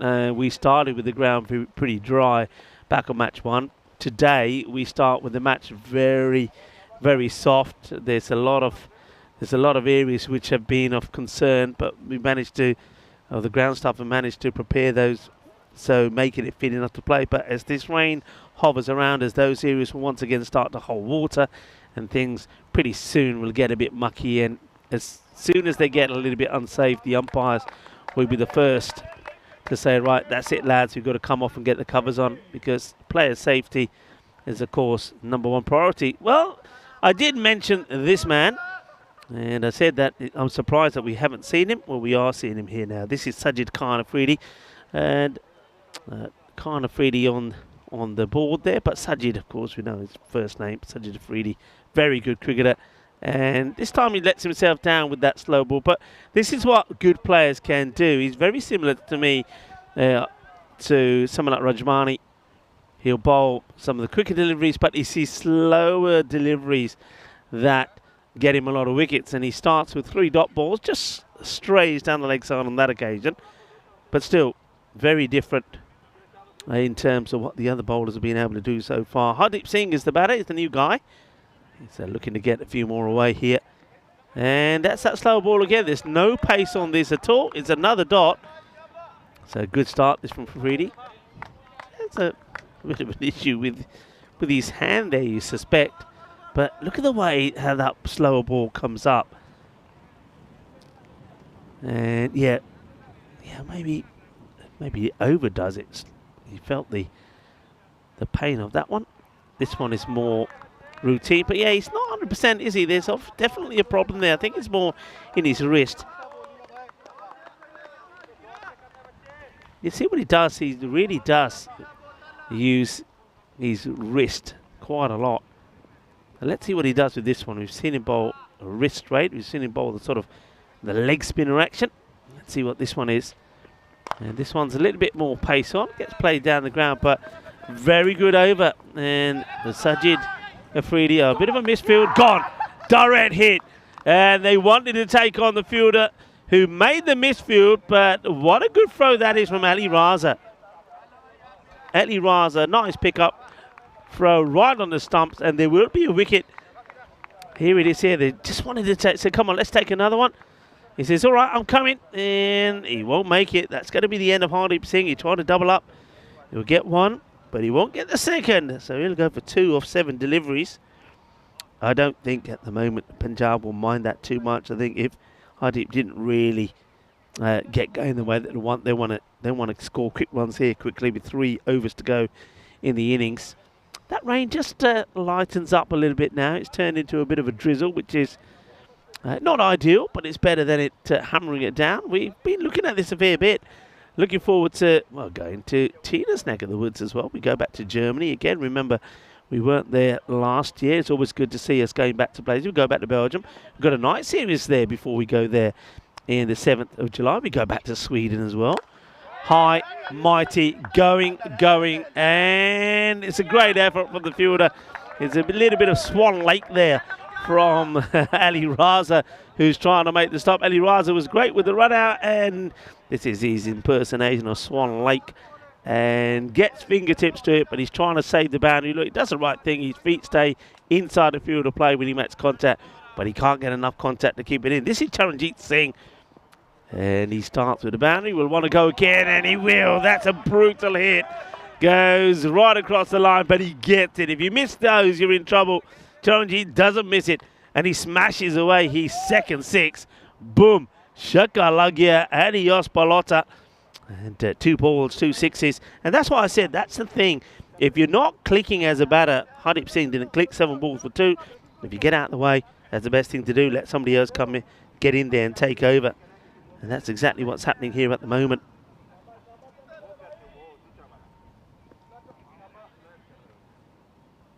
So, ready to go again. In fact, it was, my apologies, Hardeep Singh is a batter that survived. It was Taranjit Barraj that was trying to double up. So he's the one that has to go. Barraj would have gone He goes for 23 of 11. But once again, this one is going to be well saved actually there by the fielder. Gets a good hand on that and does the right thing. Well, steps inside and stops it going to the boundary. Yeah, but again, he took a while to get going, but I think he'll be happy that he does get a couple of sixes away and 1-4 on his way to 23 of 11.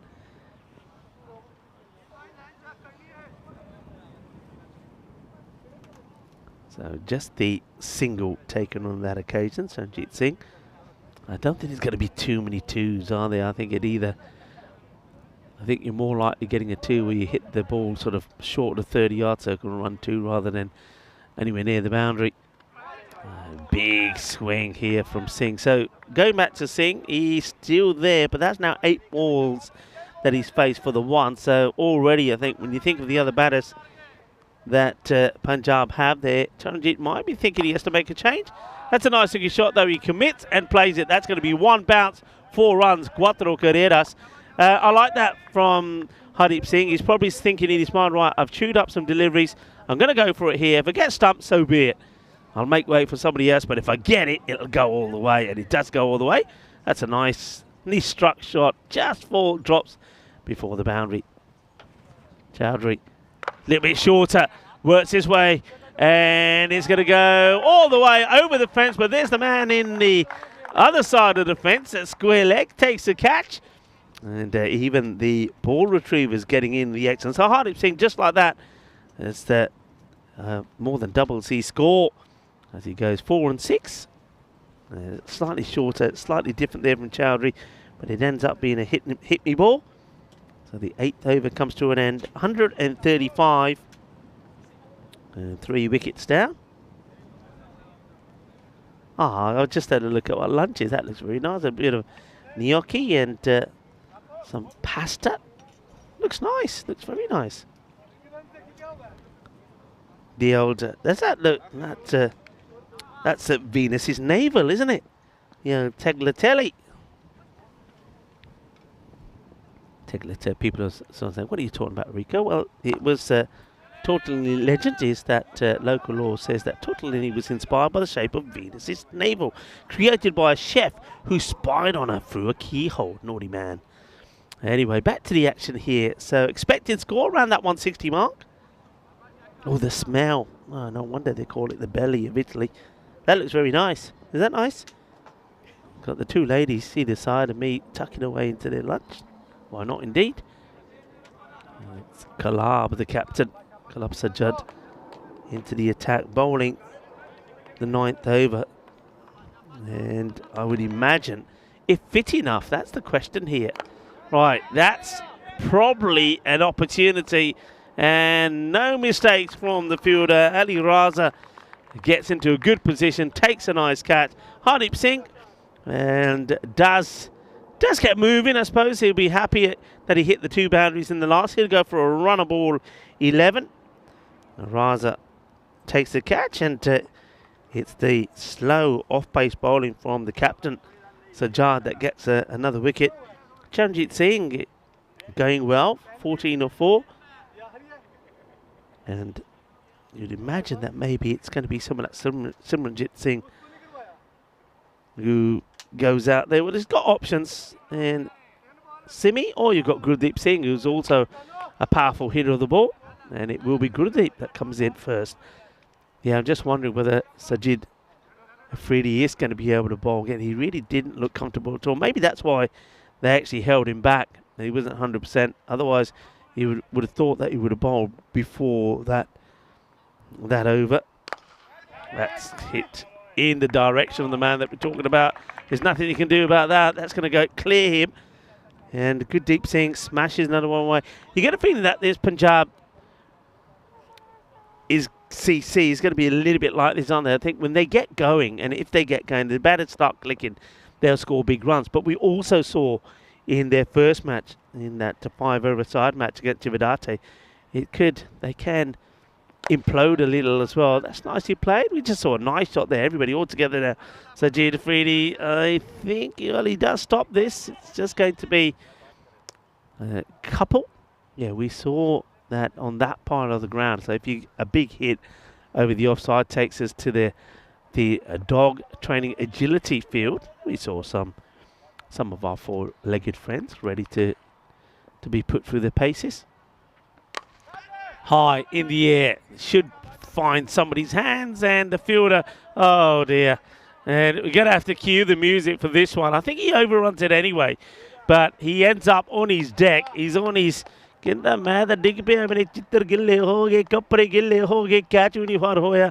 look.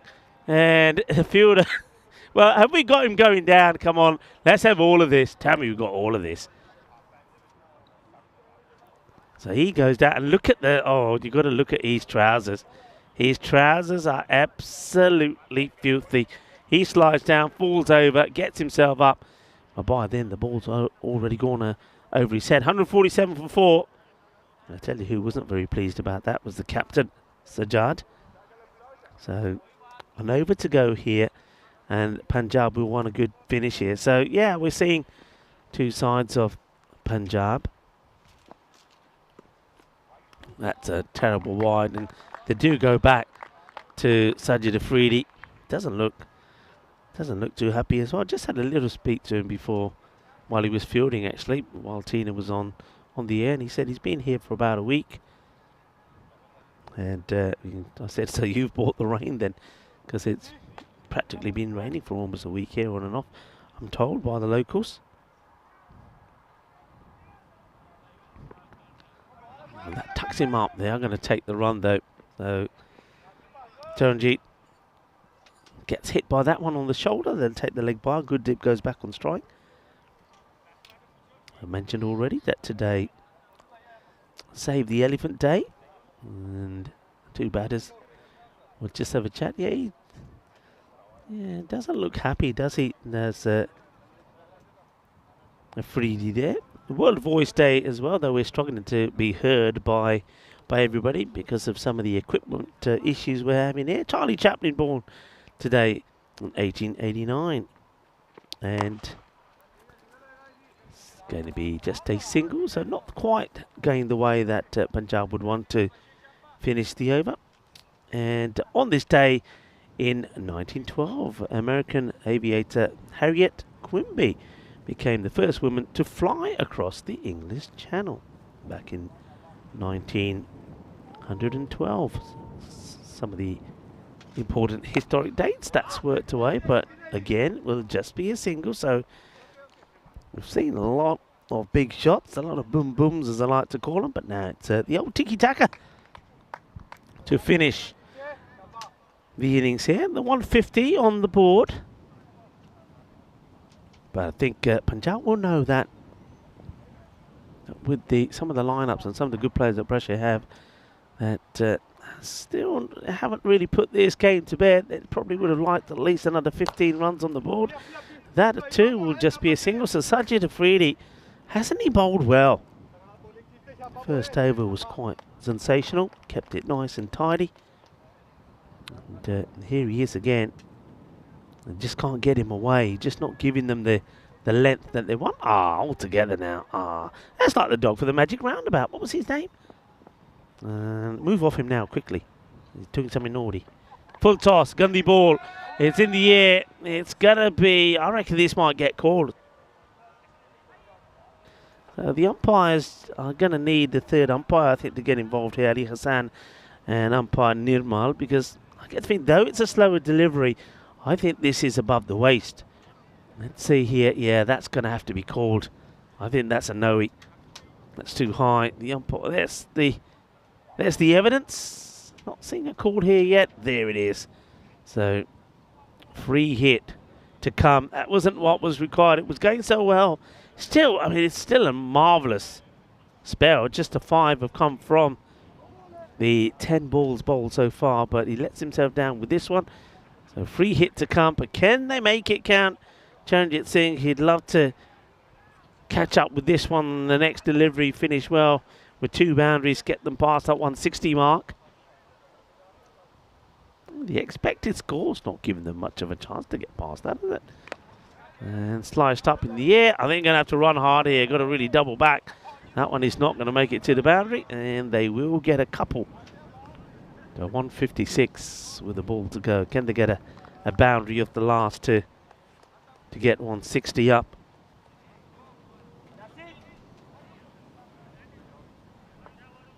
And, well, the batters are walking off there. I think there's one more to come here. Where are you going? किधर चले? वापस आ जाओ.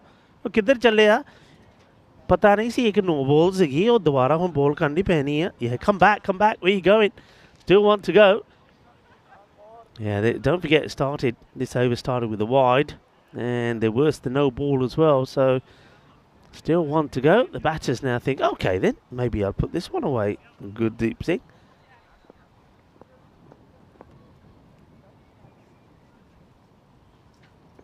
And he will put it away. That's the shot they wanted. 6 runs from the last ball.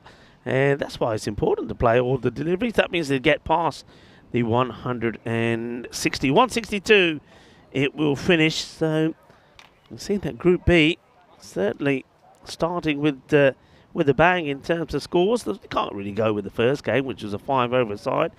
But the last match, 210 put on the board by Marco Milano. Cividate fell well short, in fact 104 runs short with 106 for 10. And here Punjab, the champions of that series in Brescia, have put 162 on the board for 4. That's a bit more like what you expect to see from them. They'll be pretty happy with that. You can see high fives all around as a Rajmani with his new hairstyle giving all the batters an encouraging high five to come back. Let's take a look at the highlights on this one. So Arvind Kumar made a cracking start, didn't he, with some great shots, scoring 61 of 20. We know that he's a key player who gets going when his team need him to be at his best. 61 of 20 he scored. You'll have to just imagine these at the moment, but he did score no 4s, all 6s. That tells you a story. If you're going to hit boundaries here, well, they're not the highlights we wanted to see here now. Well, maybe the cricketers are going to come second best here. Here we go. So, boundaries and plenty of them. 61 of 20 with 9 6s.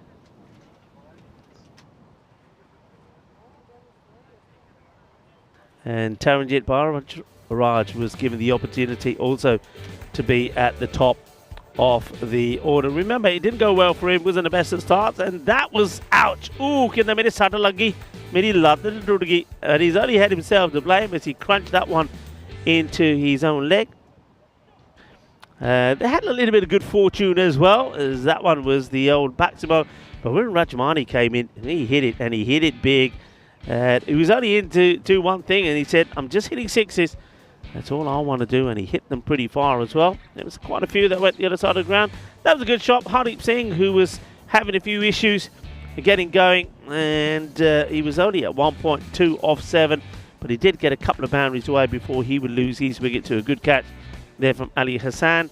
And at one point the batters were going off, then they would come back, and then it was a 6 hit.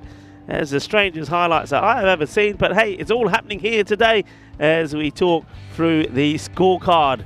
61 to Arvind Kumar, 23 to Taranjit Baraj, Rajmani Sandhu 24, and then Gurdeep Singh there at the end scoring 20 of the 7 deliveries. We'll take a quick look at the bowling figures. Javed Mohammed, not the first bowler today to go for 50 of his 2 overs.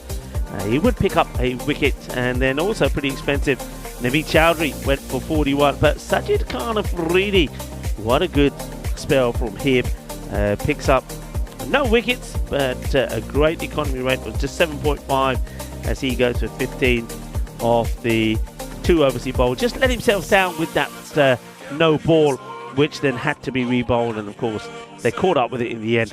6 coming off the last ball of the innings. 162 it is. Join me, Rika Full and Tina, when we return. Well, one of us will, the other will sit 5 overs out, and until we can get the equipment sorted here. But we'll be back in about 10 minutes time.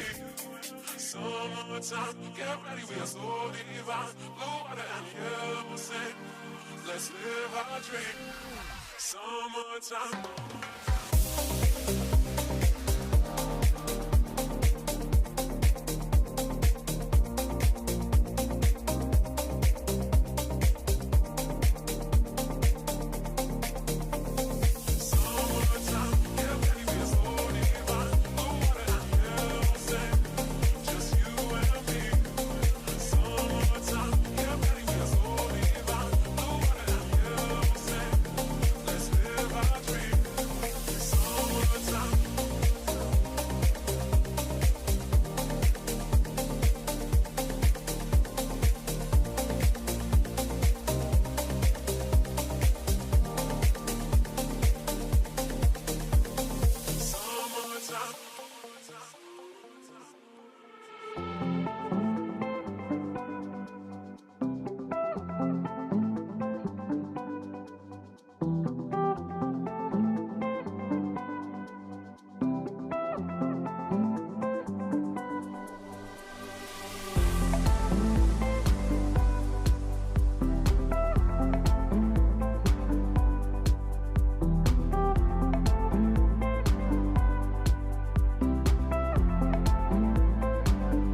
This European cricket event is proudly brought to you by HCL Software, Rado, 1xBet and Victorinox.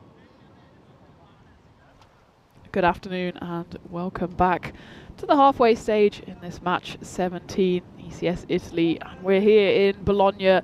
It's a currently dry Bologna, but there has been a bit of rain about. You saw that in the previous innings, but we're going to get cracking nonetheless. And Punjab have put 162 on the score. So if Brescia want to take home all 4 points, they'll have to chase down that total in 7 overs or less. As for Punjab, if they can restrict the batting side now to 113 or less, then they will take all 4 points from this match 17, the third match of the day.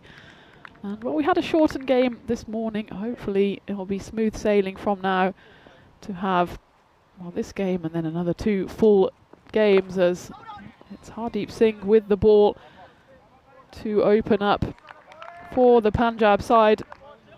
As for the batting side, pressure, Imad Khan is out there as he just knocked that one away for a single, and he's joined out there in the middle by the danger man we've spoken about quite a lot already, Sajid Khan Afridi.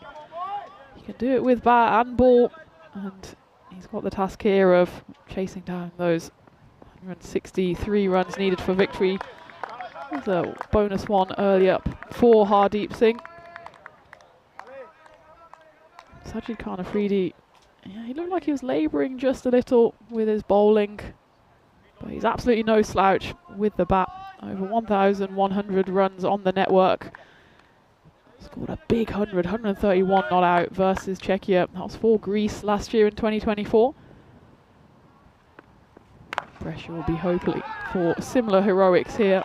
As you can see, dig that one out and not interested in the slightest in the singles. You can see he's wringing his hand out there. That was right off the toe end of the bat. Dug it well, actually, because Hardeep Singh delivered a crunching Yorker. Sajid Khan Afridi did well to at least maintain his wicket there. Just making sure his fingers all still in the right place.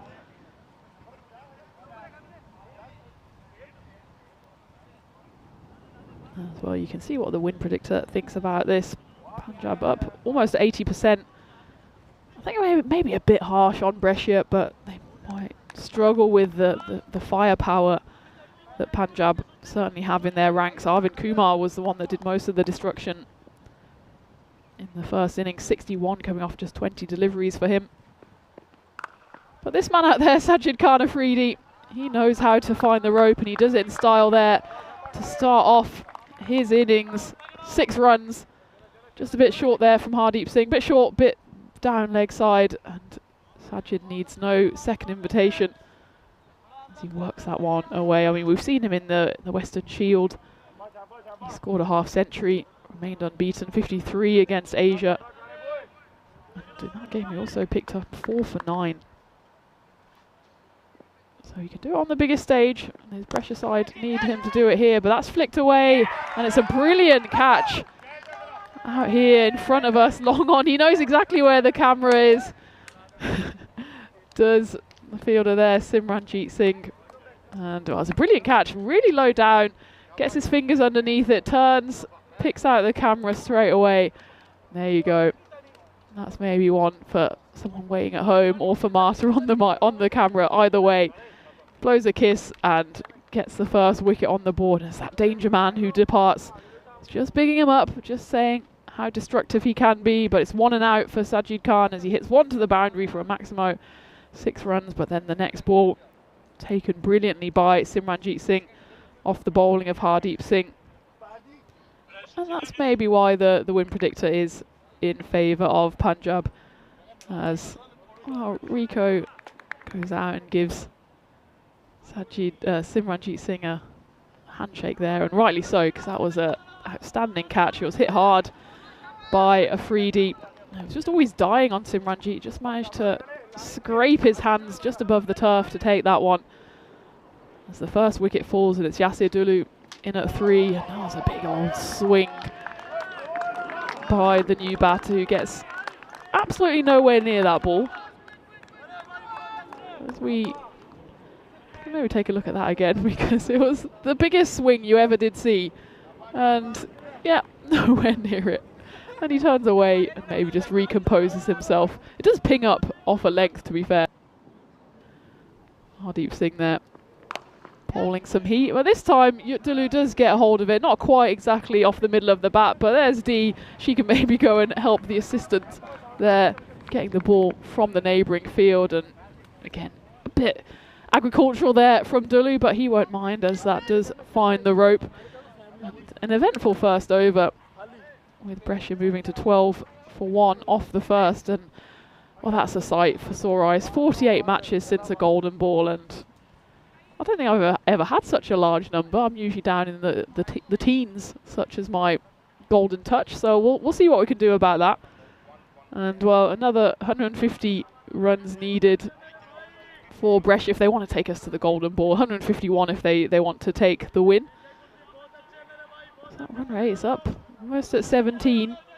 So it's a tough battle, especially when they've already got one of their danger men, Sajid Khanafridi, back in the shed. As Dipendra Shekhawat comes on for his first bowl of the game. I'll have to just reset that one though, as he strays the wrong side of the wide line. Punjab, of course, have already got a win in the bag this morning. It was a bit of a strange affair though. Shortened game because of the rain we had overnight, the 5-over game, which actually only ended up lasting 8.1. But we still saw 11 wickets fall in those 8.1 overs.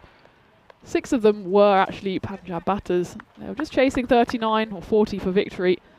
Did it in style in the end, did it comfortably. But at one point, they were 14 for 5 at the end of the second.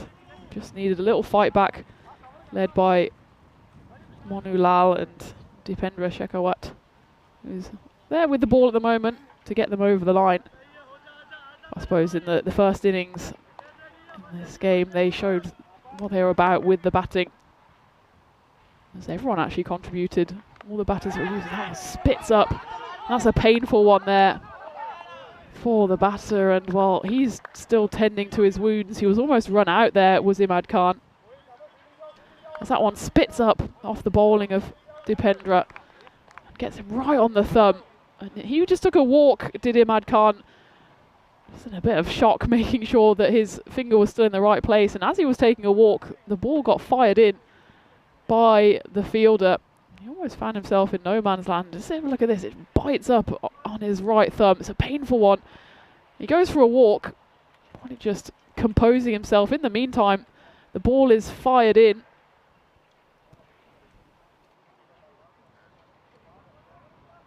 And you can see he's just standing there and he almost has to do a photo finish, knock his head over the line because his bat isn't anywhere. But it looks like he's done for this innings at least. He's showing the damage to the opposition as he does walk off the pitch. He doesn't look in enormous amounts of pain. Actually, now he's jogging off the pitch, so maybe it's just a case of having to pop that finger back in. In any case, though, that vicious delivery from Shekhawat does mark the end of Imad Khan, who will have to retire hurt. Hopefully there's no lasting damage for him, because Brescia do have back-to-back games here. 2 games today, and the second one is coming up immediately after this one against Cividati. It's a big game as well, if they want to give themselves a chance of getting into those top 2 spots to get into finals day. But Imad Khan, he'll hopefully just get a bit of treatment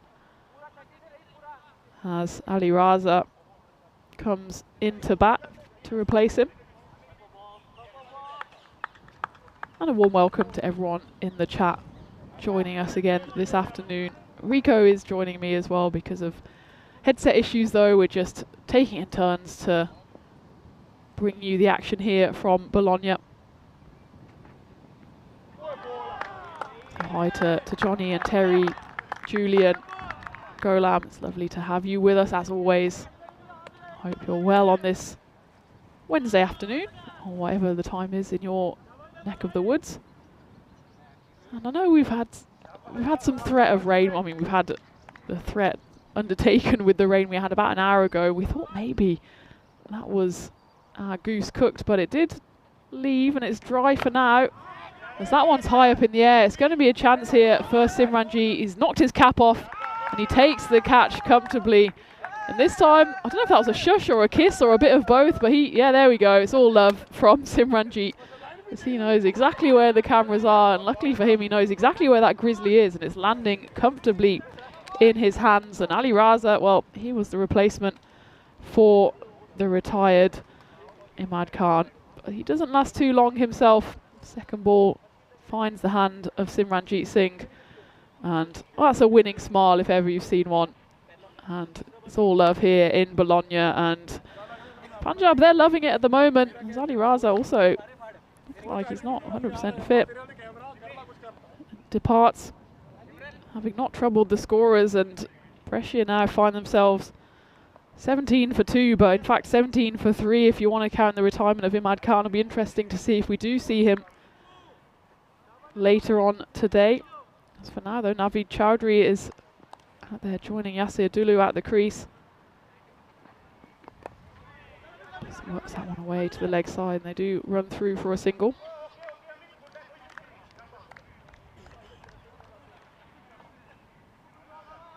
It hasn't quite gone to plan for Brescia so far, but they're regular customers here on the network. They of course hosted the series last year and made it to the semi-finals, but then fell at that hurdle and then couldn't get themselves the consolation prize of third place either. So they'll want to at least get to finals day in this series, but some making up to do here. So they've got the back-to-back games today, and then I suppose even more importantly for them, they've got the 3 games tomorrow. They in fact play the final game of the group stages. Match day 24 against Marco Milano. And well, that might be a big game in the context of trying to get through to those top 2 spaces, especially with that impressive victory from Marco Milano against Cividate by 104 runs in the end, the winning margin. And well, we'll see if anyone this week manages to repeat the antics of Zain Naqvi, scoring 160 runs and remaining not out in that crushing defeat. And that's why Cividate, well, it's looking a bit troubling for them. They've already played the 3 games and they haven't picked up a win. They will be coming back in the next game against Brescia, so that's a big one, you'd imagine. But because there's only now basically 2 days left of play in this Group 2, every single game is important in the context of the table. The top 2 go through. As Hardeep Singh comes back on for his second over. His first went for 12. He did also pick up that wicket of Sajid Khan Afridi, the massive wicket of Afridi. This time though, Yasir Dulu just pivots on it, and I think he does manage to get it all the way. You can see by the disappointed expression there of Charanjit Singh out there on the boundary. He didn't quite manage to reel that one in. He did in fact overrun it, and by the time he turns around, that grizzly has made its way over the rope. So much needed boundary here for Brescia. Yasir Dulu has faced 4 deliveries. Make that 5. That one's not going to go all the way to the rope though. This long outfield, Simranjit Singh, the catcher of 2 wickets already, does the fielding out there. If you look at this Punjab CC lineup, they've just got talent and runs throughout. Simranjit Singh being one of them. He's got over 1,500 runs on the network. Taranjit Barraj, of course, got international experience for Denmark, played for Skanderborg in the ECL earlier this year.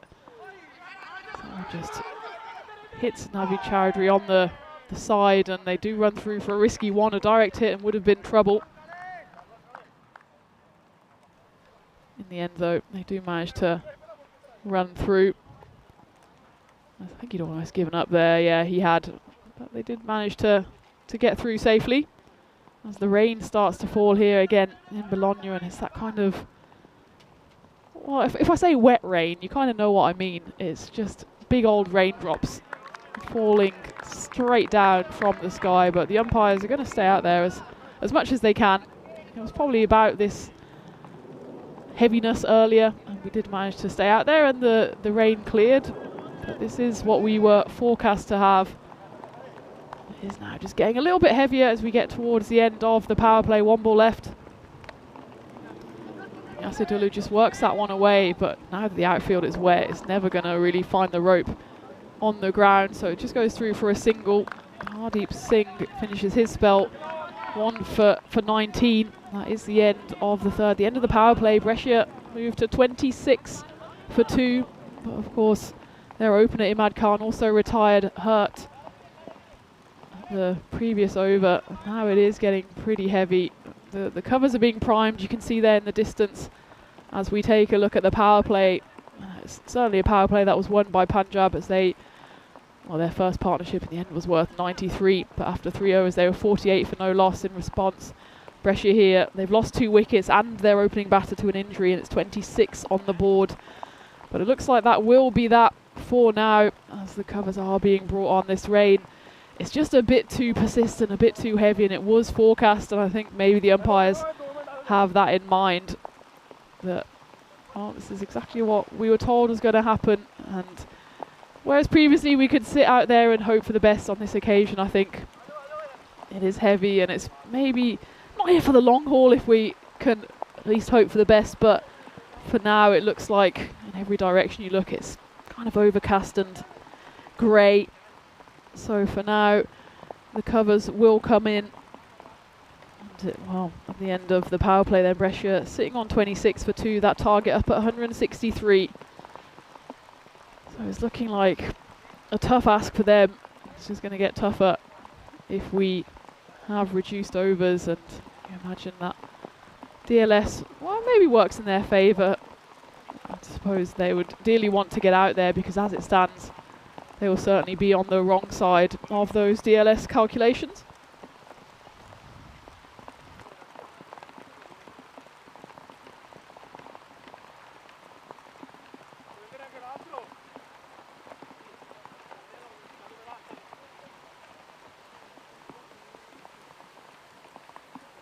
So you can see the bigger covers are coming out now, and well, you can also see that boggy area to the side as well. That's not going to get any less boggy with this rainfall coming down now. So we can maybe just take a look at the highlights so far, if we do have them. As you can see there, they're trying to do their best to protect those run-ups. In fact, the AstroTurf out there in the middle is not necessarily the problem. The Astro dries pretty quickly, but it's just those run-ups that are just going to get wetter and wetter, and that standing water that we had a problem with yesterday is probably going to make a return. You can see now the rain falling heavily, and well, thankfully those guys out there in the middle doing excellent work to try and get the centre covered as quickly as possible. But it is very much heavy, verging on torrential now, and it means it doesn't look good for our prospects. Never say never, but just the amount of rain that's falling down, and the field was already saturated from the rain we had yesterday morning. Fortunately, this was exactly what was forecast, and fortunately also the weather gods are not on our side.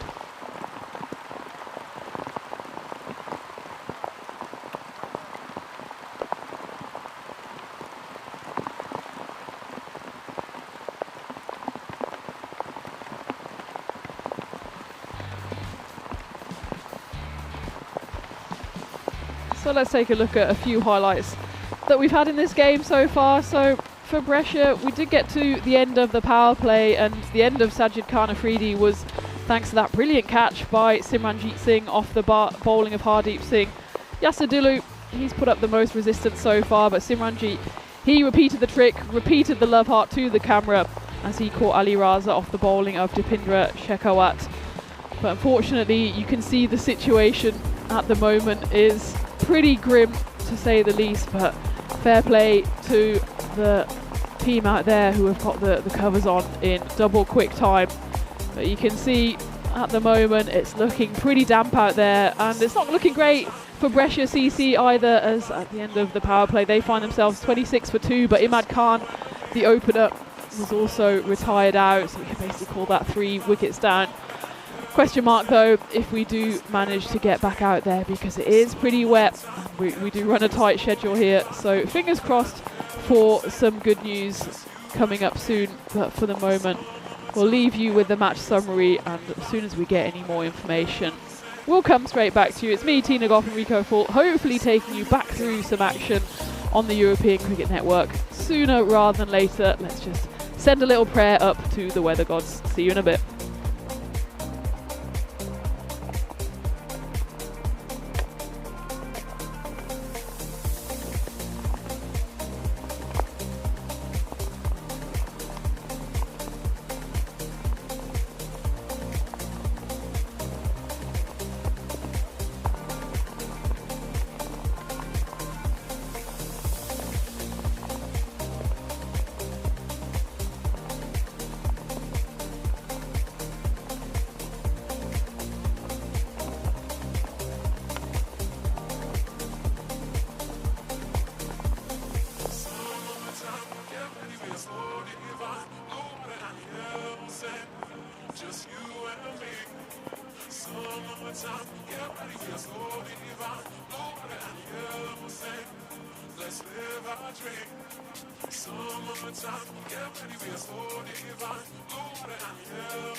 2, 1, 2, 1, 2.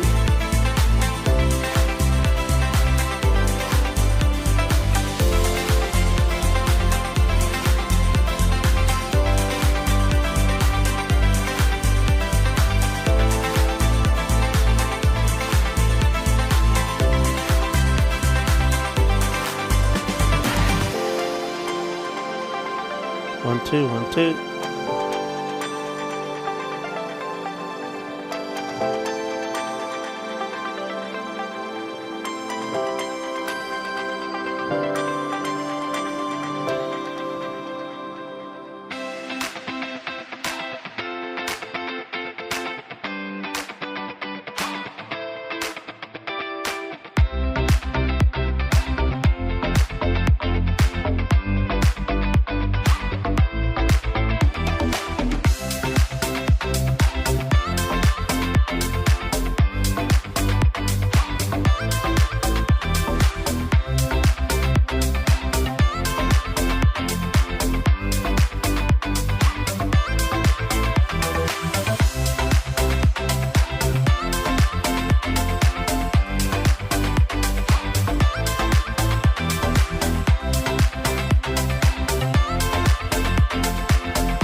Welcome back to Bologna, where we're into match 18 of this ECS Italy, and the rain is about, and hopefully the rain gods will be in our favour as we go into the fourth game of the day, which sees Cividate in their third game of the day playing against Brescia, who are on the second half of their doubleheader. Before we talk a bit about the teams, let's go straight out to Charles in the middle for the coin toss. Cividate with Brescia CC to call. Heads is the call, and it's a tail. We're going to bowl first. They're going to bowl.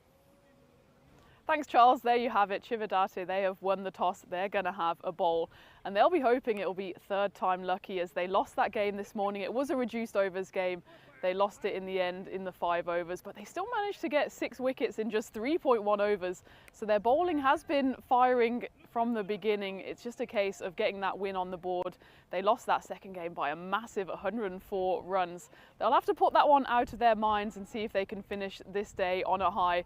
Of course, they'll still have 2 games tomorrow to try and get themselves into that top 2 to get into finals day. As for Brescia, well, they fell a bit short last year in their home series as they got into the semi-final. They lost the semi-final, then they also lost the bronze medal match. So they'll want to go 1 or maybe 2 better in this series. This is the second part of their double header, and they've got 3 games coming up tomorrow. So it's all still to play for here in Bologna. And well, Rico's been joining me all day in the commentary tent. You've only really heard one or both of us at one time, so hopefully we can get our headsets working. But in any case, Rico and I will be there to take you through the action, and it will start off with Rico. Take it away.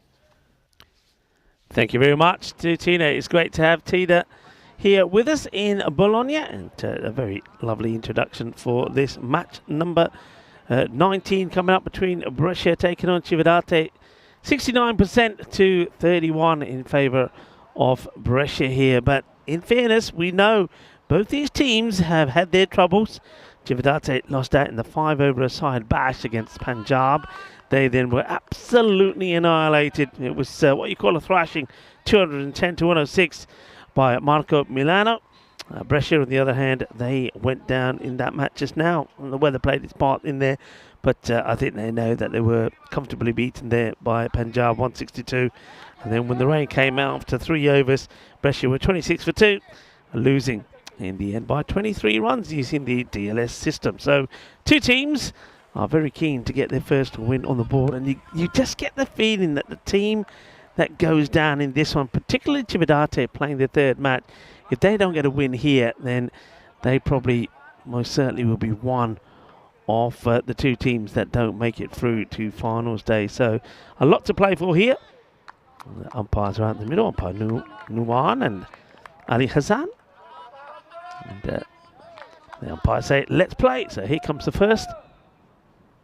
It's Arslan Mohammed who's bowled well on the day. Oh, and that is so close to knocking over the stump. Just watch this ball. It's an absolute beauty. Starts to shape in, then moves away at the last moment. What a lovely ball this is. You'll see it here one more time coming up from Arslan. He's had, for Cividate, he's had a good day. So a good start from him. Here it is again. Just watch this shape away. What a lovely ball. Not the best of shots from Imad Khan. Back to live action, and this time he's a little bit more careful. Just plays that away. Got a genuine catcher in there. Ian Slip. Nice to have you all with us.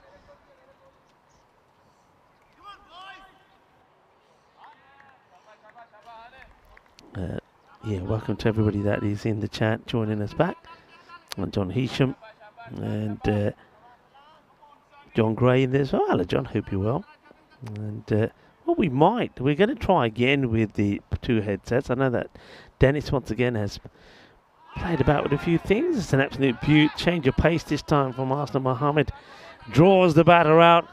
Gets him out of calm playing at this, but he plays and misses. It's another dot delivery. So we will see if we can get Tina again. I just think it's quite ironic that we are celebrating World Voice Day today, and you can only hear one of the 2 commentators. It just goes to show just how important the voice is, and how important people do like to hear other people. And it's about raising awareness of issues affecting the health of people with voice issues. As that one, well, no issue with the middle of the bat. It might have been an issue for I'm not sure who that is.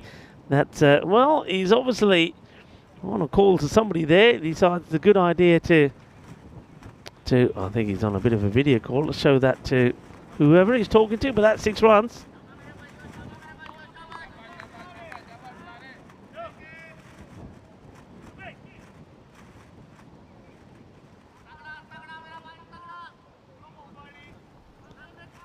The first runs on the board, and that's a big hit being played away.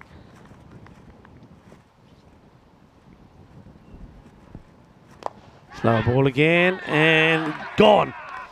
Well bowled, but really well held. Well, across my heart and hope to die, I'm going to take the catch, says the fielder. And that's exactly what Secunda Waleed does. It was hit pretty well. It was the slower delivery, but that's a really good catch. Look at that. He juggles that.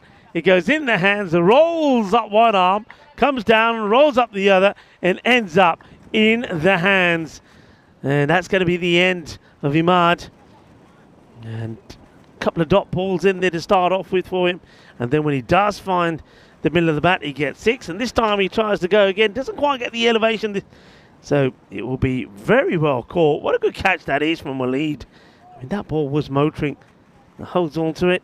And Arslan continues to be having a good day with the ball still to go. 6 for 1 as the next batter comes in. And it's Yasir Dula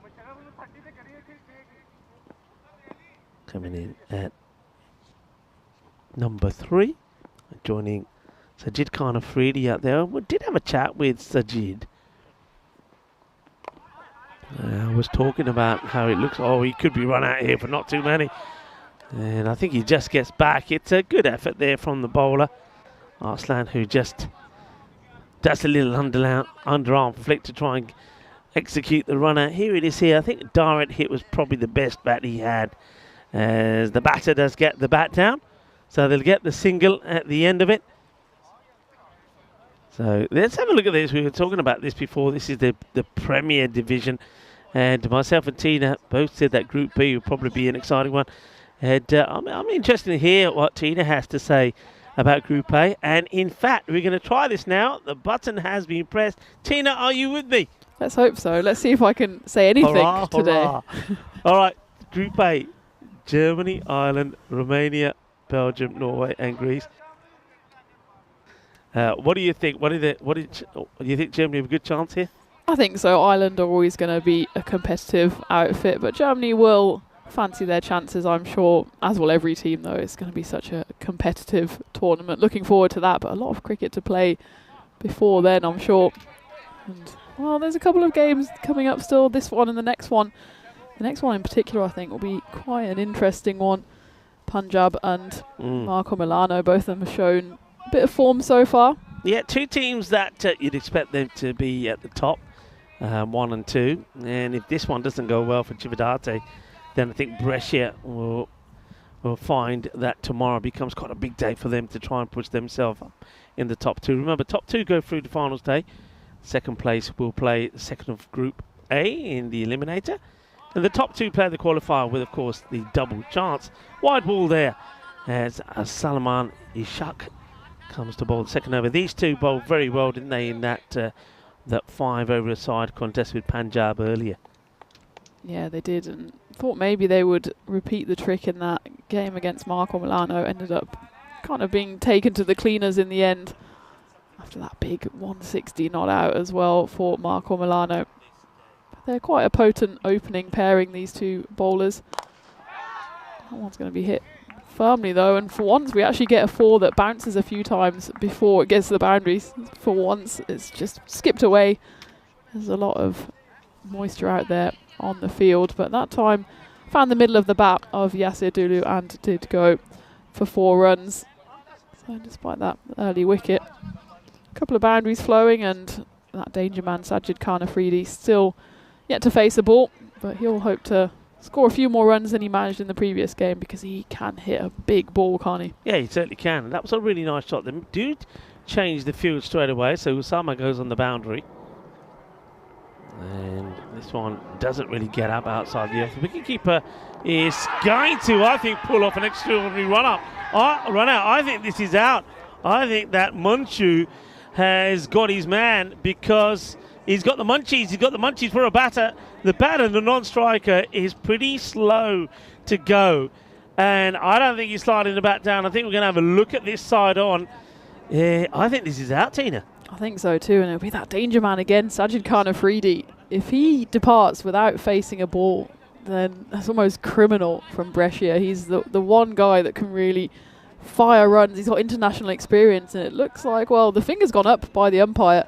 He didn't need a second look at it. We'll hopefully take a second look, though. But Sajid Khan Afridi is making the long, lonely walk off. A great piece of fielding there, wasn't it, from Munchie behind the stumps, almost lying down as he threw that, and brilliant piece of work as we take a look on the replay. Yeah, let's see if we got this from side. I mean, he's so casual, look, and then he's pretty slow. He never really gets going. And the technique there, for somebody like you said who plays international cricket, he's not sliding the bat in, and it's just a lazy run. And I think you'll see here, because the bat is in the air, yeah, that's the, you know, for all the youngsters that are watching, the basics are so important. Slide the bat in, back to the live action. A left-hander comes down and swings and misses at this one.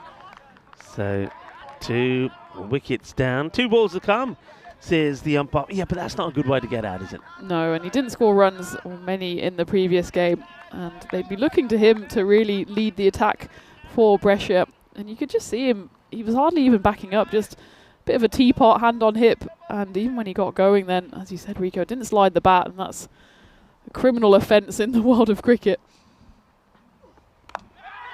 And just wide of the fielder, this one will go to the boundary. 4 runs, and not where he was looking to send that, but they all count well. They say the ladies like diamonds. You like diamonds? I wouldn't say no to diamonds. Okay, not that I'm giving you any diamonds, by the way, but I'll tell you who doesn't like diamonds is Sajid, because that's a diamond duck. He doesn't face a ball. Diamond duck for Sajid Afridi. That's really going to hurt them. But I was saying a bit earlier, I did speak to him in the interval, because he never looked right when he was bowling, even though he bowled very well. But he was telling me he's got an issue with his shoulder, the right shoulder. He's had physio on it, but it's still not quite right. Here comes the next. Full toss. Doesn't get it out the middle. It's a catching chance. It'd be a great grab if we can get there. Of course, the ball plugs. The batters will come back for 2. So 2 runs taken there. And 16 the score moves on to. So I think we've got... is that the end of the over here now? The umpires look like they're saying it is over. Yeah, it is the end of the over. So that 2 takes the score to 18 at the end of 2 overs. So not quite the start that Brescia are looking for, especially since they've lost those 2 wickets.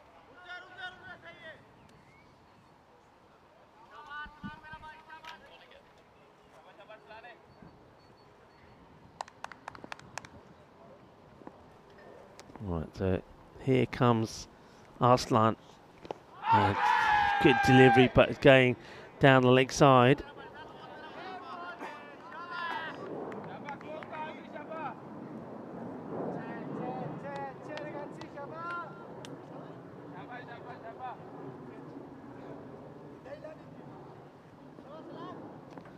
So this is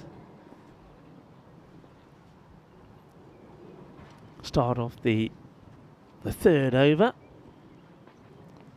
A bit of an inside edge, and it's well done once again by the keeper. This is Munchie. He's having a good time at the moment. I'll tell you who's not having a good time at the moment.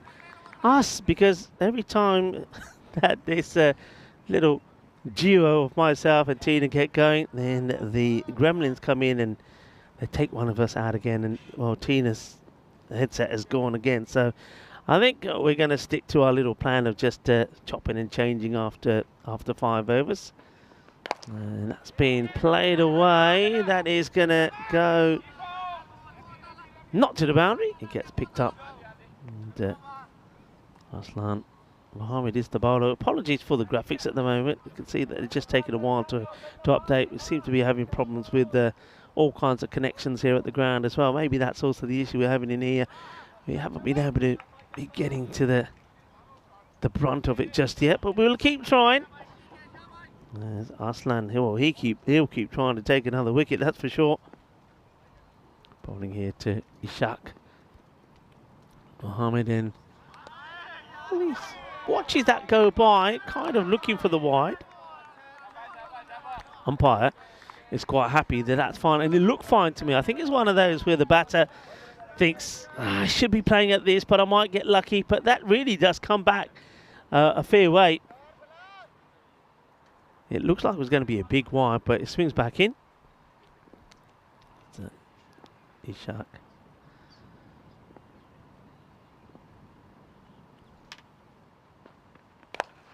Goes for the same ball again, swings about at it, and a good catch taken. That's well judged and well taken. That's Salman Mohammed.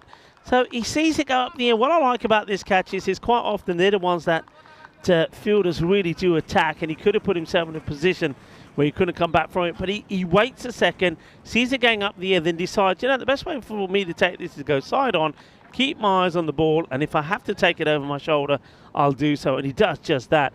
So with the score 19, it's the third wicket that goes down. So Yasir Abdullah is stranded out there. He'll wait for another partner to join him as Ishaq Mohammed scores 6 of the 5 balls that he faces, the 1-4.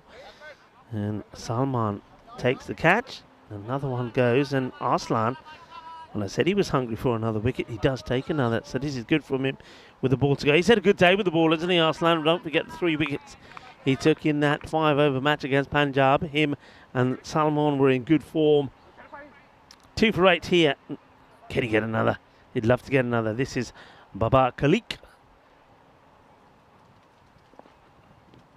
Strays down the leg side. Getting a little bit, is he getting a bit greedy here, Arslan, with the field? We've seen this before today, 2 slips. Look at that. It's not often that we bring you a T10 format game with 2 slips, especially early on. I mean, if it was a number 10 or 11 or a hat-trick ball, you get it. But Arslan will have to bowl it again. He does go for the Yorker first up to Baba Khalik, but just fires it down the leg side.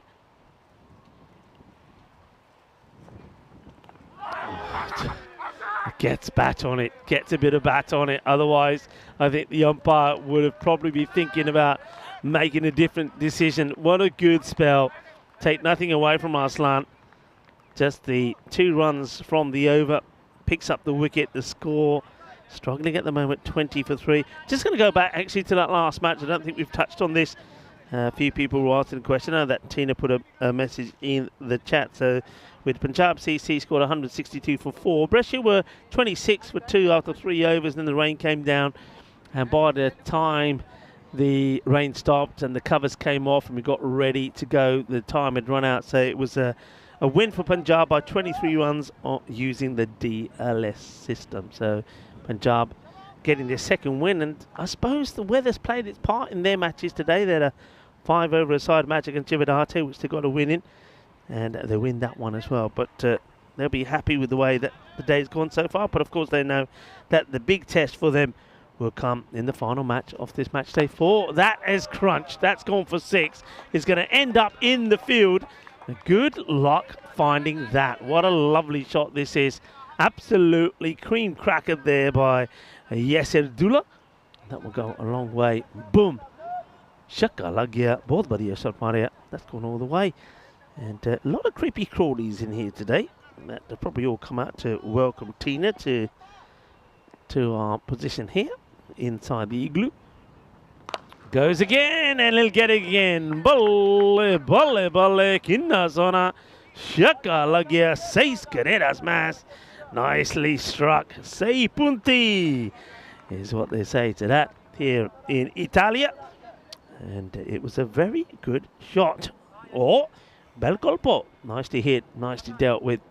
They need some firepower. They need to get going because the power play just didn't quite deliver. But that's more like it. That's better. Good hit.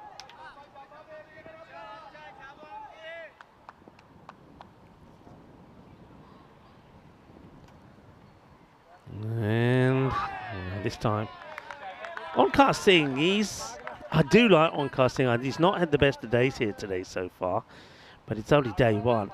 But always seems to give you something. He's an extraordinary fielder. He's a good spin bowler. He's learning and getting better all the time. And with the bat, it can be very useful. So one car shows what good bowlers need to be made of after being blasted for the first 2 balls for 6. He does come back nice and stops Dulu going after him. All right, he'll fancy his chances having a go here. Baba, who has yet to get off the mark. And Baba will get a bit fortunate. This bounces just the once. The fielder there at square comes along and does the stop. That's Salman Ishak. Still got a bowler or over up his sleeve. Okay. Going to be too wide here. See what he's trying to do. He's trying to draw Dulu out of the crease, but Dulu not falling for that just yet.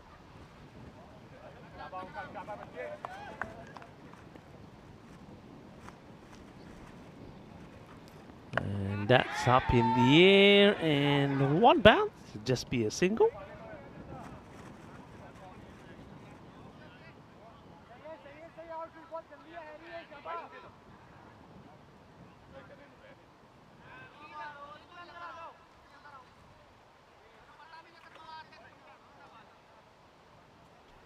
So, end of the 4th over, 36 and for 3. So, it's a little bit of fun here. So, I've got a question for you. Who was the only man to captain England in football and cricket? Gonna leave that up there for you viewers while we have a look at the worm. So, it's sort of starts to go outwards, takes a little bit of a plunge there, then goes up again. So, once again, the only man to captain England in football and cricket. And I'll tell you what, we'll put the answer up for you at the end of this over. So you've got a few balls to think about that, and that'll be on your screens by the time that I change over and Tina comes onto the comms at the end of the 5th over.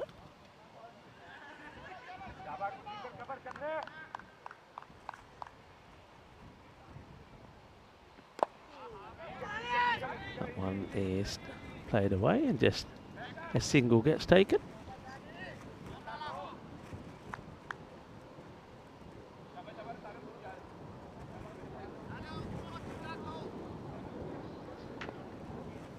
So this is now some nice tidy bowling from Kuljinder Singh, who, well, he, unlike one or two others, he's not had the best of days, but this is better from him. I like what he's doing here. Remember, he was one of the bowlers that went for many. I think 59 comes to mind off his 2 overs against Marco Milano. And oh dear, well, just when I'm starting to say he's getting better. Well, I suppose the good news for him is with the soft and slow outfield, that will not go to the boundary, but the batters will get 2 wides here. Just not the best of deliveries, and a difficult one for the keeper. It's a bit of extra bounce there. And Munshi not able to stop that one, so Kuljinder will have to bowl it again.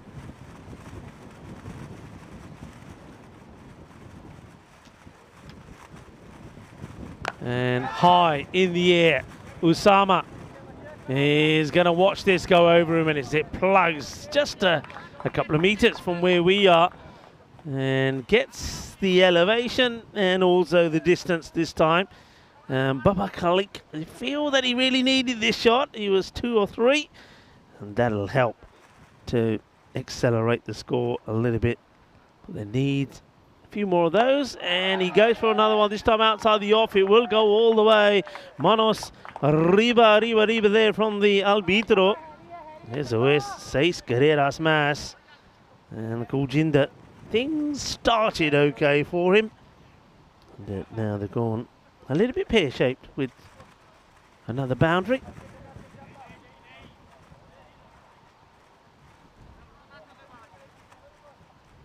$50 on the board. Ball to go with this one. And it's nicely played, but to the fielder should just be a single. And there's a shot at the stumps, and that allows the batters to come back and take a second. I think you do have a shot here. Plenty of fielders backing up, and there is that opportunity to get another wicket. So time for us to change over. And the question, of course, I put out there was, who was the only man to captain England in football and in cricket. You can see the answer on your screen, so maybe Tina will be able to elaborate a little bit on this.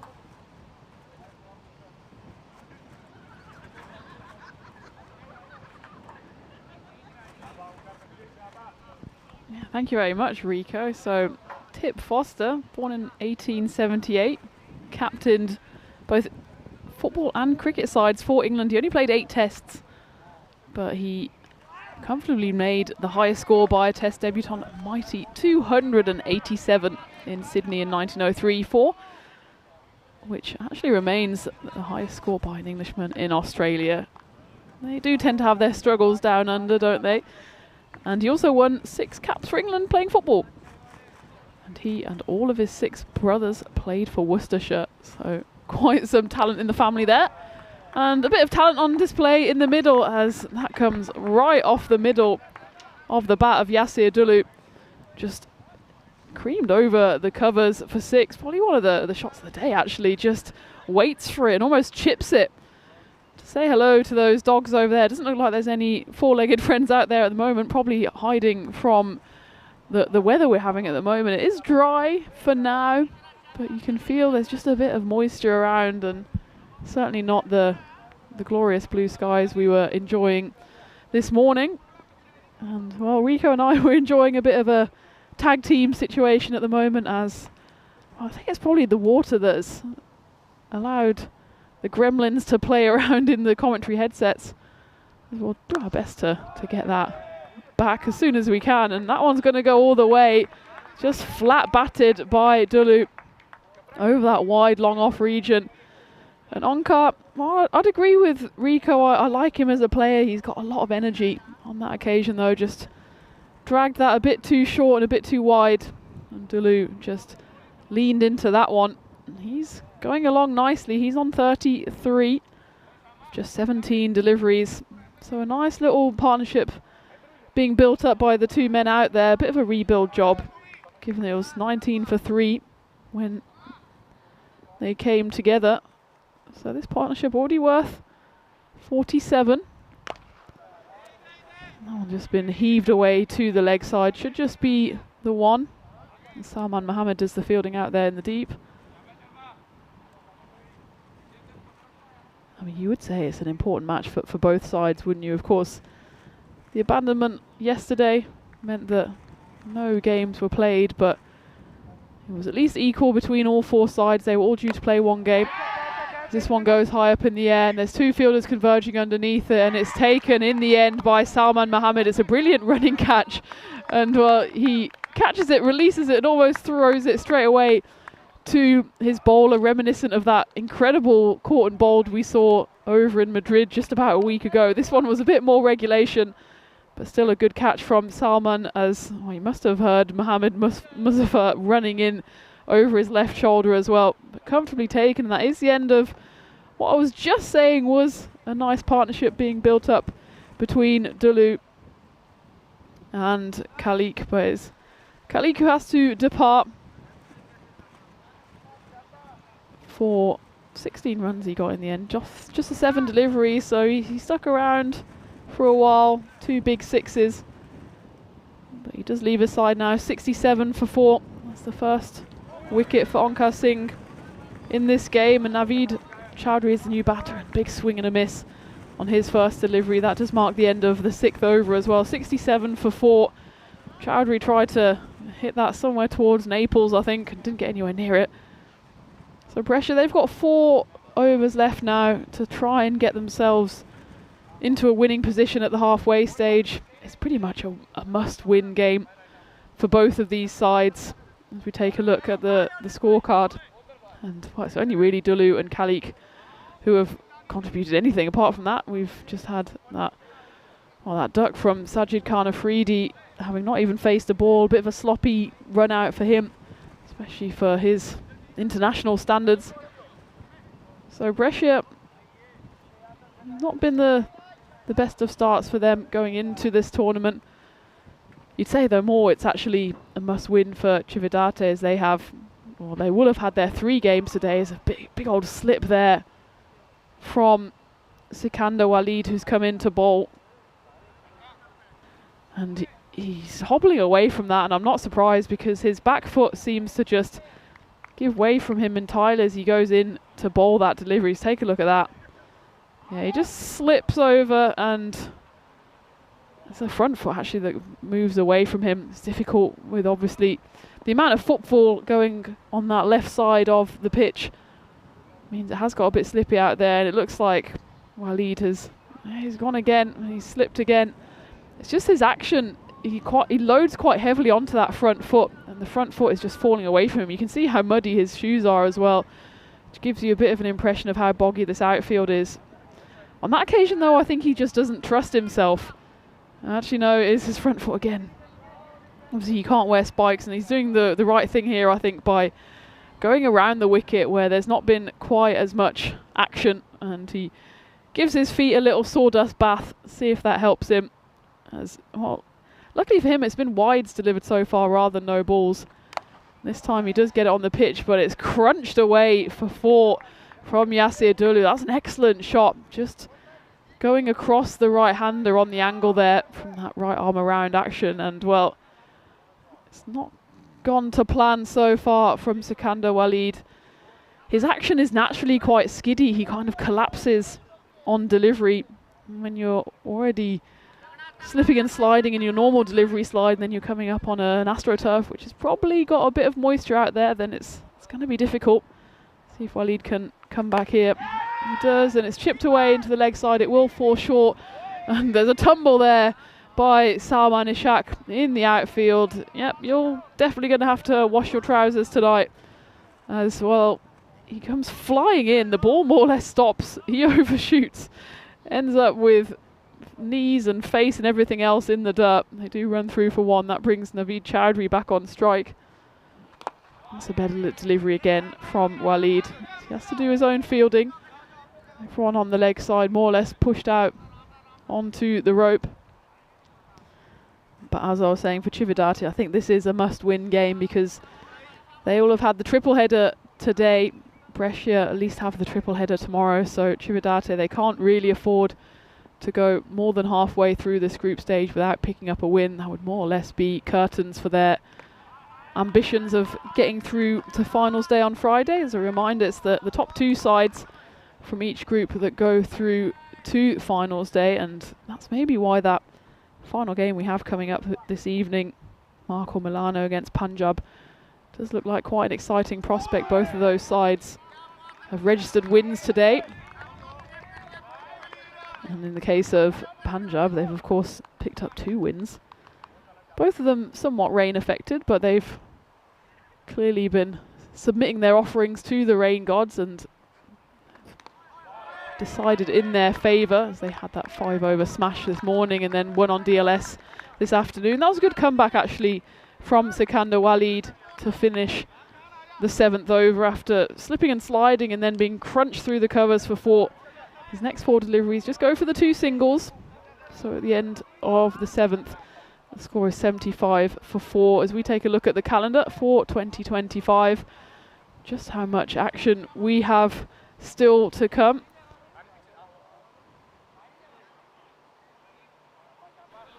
As well, we find ourselves here in Bologna, and we've got a lot of action still to come. France, I know that's coming up very soon. There's people in the chat looking forward to that one. Hopefully the weather in France, Indra, plays its part. I know it's not always the sunniest part of the world, but hopefully the sun will come to greet us for that series there. As we go into the 8th over, that one's worn, I think, on the side of the body there by Naveed. They do run through. In fact, signal there from the umpire is it hit the glove possibly, so they go through for runs. As Salman Ishaq comes back in for his 2nd over. His first just went for 11. Take a look at this. It must have, I think it might have hit glove on the way through. Definitely hit arm on the end in the end, but probably a good call there from the umpire. When in doubt, give it runs. All the batters, I'm sure, will thank you. Well, the batters are saying thank you very much on that occasion as Yasir Dulu gets a hold of all of that one. Hits it straight back over the umpire's head. 6 runs. That takes him to 45. And his Brescia side, at least moving up into the 80s, they'll certainly have that triple digit mark firmly in their sights. They're currently on 82. Yasir Dulu, he's been the architect in chief so far. Came in at 3 after Sajid Khan Afridi ran himself out without facing a ball, and he's hit 5 6s, 2 4s on his way to 45. This one he chips it into the leg side. The fielding should be done comfortably by Mohammed Mustafa. And this weather is just, it's staying dry. It's just, the wind is circling. You might be able to hear it on the trees.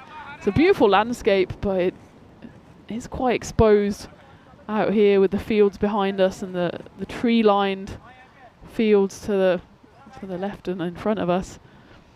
It's staying dry for now. Fingers crossed it does stay this way for the remainder of these 2 games. This one's chipped up in the air. It's a chance here, and it's once again taken comfortably by Salman Mohammed for his 2nd catch of the innings, and that's the 5th wicket to fall for Brescia. Good news for Brescia is Yasir Dulu is still out there at the non-striker's end. It's Naveed Chowdhury, the man to fall, as he holes out off the bowling of Salman Ishaq, who picks up his 1st wicket, and Chowdhury has to depart for 2 off just the 4 deliveries. So Brescia, they haven't really ever got going here. They just had that one decent partnership between Dulu and Baba Khalik. But otherwise, well, Dulu just hasn't really had anyone to stick around with him long enough to notch up a big total. They've still got the best part of 2 overs to do some damage here. There's 2 balls left of the 8th.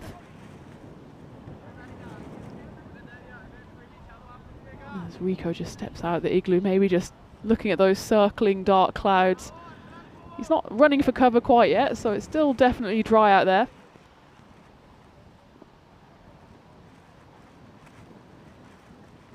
A big swing, but that comes right off the toe of the bat. You could hear the crack of that. You could see the batter eyeing his bat suspiciously, and rather than eyeing his bat, Kalab should probably make his way back into the crease. As well, general rule is always get yourself back in safe before you start eyeing up your equipment suspiciously, but he does get back in and wrings his hands out for good measure as well, as that came right off the toe of the bat. But he does the job there as he gets Yasir Dulu back on strike. 1 ball left of the 8th, and Dulu just 4 runs away from his half century.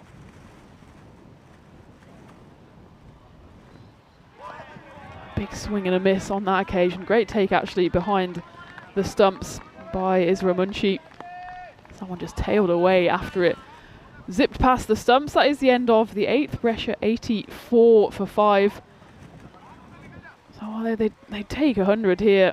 They'd want to get a few more, but the run rate has just slowed up in the last 2 overs. That previous over went for 9 off Salman Ishaq, and the one before that went for 8. You can see those 2 wickets just stopping any momentum, as the previous overs all went for a minimum of 13. So it's been a nice little comeback here from Cividate with the ball. And you can see they've picked up consistent wickets, which just has not allowed Brescia to put on a big partnership. Now, we've seen some high-scoring games so far today. We've also seen some low-scoring ones, both because of the reduced overs and also the rain that came in the back end of that previous game, which was, of course, I suppose, to Brescia's disadvantage. They were 26 for 2 after 3. In the end, they lost by 23 runs on DLS. It would have been a tough chase anyway. 163 was the total against Punjab, and they had already lost their opener in the form of Imad Khan through injury. Of course, Imad did come back in this game, only managed to get 6 off 5, maybe still suffering the effects of that blow he took to the thumb. And at the start of the 9th, it's Sikandar Walid back on after, well, he's found his footing metaphorically and literally here, as his first over just went for the 8 in the end after those 2 big wides, which ended up with him on the turf and the ball somewhere off the pitch. But he's come back strong. That time though, that's going to be a no ball, as it maybe just slips out the hands there from Walid. You can see there, Yasser Dulu, he's eyeing up his half century, but he was just eyeing up keeping all his ribs in one place on that occasion. He does well to get bat on it. But rightfully also wants to make the opportunity here of the free hit. 4 runs needed for his half century. That will be a wide hands on head moment there for Sikander Walid. You could see what he was trying to do, just hide the ball outside the off stump, but it'll still be a free hit here for Dulu.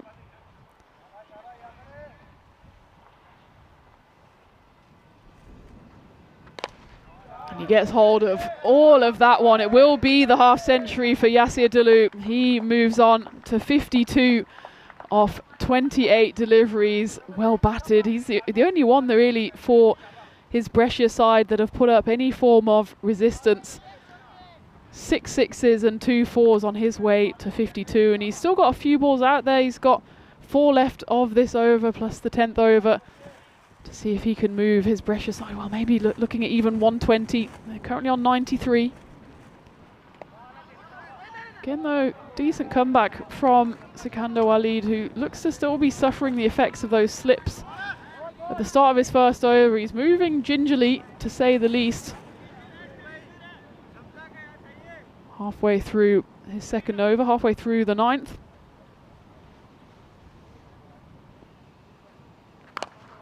And that one's been hit in the exact same spot as the previous 6. And well, the covers, hopefully they'll stay exactly where they are for the rest of the day, but this ball is moving quite a rate of knots off the bat of Yasser Dulu as he hits his second maximo of the over and gets Brescia closer to, well, as you say, a respectable score.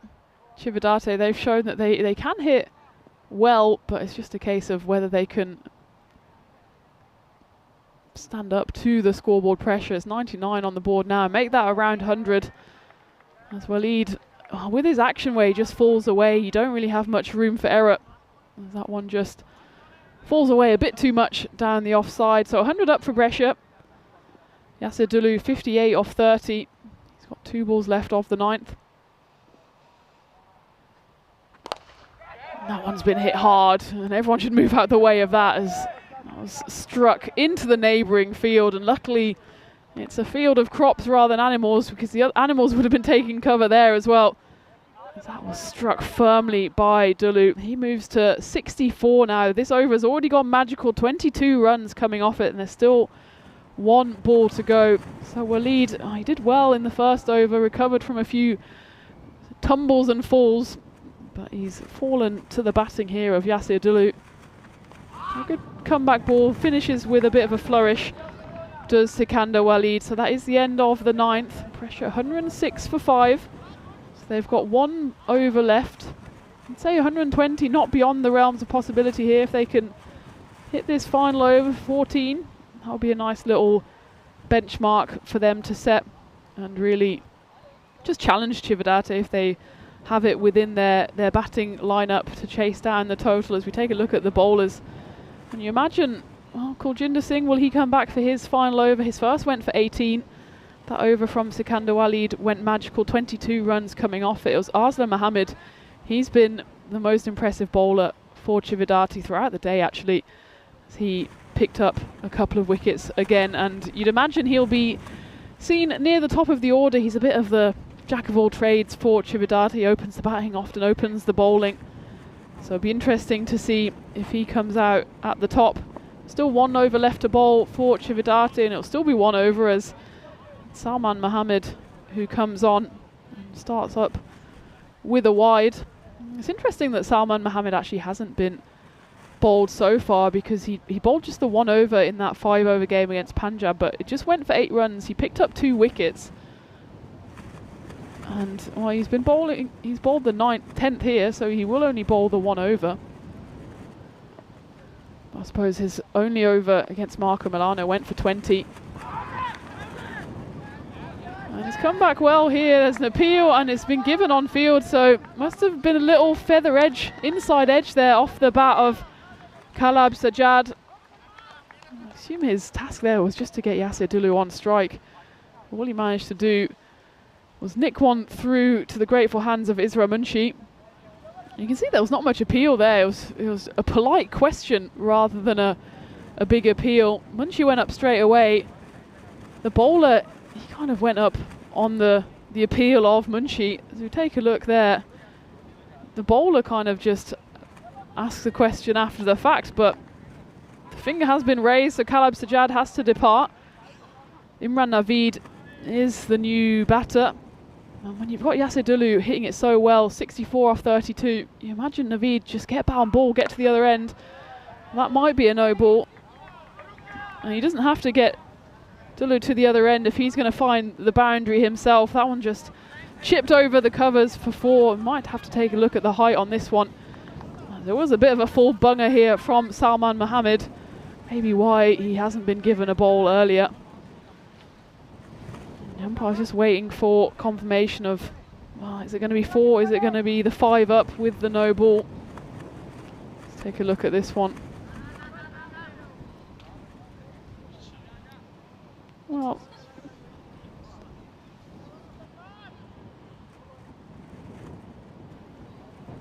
looks like they'll go with the on-field decision, which was no ball. So just the 4 off that delivery. Imran Naveed dispatches his first ball to the boundary. This time though, good comeback from Salman Mohammed, and a swing and a miss, which is not what you want in the final over, especially when Yasir Dulu, he's just prowling around at the non-striker's end, currently stranded on 64. Just needs his teammate Naveed to get him on strike or hit the boundary again. You can't afford to be giving away dots in the final over. It's Nelson, 111 for 6. 3 balls left of the innings. And he has found the boundary on this occasion, Naveed. Well, it was Onkar Singh there trying to do the fielding, and he kind of got a bit deceived there by the line of the ball. Tried to come in for the catch. Manages to almost york himself and just sees the ball drop to the left of him and go to the boundary as well. So not the best piece of fielding there from Singh after we've been praising him all day. That time just misread it, but it was a good hit from Naveed as well. He missed out on the previous ball, hit that one for 4. Still got 2 balls left. This time though, just squeezes it away to the leg side for 1. So Yasir Dulu will have the honour of facing the final ball, which I think is fair enough. He's on 64 off 32. He's got 1 more ball to at least try to get Brescia up to 120. They're 116 for 6. Pretty delicately poised here. The win predictor seems to agree, 55% in favour of Brescia. They do have runs on the board, and Cividate haven't exactly lit the world up with their batting so far. But final ball coming up. It's a big swing and a miss, and it's in the end quite a good over from Salman Mohammed. He picks up that wicket early doors and only goes for 10, which he'll take all day long in the 10th over. So they don't quite get to that 120 mark, do Brescia. But it's all smiles for Yasir Dulu, and he sportingly gets handshakes from his opposite numbers as he's put in quite a good shift. More than half of the runs to his name as he finishes on 64 off 33 deliveries, and Brescia finish 116 for 6. Probably around a par score as we take a back look at the highlights. And yeah, that's definitely in the bog zone. Give it a little sniff, throw it back, and well, we'll carry on. And that was a sharp catch to start off the innings, wasn't it? It went straight into the arms and the chest and everything else of Sikandar Walid as Imad Khan fell early doors. And Sajid Khan Afridi, he also went without troubling the scorers at all, as it was a bit of lazy running from him that marked the end of him. But Yasir Dulu then came in at number 3, and he led the charge for his Brescia side. 64 runs he scored, but the wickets kept on tumbling. It was 6 they lost in total. Some decent pieces of fielding, and actually the hands from Cividate the whole day have been good. There've not been too many drops, and Salman Mohammed, he was mainly the catcher as he took 3 catches in the outfield through the middle overs to dismiss Ishaq Mohammed, Baba Khalik and Naveed Chowdhury. But it was that one little partnership between Yasir Dulu and Baba Khalik which really boosted the score. It was 19 for 3 when they came together, and they departed Khalik when the score was on 67 for 4. And then a little flourish off the bat of Yasir Dulu as well means that they've got up to a decent enough total. It remains to be seen if it is a winning total But just one man dominates the scorecard there. That's Yasadulu. He remains not out on 64 off 33. A nice little partnership early on with Baba Khalik, 16 off 7, but otherwise just single digits all round for Brescia. Not quite the same fire that we're used to seeing from them than that we saw last year as well. As for Cividati with the ball, Arslan Mohammed, he remains the danger man for them, picking up 2 wickets for the loss of just 9 runs. There was a couple of magical overs which did allow Brescia to boost their total. I'd say it pretty much hangs all in the balance here at the halfway stage. We're in match 18. The rain for now is staying away, and Cividati, well, their tournament, you'd say, hangs in the balance here. They need to get those 117 runs. Our run rate of 11.7 if they want to get their first win on their board, and you'd imagine keep themselves alive in the tournament. Well, it's going to be a quick turnaround, so join me, Tina Goff and Rico Full as we take you through the run chase here in match 18 of this ECS Italy here on the European Cricket Network.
This European cricket event is proudly brought to you by HCL Software, Rado, 1xBet and Victorinox.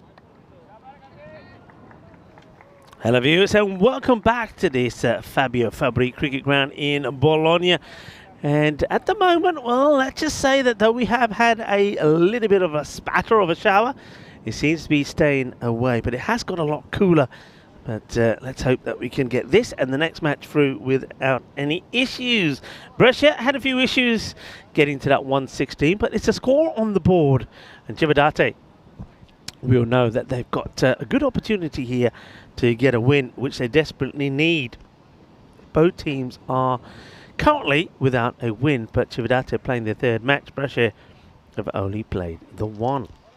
But a quick look at the bonus point equation. Then, of course, for those of you that are new, what that was telling us is that there is the opportunity for either one of these teams, especially because it is a 10 over a side match, to take all the points from the contest. To do that, and you saw there that Cividate have to go out there, bat, and score the runs required, so that 117 inside the 7 overs. If they're able to do that, they take all the points here. Whereas the fielding side, if they bowl really well and restrict Cividate to that score of, I think it was 81, we'll see it. The score, it'll be in brackets after the target. So if they can restrict Cividate to that score of around about 81, then they will take the bonus point and therefore take the 3 points plus the bonus point for the win. So I think both teams probably will be eyeing that up depending on what kind of start they get. Cividate will be looking for a good start with the bat and be looking to win the power play. Remember, it wasn't the best of power plays from Brescia. They only scored a 20 and they lost 3 wickets in that power play. So in fairness, they did pretty well actually to get to that score of 116, thanks mainly really to one man. And Dulu batted very well. Right, here's the reply. It's going to be a swing and a miss to start with. Yeah, I mean, Dulu 64 not out there in the end of the 33 balls that he faces. Helps that team to get to that score. It's worthwhile reflecting on the number of extras, 11 of those. That's certainly something that Cividate going forward will be looking to better as well. Right, Javid Mohammed with the ball. That's attempted Yorker, slightly over pitch, nicely put away by Shabazz Masood. Doesn't try to overhit it, doesn't try to go across the line. It hits through the ball. I like to see that. See, a bit of an inside out actually. And we see a lot of times batters go for the hoik across the line there, looking to hit on the leg side and then end up either missing it or getting a bit of pad onto it and goes onto the stumps. So good shot, nice way to get off the mark. The first runs on the board, courtesy of that stroke. Javid Mohammed with Afridi on the back of his shirt will go for a similar length, and this one is, oh, well, the fielder does, I have to say, that part of the ground, I just walked over there just to mingle with some of the teams and the scorers. It's very skiddy, it really is. It's like a, let's just say it's like a wild pack of horses have run through it. It is that sort of mud. And if you get it wrong, you're going to be stuck in trouble. And yeah, if the ball goes there, we're going to need a shovel to get it out. That's for sure. Aslan hits it high, up in the air. Gear. Shaka. Seis carreras. Put him up in the air like you just don't care. El Bitro. Aslan Mohammed. I've said it before and I'll continue to say it. He's probably one man who, for Cividate, has shone here today with bat, ball, and in the field as he crunches that one away. It's like a man on a bit of a mission, isn't he? There's a bit of that action man figurine about him, Aslan Mohammed. He clobbers that away pretty well. So, well struck.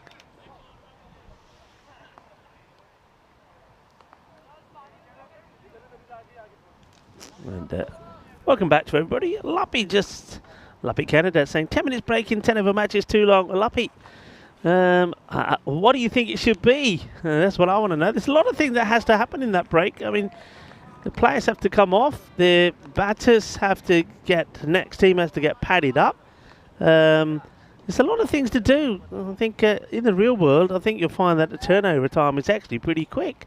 And don't forget, on a day like today, we also get the ground staff go out there and give the pitch a bit of a sweep, some more sawdust put down. So I reckon a Luppy, it's pretty good. When you compare it to other formats of the game, I don't really know what you're complaining about. But good to have you watching, as that one's not going anywhere. And thank you for joining our family, and hope you're enjoying being part of the chat as well. Tim Harmer, hello to you, Tim. Good to have you in the chat, and Paul Kempin is in there as well. And John Heasham, yeah, he's saying to Luppy as well. Yeah, it's your opinion. Everybody's, of course, entitled to opinion, but I think that the 10 minutes is pretty fair. It's a lot of change around to do. Don't forget the scorers and the officials have got their bits to do as well in between the overs. Speaking of overs, that is the first over done. 11 will come from it. 11 without loss. And I think Javed Mohammed will be happy with that.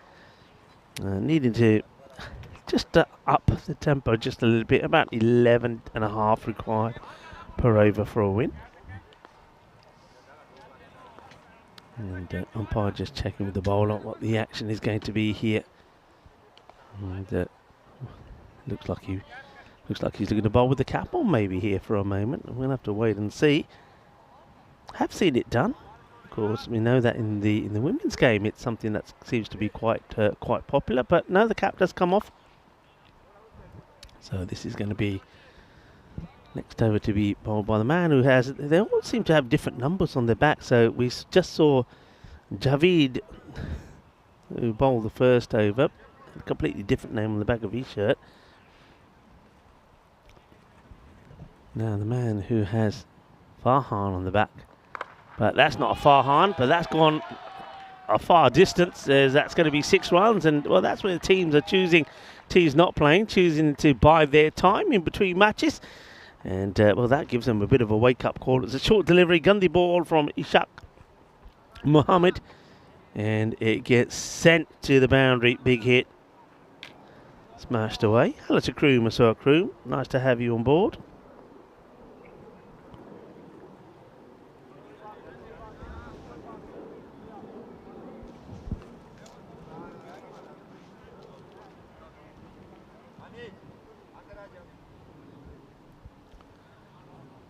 We must ask, and of course I would ask Tina, but of course we can't get on the comms together at the moment because of the system. But no, Tina, I took a long walk. It was a long walk into Bologna yesterday, and I'm pretty sure that she saw the famous towers in Bologna.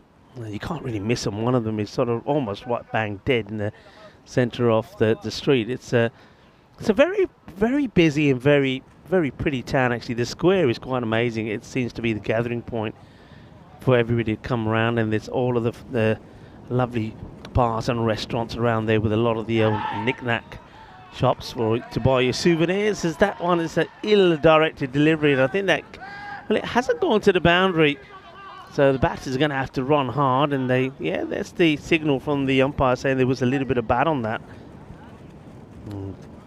But there used to be 180 towers back in the day, and what the word was that in those days that Bologna used to have a lot of wealthy families, and the towers, believe it or not, and this is a fact, were built to sort of to store all the valuables, all the sort of the. Oh, let's talk about this. This is enormous. Oh my word. Well, I was talking about the towers in Bologna. This would have toppled some of those towers, and if it struck one of them, it would have brought it down. Look at him go. He's got to go a long, long way.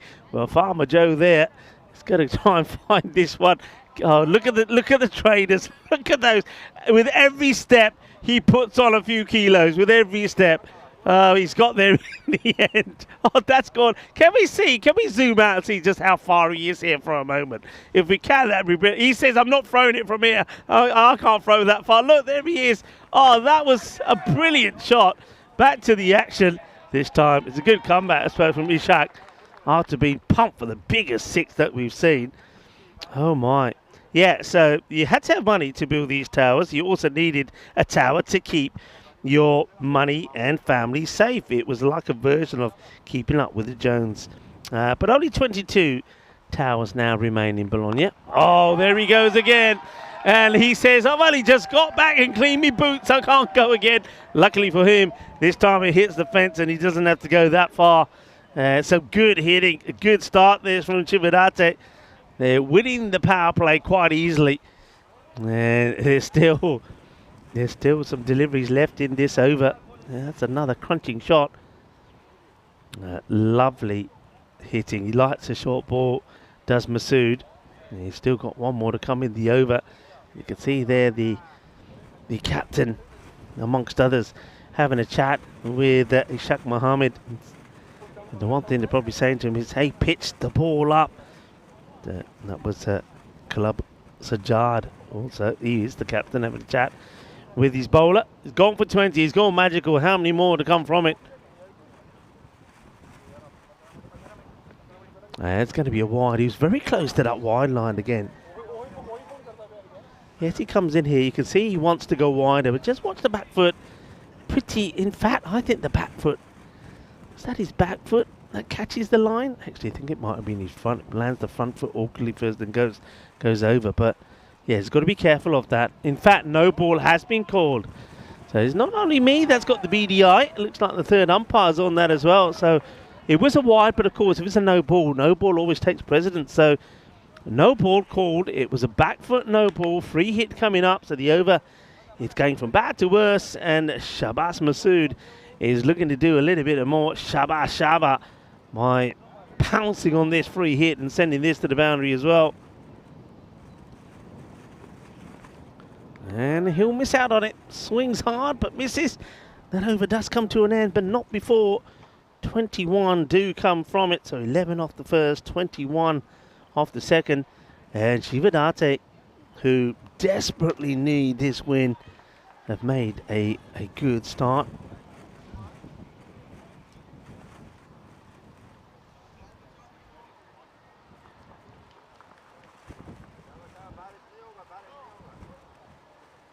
Of course, I put a question to you earlier, and I know that we've seen the answer to it. We'll show that maybe after we have a quick look at the standings. Punjab currently on top, but they're going to have a tough one against Milano. But Cividate, you can see why this match between Cividate and Brescia is such a key. Yeah, the question was the only man to captain England in football and cricket, and there was the answer. Born in 1878 and played 8 tests, but he was certainly off the mark when it came to the batting. On debut, he did make 287 in Sydney in 1903-04. Also remains the highest score by an Englishman in Australia. Well, there you go. And he won 6 football caps.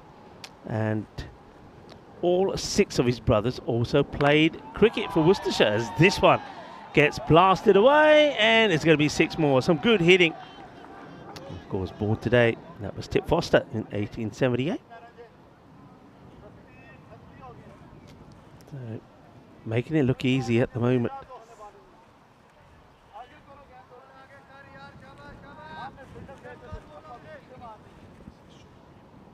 So, here comes. Oh, that one gets moved away. So there's a man that's talked about with a Afridi on his back. Of course not. There isn't a Afridi who's playing. Well, we've seen an Afridi playing, but this is Javed Mohammed. So that one just moves away, nicely bowled.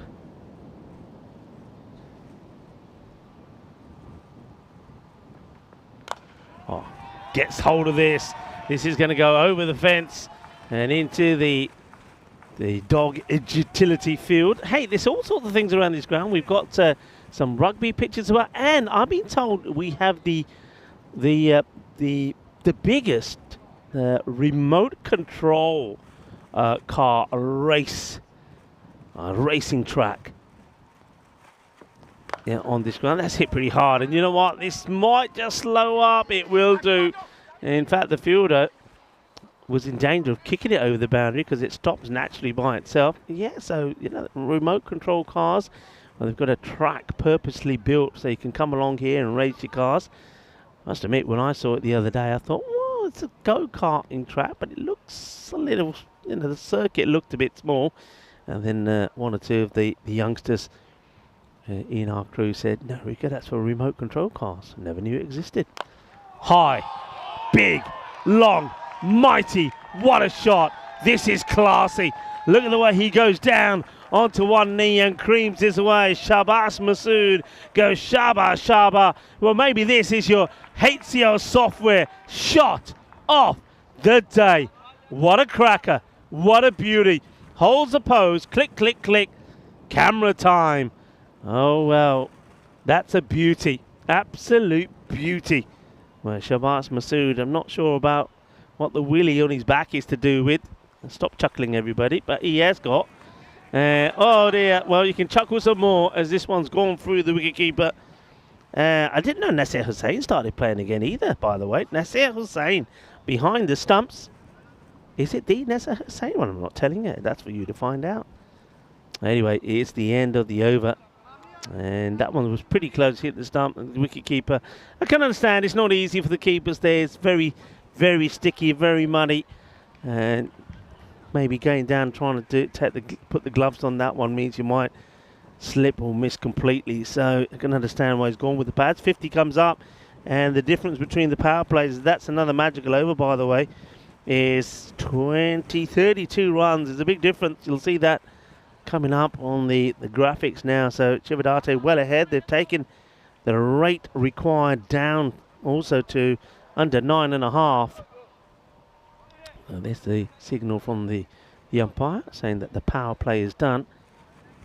And had to wait a long time to get a magical over off their own, didn't they, Brescia? And that happened in the 9th. We say it all happens in the 9th. So no surprise that the man whose name is Sajid is wearing a waist on his back. So I'm not sure what's happened with these shirts. Maybe when they came out the wash, they got distributed incorrectly. That's a chance, you know. This is a chance. The battery's walking. It's worth having a look at this side on. But the batter's got no issues about it. Always useful to see these side on to make sure that the wicketkeeper hasn't made any errors. He's very close to the stumps there. Ooh, you know what? Ooh, you know what? Is this naughty or is it nice? Does he go past the line of the stumps there? The wicketkeeper. Keep an eye on the gloves here. Has to keep those gloves behind the stumps. Very close. Very, very close. I think he might just get away with that. And yeah, just almost goes in front of them.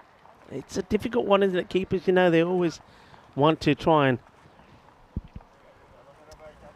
get the ball as quick as they can. So nicely done, the captain. Kalab Sajad picks up another. New bat comes in. This is Onka Singh now. What if Onka can continue going good form? Bit of an appeal here from the wicketkeeper. How's that? Not out. Still got Arslan out there, but they'll be happy that they've sent back the hard-hitting Shabas Masood, 31 of 14. That's well bowled. Get in the right areas.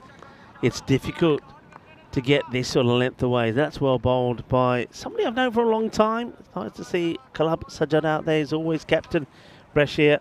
He's a very calm man, never seems to panic. And doesn't look like he's panicking here now. That's just been played away with the back foot by Onkai. He'll take the single. Just about keeping the scoreboard ticking here now. I think you'd find Chivadate would feel that the runs will find themselves. Still got a good batter out there, and Arslan Mohammed, who goes back on strike, hits this in the air, slices it. It's not going to go to hand. It drops in between the bowler Sajad and Afridi out there on the boundary. It'll just be a single. It will be the end of a very good over, and captain will be happy with that. Just the 2 runs come from it. He picks up the wicket. The danger man was being sent back after a fine 31 or 14. That was Masood. So somebody else needs to sort of take control of the run chase. So Masood being stumped there after bowling of Sajad. So didn't really want to have a look. Did he wanted to take the attack to Sajad? And look at the way that the graph has come down Well, that Worms has taken a downward trend. Okay. Time for this now Imran Naveed. Square bowled. From day one, when we took a look at this pitch, we saw that this area is the go-to area, short of a length, that heavy ball outside the off, and unless the bat is very good at waiting and playing off the back foot or playing a shot both feet off the ground, cutting or uppercutting, you're going to get some success. That's a good shot, and the difference in the length, it's going to get over the fielder, no chance at all. They was eyeing this up, was Javed Mohammed, but that's been hit so well. These guys play this shot really well, and we've seen an array of batters been going out there and just picking the ball up really nicely. Look, very little foot movement. It's just in that slot. You miss the Yorker, you get the length slightly wrong, and the ball gets hammered back over your head. Now that's short. He's onto this, and that's going to end up in the field. It's going to be 6 runs. 6 carreras más, as Aslan Mohammed decides it's his turn now to take over from where Shabazz Masood left off. And Imran Naveed has started with a dot, and then since then there's been 2 Maximos on the spin. Still to come today, remember, we've still got final match of the day to happen, match number 19. Marco Milano will be taking on Punjab. 2 teams who are doing battle at the top end of this Group B, and this is the battle between the 2 that are at the foot. Both are on the same number of points. One needs to get a win to stay in touch with the top 2. You feel that it's more important for Chivadate playing the 3rd match, and they are at the moment in control here. This one gets dragged away towards the mid-wicket area. Single will be taken, and one more ball left in this over before I hand over to Tina Goff to talk you through the remainder of the innings.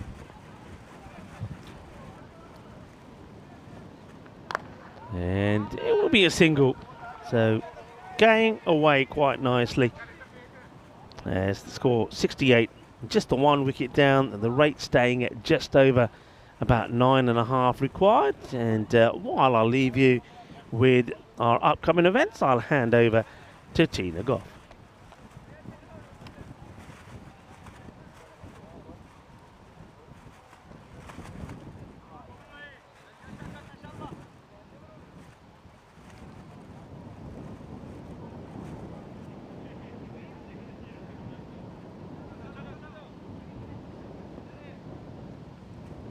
Thanks very much, Rico, as we take a look at what's to come. The Liberation Series, doesn't that sound like a fun series coming up at the start of May in Jersey? But before then, we're going to France. We're going back to Malta for the Spring Series, and we're going back to the live action here as that's hit up in the air. It's a chance for a catch, and it should have been taken there by the fielder out there, Javed Mohammed. It went straight into his hands and then straight back out.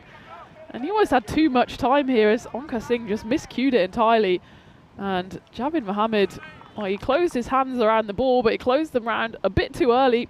That one just falls safely to the ground, so a big let-off there for Singh. He gets himself off strike. So Aslan Mohammed, architect for actually both Chivadate's batting and bowling. He just knocks that one, though, for a single.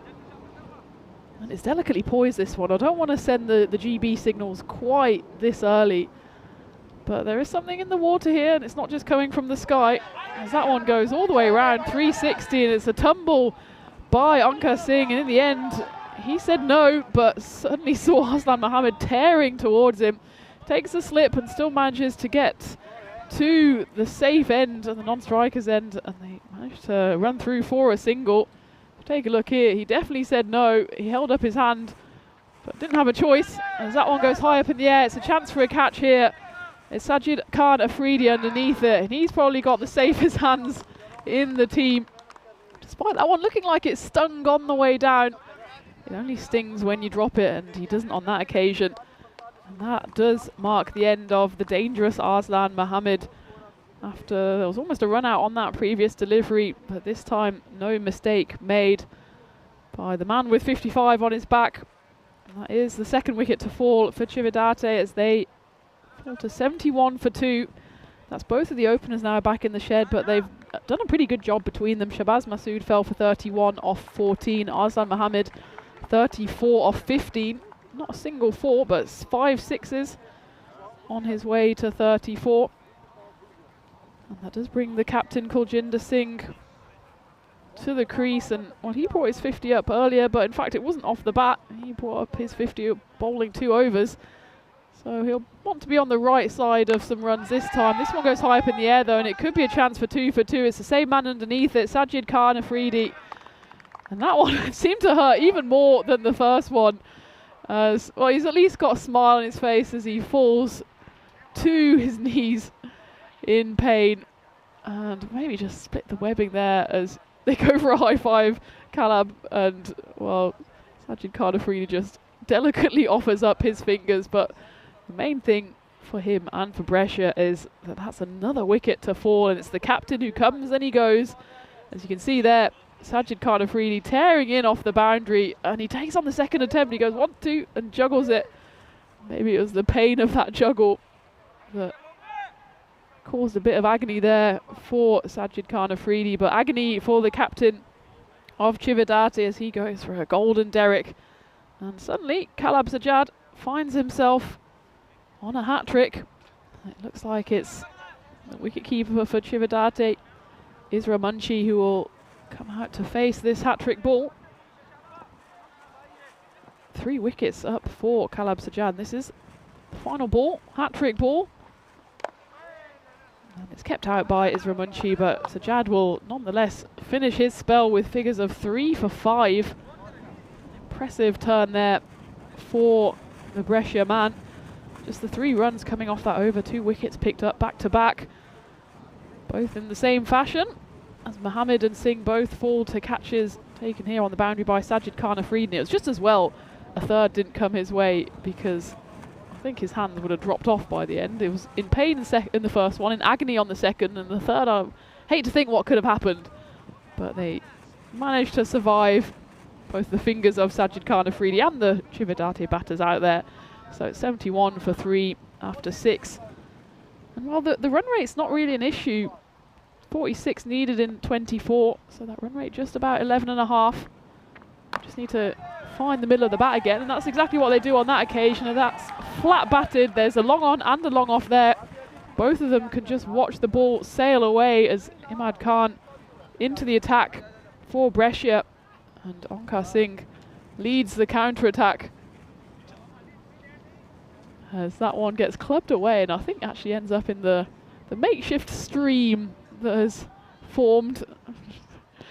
And I think that's exactly why the umpire, I think the ball's had a little bit of a bath and it needs to be towelled off now before it gets handed back to Imad Khan. It is dry out there, at least from the sky. It's kind of felt windy and a bit wet all afternoon. It's certainly not what you'd call late spring or early spring weather here in Italy. Got the winter coat on, got the jacket on. But the main news is that it is dry out there, dry enough at least to play cricket. So the outlook is good for this game, and then fingers crossed for the final game coming up today, match 19, which promises to be quite a big one as well between Marco Milano and Punjab CC. Both teams won their games so far, and that's shaping up to be an early top of the table clash, and that's shaping up to be a wicket as it zips through Isra Munshi and gets a bit of bat on that. It flies safely into the hands of Nasir Hussain with the gloves. Comfortable catch. And that does mark, that's the 3rd wicket to fall in 7 deliveries for Cividate, and the frailty in their batting lineup is being exposed here as Onkar Singh is still there. But it's Isra Munshi, the wicket-keeper of Cividate, who's caught by his counterpart, Imad Khan. Picks up his first wicket of the game. It's an interesting one. There's still just 39 runs needed in 20 balls. You wouldn't say that's a imposing total, but they're just losing wickets at a rate of knots here are Cividate. Clearly a team short on confidence, having lost their 2 games today. A bit of a crushing defeat in game 16, losing to Marco Milano by 104 runs. And on that occasion they managed 105 runs. And on this occasion, well, they just need a few more than that. 117 is what's needed for the win, and they certainly won't get the bonus point win here with 1 ball left of the 7th. That's a full toss there. And it's clubbed down the ground for a single. The question is being asked of the umpires here whether that was a legal delivery. Let's take a look on the side on. Did seem marginal. And well, he's right on the crease there. It's one of those ones. He's got quite high trousers. What he needs to do is lower his trousers in a safe for work way to get that line down, and it has been given as a no ball. As benefit of the doubt there to the batter. He did well to club it down the ground for a single, but he will have the extra ball here. And this one doesn't have the legs on it. The chase is on there, and it should be fielded comfortably by Ali Raza. So they do get away with that no ball, and Imad Khan finishes that over. He does pick up the important wicket, and it goes for just the 10. So 81 for 4 after 7. And this is the game we were talking about, both sides unbeaten. Marco Milano, of course, only played the 1 game so far today, whereas Punjab, they've played 2, won 2. And it looks like Hunain Ansari's coming in for Marco Milano, and Akil Nirmal will come in for Punjab to close up the day here. And for Punjab in particular, if they get a win in that game, that'll be 3 wins from 3 today. Just the 2 games remaining for them tomorrow, and well, I wouldn't quite say 1 foot in the final, but certainly inching towards that line. Though they haven't been able to pick up bonus points by virtue of the fact both of their games have been rain affected, so no bonus points were on offer. But a win's a win, and a 6 is a 6, as that one is hit firmly away by Onkar Singh, and that's exactly what Cividate need. They actually are more or less comfortable on the run rate. The run rate is just 12, so 2 of those shots every over would get them to the total, and that's the perfect start of this 8th over as Imran Naveed, he's coming back for his 2nd over. His first went for 14.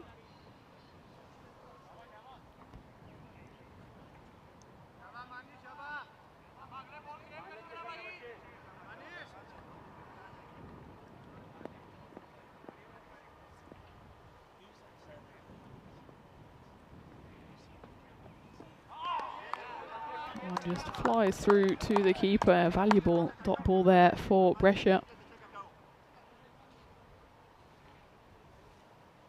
I wouldn't say that if Brescia lose here, I wouldn't say it's necessarily the end of their tournament, especially because they've got their 3 games coming up tomorrow, triple header tomorrow, but it certainly means that they need to win that opening game tomorrow morning against Punjab, which will be a tough ask to have any chance of going through to finals day.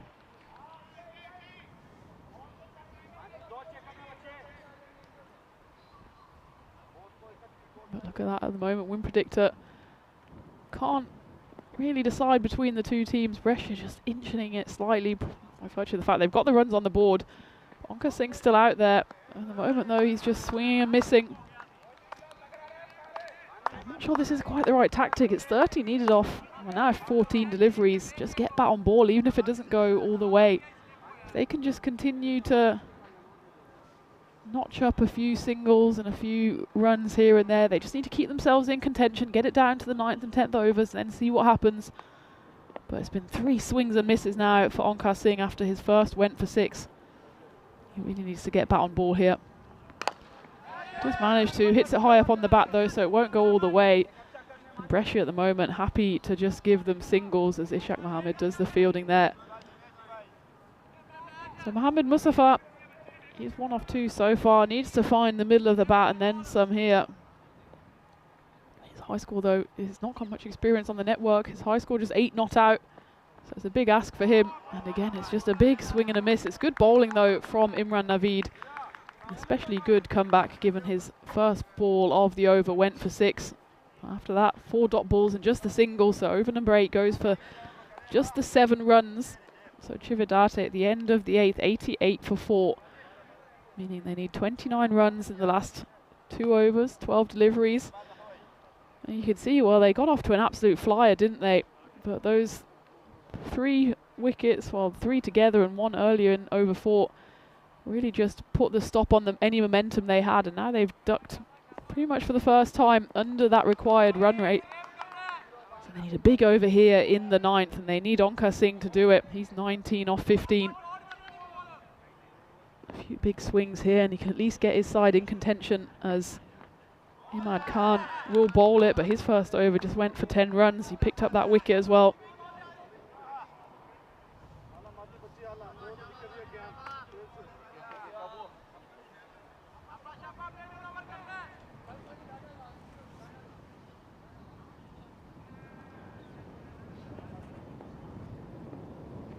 Muzaffar needs to do something here, and do something he does, as he finds the middle of the bat on that occasion.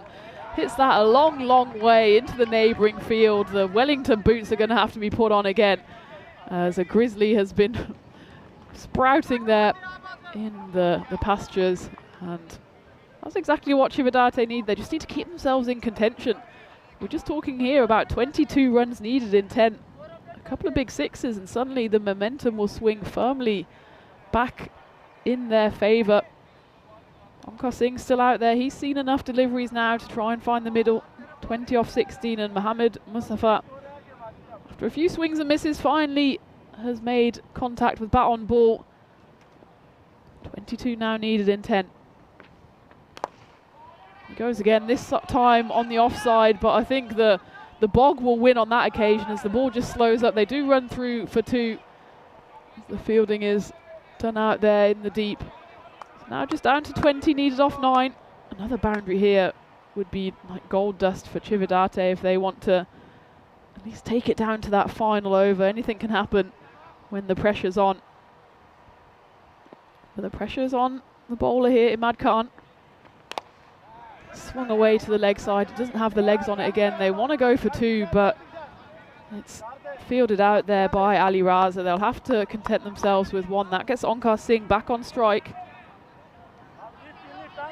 And his run rate so far certainly not been on fire, 20 off 16, but he's been out there long enough now to try and get the measure of these bowlers.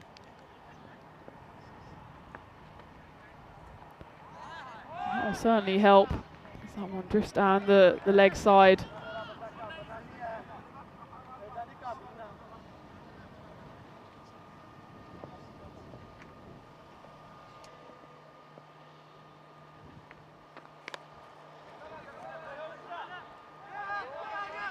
Again, just a single on that occasion.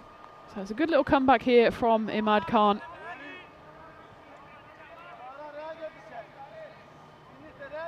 Now just the 1 ball left of this 9th. And whatever happens, we're going down to the 10th over. It's all going to still be on the line. That one's been hit firmly away. There's fielders out there, but they can only watch it fly into the fence on the full. 6 runs, that's exactly what Cividate needed going into the 10th and final over. They now need 12 runs on final 6 deliveries to take the win. Of course, it won't be a bonus point win as they haven't managed to chase it down in 7, but beggars can't be choosers, and Cividate, they just need a win on the board. It's their 4th attempt. Of course, that first game was abandoned, but they've suffered 2 defeats so far today, but they're 12 runs away from claiming their first win. And well, it looks like Ishaq Mohammed, he might take the over, but he's gone for 21 in his first over, so maybe they turn to a new bowler. And Kalab Sajjad, well, that's quite some impressive figures for him. 3 wickets for the loss of just 5 runs, and his 2. How dearly they would like him to bowl a 3rd. As it is though, the Brescia Brains Trust just putting their heads together, seeing who can stand up to the pressure of this final over, and it looks like it's Ishaq Mohammed who will bowl the last. So they'll just use the 5 bowlers. Will Brescia, 12 runs needed. Mohammed Mustafa on strike. And the first one goes up in the air. Does it have all the legs on it? It does. It goes all the way for 6. So that's 6 of the 12 needed by Cividate. And they've just hung on in there in this innings. They haven't really exploded out the traps. But when you just need to chase 117 for the win, you don't need to go all guns blazing. And it's just been a measured chase so far by Cividate. And now just one big hit away. 6 runs needed in 5 deliveries to take the win. Big comeback needed here from Ishaq Mohammed. His first over went for 21. That was already the most expensive over of this innings. 6 runs needed. And that time just a bit too wide of that wide line. So now just the 5 runs needed. That's a bonus run there for Cividate as they desperate to get their first win of this tournament. In fact, just keep their tournament hopes alive. You'd think if you don't get a single win out of your triple header, then that's you dead and buried. But as it is, 1 hit away. That time though, I was going to say it's the right side of the wide line.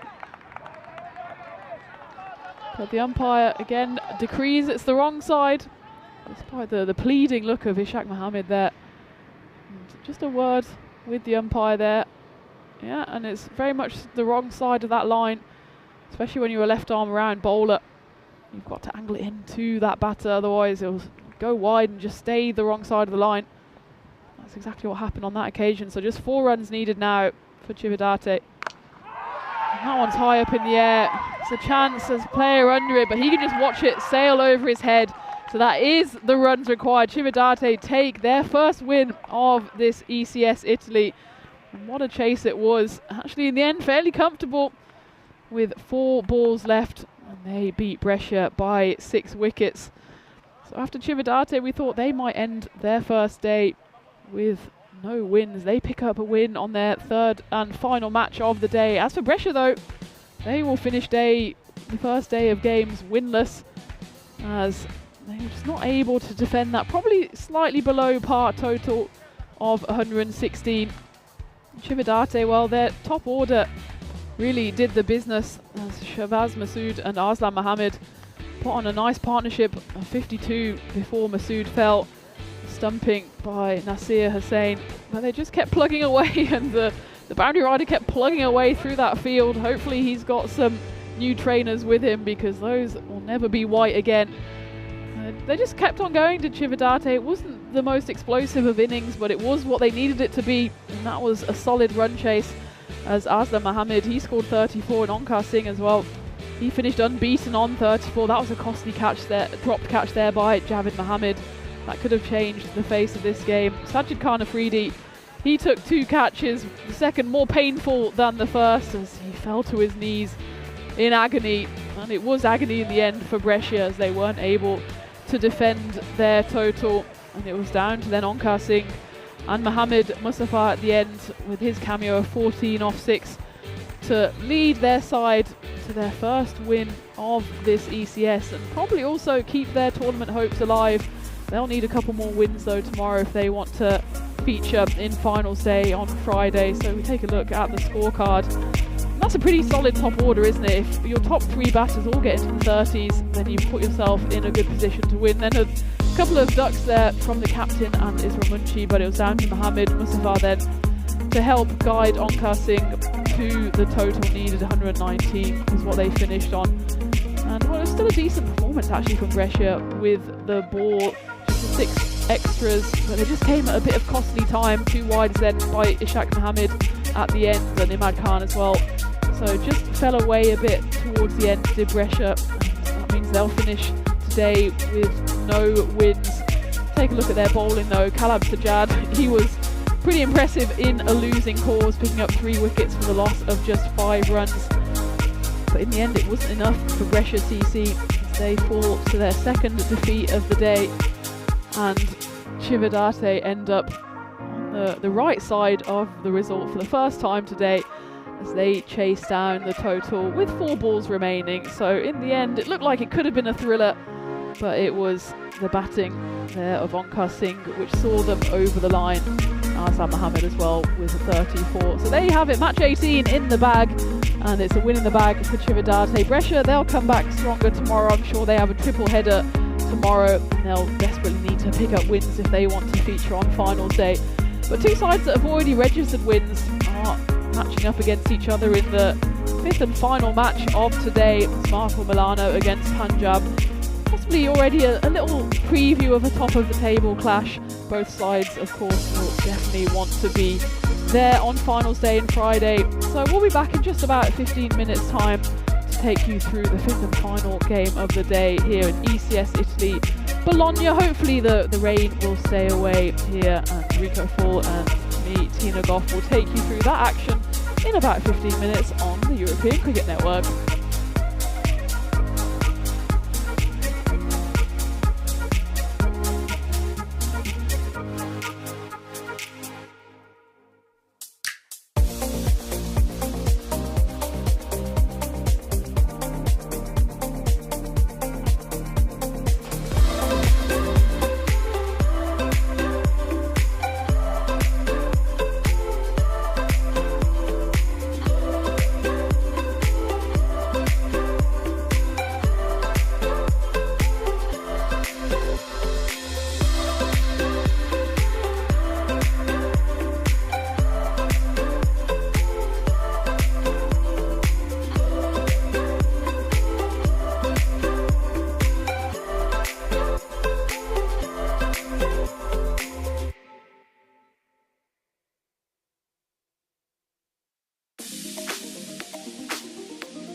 Testing, 1, 2, 3, testing live, 1, 2, 3.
This European cricket event is proudly brought to you by HCL Software, Rado, 1xBet and Victorinox. Welcome back to a slightly windswept and cold Bologna cricket ground where we're into the final match of the day. It's match 19 and it's looking like it might be a bit of a top of the table clash between Marco Milano and Punjab CC. Before we have a little chat about the game, let's go out to Charles Croucher in the middle for the coin toss. Thanks, Tina. We've got Marco Milano with Punjab to call. Heads. Heads is the call, and it's a tail. Yeah, we will bowling first. Marco Milano won the toss. They're bowling. Thanks, Charles. So there you have it. Marco, they have won the toss and they will have a bowl. They've just played the one game so far, but what a game it was. And it was dominated by one man, Zain Naqvi, who scored 160 not out to lead the charge for his side. And they ended up winning that game by more than 100 runs. It was 104, the winning margin in the end. As for Punjab, they've played 2 games today and they've won them both. Slightly rain affected. The first game they won in that 5-over bash and didn't exactly impress with the bat, but they got it over the line. And in that second game, they did manage to get some runs on the board, 160 of them before the heavens opened, and they managed to easily get through on DLS. So hopefully we'll have a non-rain affected game to finish off here, and it looks like maybe these two will be certainly vying to get to finals day on Friday. So we'll try and get you through this before the rain comes. Hopefully our headsets will be working, one of them, 2 of them, who knows. Either way, I know Rico's standing by to take you through the action. Thank you very much to Tina. It's been great having Tina here. Just been unfortunate that we haven't been able to chat too much on this of all days. I mentioned already that today, one of the days that's celebrated around the world is World Voice Day, devoted to celebrate the phenomenon of the human voice and raising awareness of issues affecting the health of the voice. But we haven't been able to talk too much, and I think one or two of you, I don't know how some of you heard me, because when we're pressing these particular buttons, talkback button really, you shouldn't be able to hear a thing, but a few people could hear me going testing, 1, 2, 3. John Heasham says it works. The only problem is, John, that it works for a bit, then it just goes kaput again, so it's not working. So we'll have to share the mic again. I don't mind that. I don't mind sharing. Save the Elephant Day as well, people. Do your best. Only 400,000 elephants across Africa and continent are left. Their numbers are declining, and the main reason for that is human activities such as poaching for ivory remain one of the significant reasons for the decline. So we can all do our bit as we get ready for the start of this match. And what a big match it is. 2 teams that are unbeaten at the moment.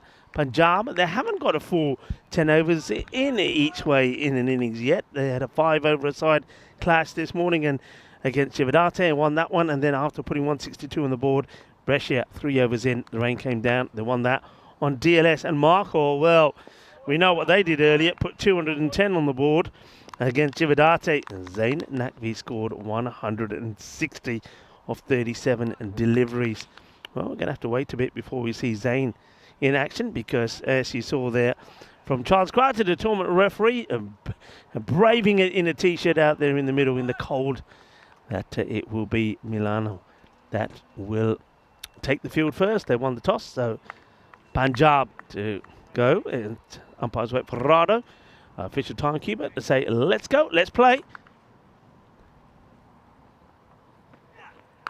And crunched. I get the feeling that we're going to see quite a few Maximos in this contest, and quite a few of them are going to end up either in the potato field there on the right, or several are going to go flying over us and Dennis, who's in the tower, and go for a big 6 in the field behind. So good, positive start for Arvind Kumar. He was in good form when Punjab got that win over Brescia. Scored a fine 61 of 20. He's a player that rises to the occasion. He's out there with Tanjit Barraj, a man from Denmark, of course. We saw him playing with Skanderberg at the Carnum Oval. Good comeback from Abdullah with the ball. Was successful in the European Cricket Series in Brescia, where he picked up 16 wickets.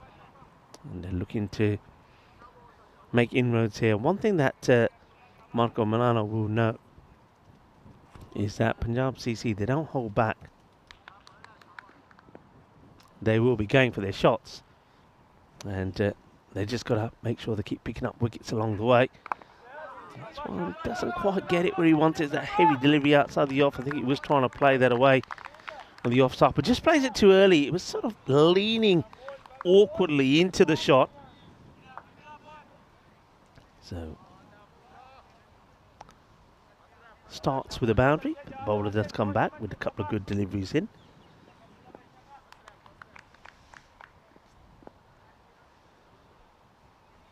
Abdullah checks his field. It's nice, took his shot, but to the field, a couple of bounces, well dealt with.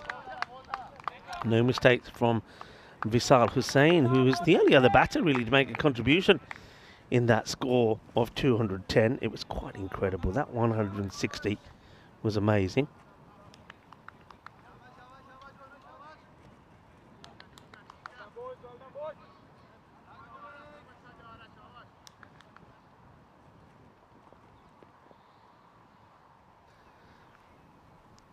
Here comes Abdullah again. I don't know whether that was just slipping or he saw the batter just backing up a little bit too eagerly and decided to stop. You see that? No, I think it's just his footing actually, and you can see that the non-striker doing what it's so easy to do if you do it properly. He's keeping an eye on the bowler, keeping one bat or the bat down inside the crease and doesn't leave until that ball gets released. Could have gone anywhere, goes up in the air. Is he going to get lucky here? He is. Slices away. Oh, just look at it there. Oh, that's probably the worst part of the ground. And the fielder, it was slipping and sliding. Look there, you can see loads of sawdust has been put down the area, but you got to be very careful how you attack the ball there. But a little bit of luck there for Taranjit Barraj. Now, he had a bit of luck in that second match. He did score a few runs. Took him a while to get going. Didn't have too much luck in the very first when he was out, very first ball. So this time gets a bit of fortune. Now that one's just rises on him. We saw in an earlier contest a batter getting a nasty one that got him on the thumb, and this is another one that worries Taranjit Barraj. So, end of the over. Let's have a look at the centuries, and there he is. Zain Naqvi is on the board. That's the Hall of Fame, the centuries. And it's a big high score. That'll take some beating in the air, won't it? 160 not out. And it was a chanceless innings. It was quite amazing. 24 maximos in total. Yeah, the 100 came up, I think it was in 24 balls. And then in the next 10 balls, he scored the other 60. It was just carnage. It really was.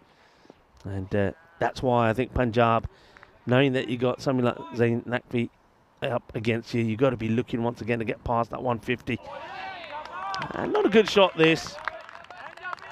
See the batter, no real foot movement from Arvind Kumar.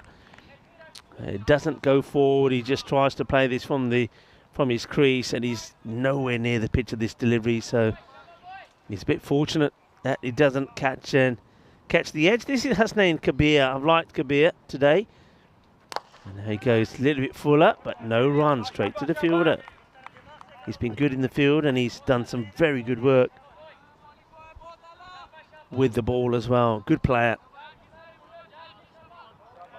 Going to be a very good contest. It's getting a little bit darker around, as heard Tina in the intro saying hopefully the weather won't spoil this contest, because I think it will be a good one. Very good slower ball. Had to wait an age for that one to come to him. Did Kumar, but he does get back onto it, takes a single. Yeah, I think it's going to be a really, really good contest. Remember, this is the rematch, if you like, the first time that Marco Milano will get a chance to get their revenge over that loss they suffered in the Brescia final. And it was a bit of a hiding as well, wasn't it? 179 to 91. High in the air, catching opportunity. Bowler gets called off it, and it's dropped. Oh dear, oh dear, oh dear. And that is Zain Naqvi, the captain. I like the fact, I think it's positive in the way, and he's getting, a few players saying, hey, look, unlucky. bad luck, it happens. I love the way that he's called it. He said, it's mine, I'm the one running into it. The bowler was backtracking a little bit, going side on. You see there, he's going backwards. So Zayn Naqvi says, look, I'm coming forward. It's my catch. Everybody respects that, but it doesn't get taken, and though he doesn't hold the catch. I'm liking that from his players. And they won't like this, though. It's not a good delivery. Strays it down the leg side as Kabir, who's probably thinking that, oh, why didn't I go for it? I should have called for it. I think it would have been the harder catch. I think it's the right play, just not the outcome that Milano would have wanted. But you've got to keep an eye on that. That's a big drop. Once again, it's Taranjit Barraj that gets the life.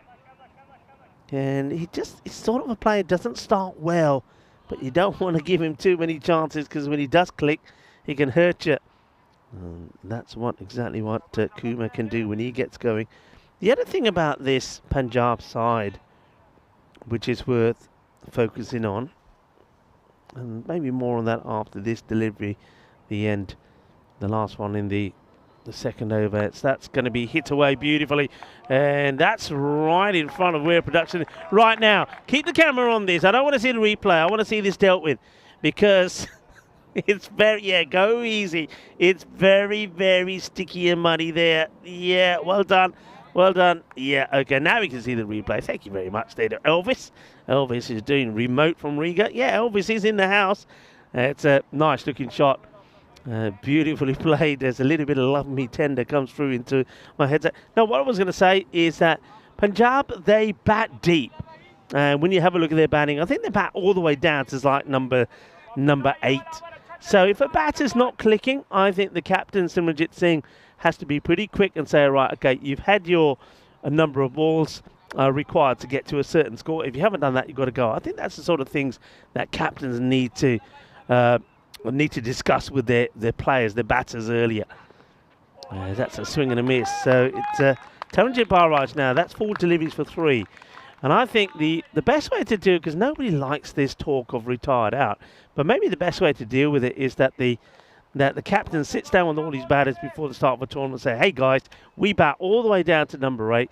If we have anybody, even including myself, if I'm struggling and I'm not scoring at 3 and over by so many deliveries, then that's it. I come off, somebody else comes in. Just thinking here that Abdullah has maybe just asked the umpire here if you could have a little bit of sawdust or something down there. The thing is, you can't really put sawdust down on an artificial pitch.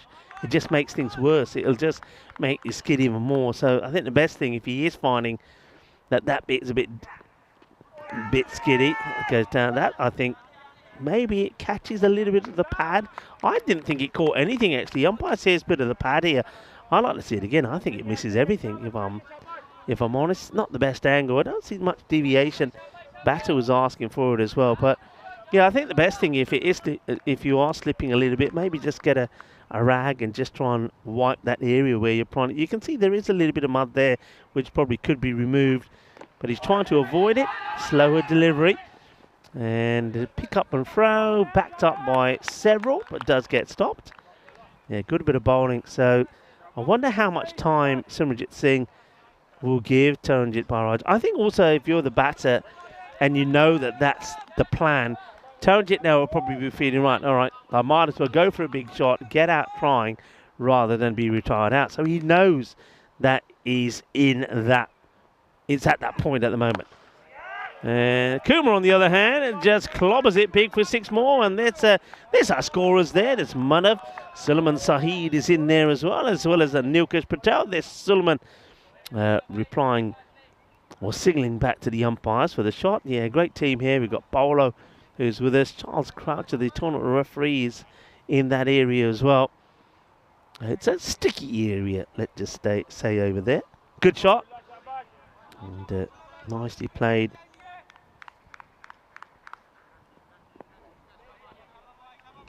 Abdullah bowled a pretty decent first over. He's not going to be put off by that one. 9 off his first it was. And changes his angle and gets a good Yorker length delivery in. Expect to see these sort of standards here with bowlers trying things different. If they get hit once, then right, going to come around the wicket. take the pace off. That's exactly what Abdullah's trying to do here to get that breakthrough. And he just strays down the leg side. Oh, that's a wild throw. Thankfully, he's backed up. That's a poor appeal, isn't it? I mean, that ball is... Every cricketer should know if you're a bowler, if you're pitching the ball outside or anywhere near leg stick, you're never going to get LBW. Not that that was going to go on to hit anyway. So they'll take a leg by.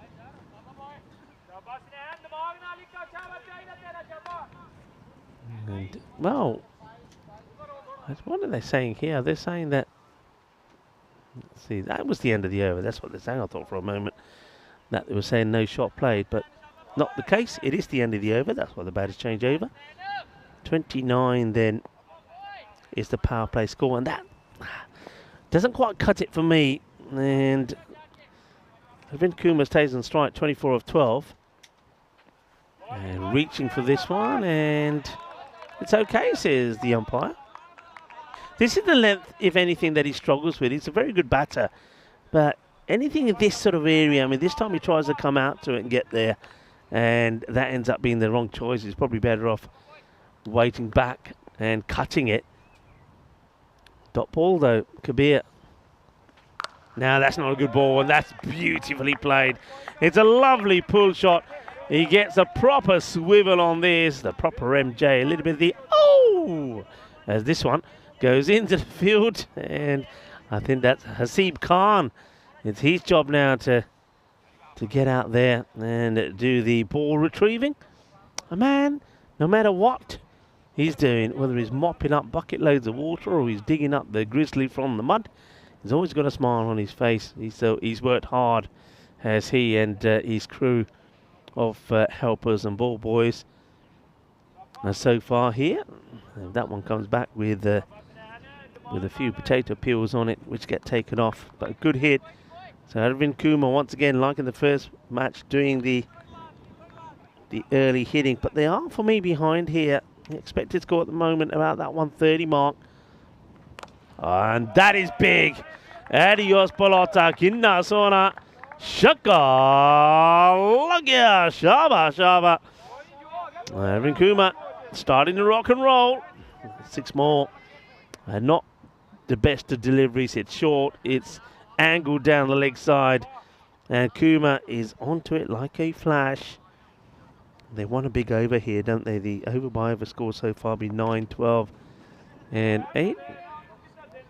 Oh, waiting for the ball to come back here, which is why the score is staying there at the moment.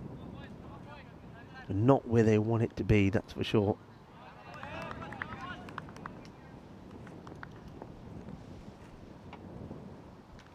Right, back to the drawing board here for Kabir. It's going to come around the wicket to try and make an impact, and that's hit in the air. It is not going to slow down enough. The fielder can't stop it. He can't stop himself at the moment. He will. That's Naqvi, the captain, who was eyeing up that one, but beautifully hit. So this is what was required. A big over, and this could be the one that gets Punjab back to where they want to be, on track for around about a 150 plus score here. So the over's gone a dot, 6, 6 and 4. And Arvind Kumar's moved to 40.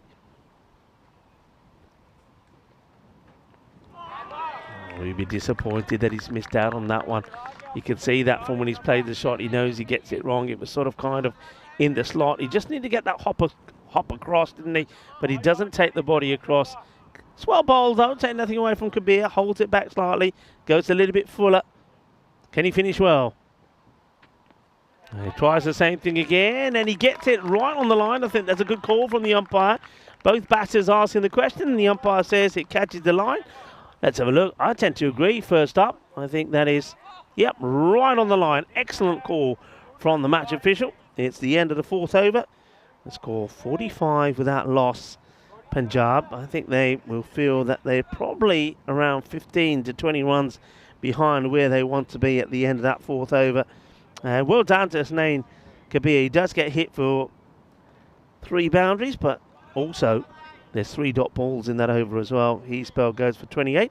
Abdullah's went for 16. And I think both the openers will be fairly happy with their work so far in this match. Punjab will be hoping that they can go after some of the other bowlers. Not a good delivery. And Taranjit Barraj loves to play the hook and the pull shot. And this is Rafat now. If that name rings a bell, well, it should do, because he was the man who bowled a 4-wicket maiden in their earlier match. But he doesn't start with a good one here. It's a short one down leg side. And Taranjit Barraj, well, he may be a little on the short side, but he does love to play the pull and the hook. And that tends to be the case with a lot of shorter batters around the globe. They like the short stuff. 4 given for that one. That says the umpire doesn't quite go to the boundary. So a Rafat and a 1 for the over being signalled there. And well done. Very handsomely done there by umpire Nirmal. Reaching for this one. Doesn't go to hand. They'll take the single. I think you take that if you turned it.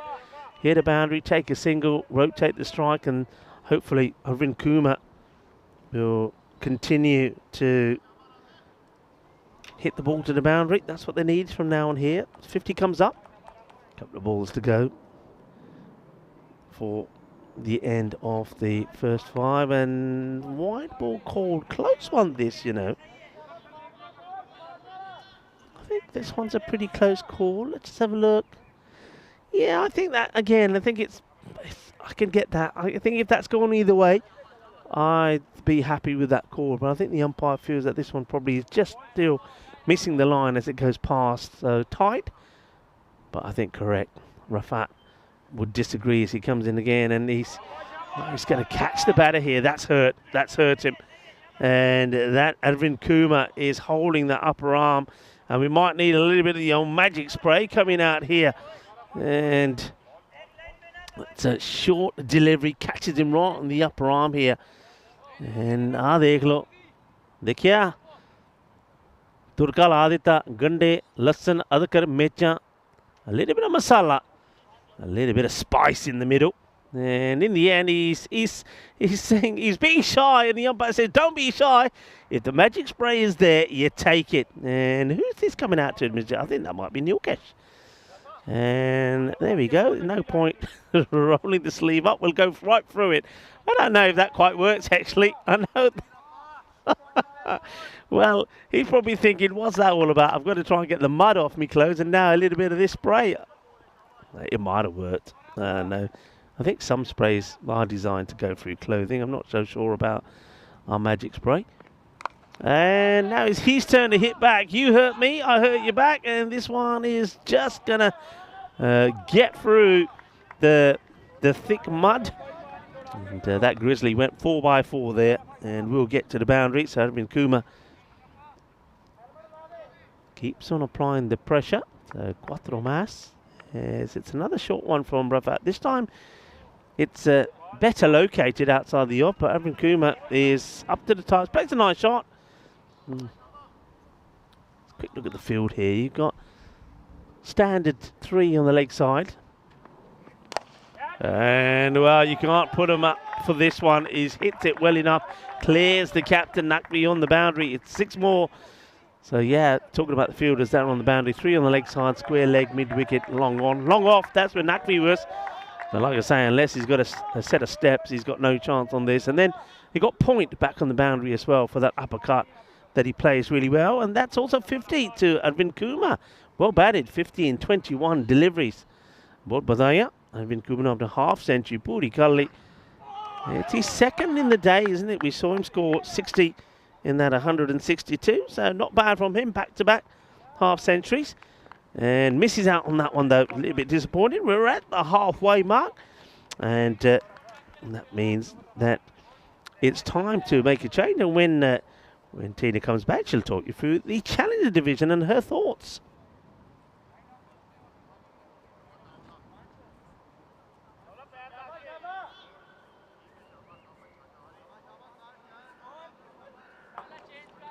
Thank you very much, Rico. As we take a look at the Challenger division, still a few months to go, but we're so excited by the return of the ECC, of course, Challenger and Premier Division, that we want to give it all the hype that it deserves. And we've got two groups facing off to try and get through to finals day. And we've got a bit of an Eastern European vibe happening in Group 1 with Bulgaria and Croatia, but I suppose you've got Serbia there in Group 2 as well. A few islands floating around both in the sea and in these groups, with Malta and Cyprus in Group 1 and Guernsey and the Isle of Man in Group 2. Luxembourg, they probably lay claim to being one of the smallest smallest countries in this European Cricket Championship, but they'll have big ambitions nonetheless, as well, the winners of both of the groups will go straight through to the finals day, and then we'll have a playoff as well, with the winners of those playoffs also making it through. And of course, we repeat the trick again in the Premier Division, so it promises to be, it's almost a month, isn't it? 3 weeks of action-packed cricket. And then, of course, we do it all again in December in the women's competition. That is going to be 3 weeks, starting with the emerging division, going on to the Challenger, finishing with the Premier. So it's all-out action here on the European Cricket Network through 2025, and action here in the middle as we go into the 6th over, and that one just bounced and carried on flying. It is given a wide. As we take a look, it might go off screen here. It didn't actually bounce that short, but it just pinged up, and Taranji did well to get his face out of the way of that one.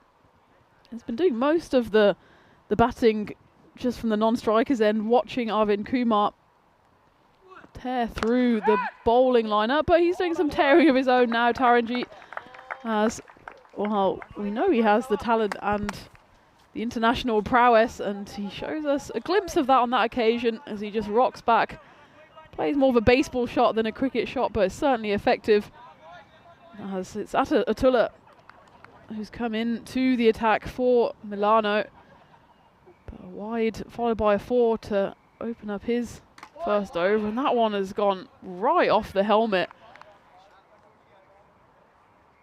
And it looks like the helmet has in fact been broken. Taranji Barrage, the most important thing is that he seems to be okay.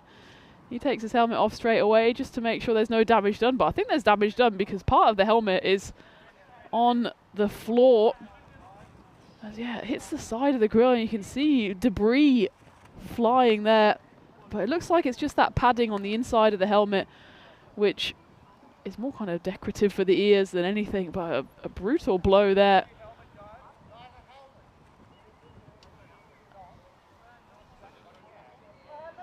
As Atullah bowled that with a bit of heat, and well, it was good to see him straight away just throw up a hand of apology. There's absolutely nothing wrong with the ball. If you're a fast bowler, that's more or less the perfect bouncer. And it's just good to see that the only damage done there is to the helmet of Taranji Barrage. Just looks like his equipment is going to be checked. I assume his head is going to be checked as well, but his head seems to be in one piece if his helmet isn't. And just making sure as well that the helmet is still compliant. But I mean, from here, which is a good 100 meters away, well, 55 meters, I'm exaggerating. It looked like it was just maybe a bit of superficial damage to the helmet, but you can see Charles out there, who's no longer in the t-shirt. Even the brave soul of the tournament referee is back up in his wind jacket, and it is a bit nippy out there in the middle. But it looks like the umpires are satisfied that Taranji Barrage and his helmet are good to go. And after all that, it was a dot ball. It was a great response from Atullah after being smashed to the boundary on the previous delivery.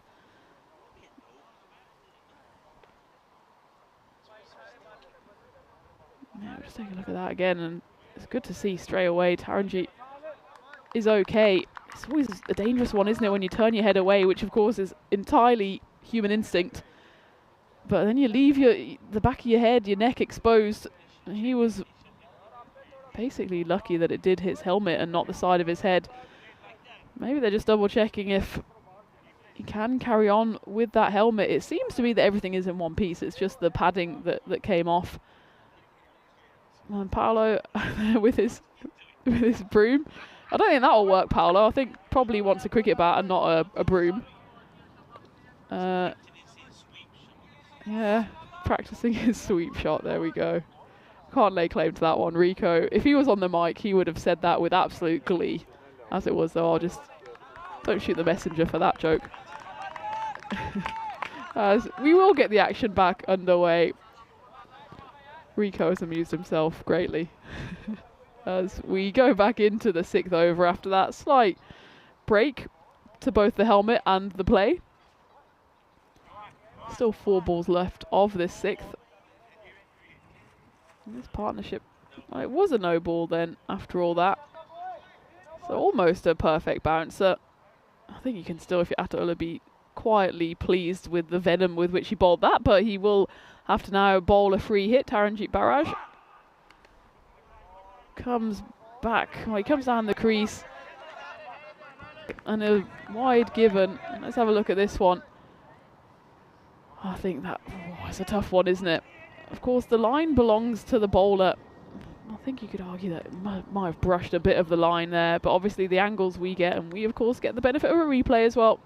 The umpires out there have a different angle and just the one ball to make that decision. And well, the free hit then continued, and the free hit was eventually put to the boundary. So Taranjeet Barrage looking like he's showing no ill effects after that brutal blow to the side of his helmet as he knocks that one away for 4. And just playing a bit of second fiddle here to Arvind Kumar, who's been watching the carnage from the other end. He's unbeaten on a half century off 22 deliveries. This partnership now worth 72 for no loss. And Punjab eyeing up maybe around that 150 mark. 143 is the expected score. As Barrage just knocks that one away to the leg side. Off the toe of the bat. He looks down at his equipment suspiciously. Well, he's already broken a helmet this over. He doesn't want to break a bat as well. He makes it to the relative safety of the non-striker's end, so Arvind Kumar does get himself finally back on strike again.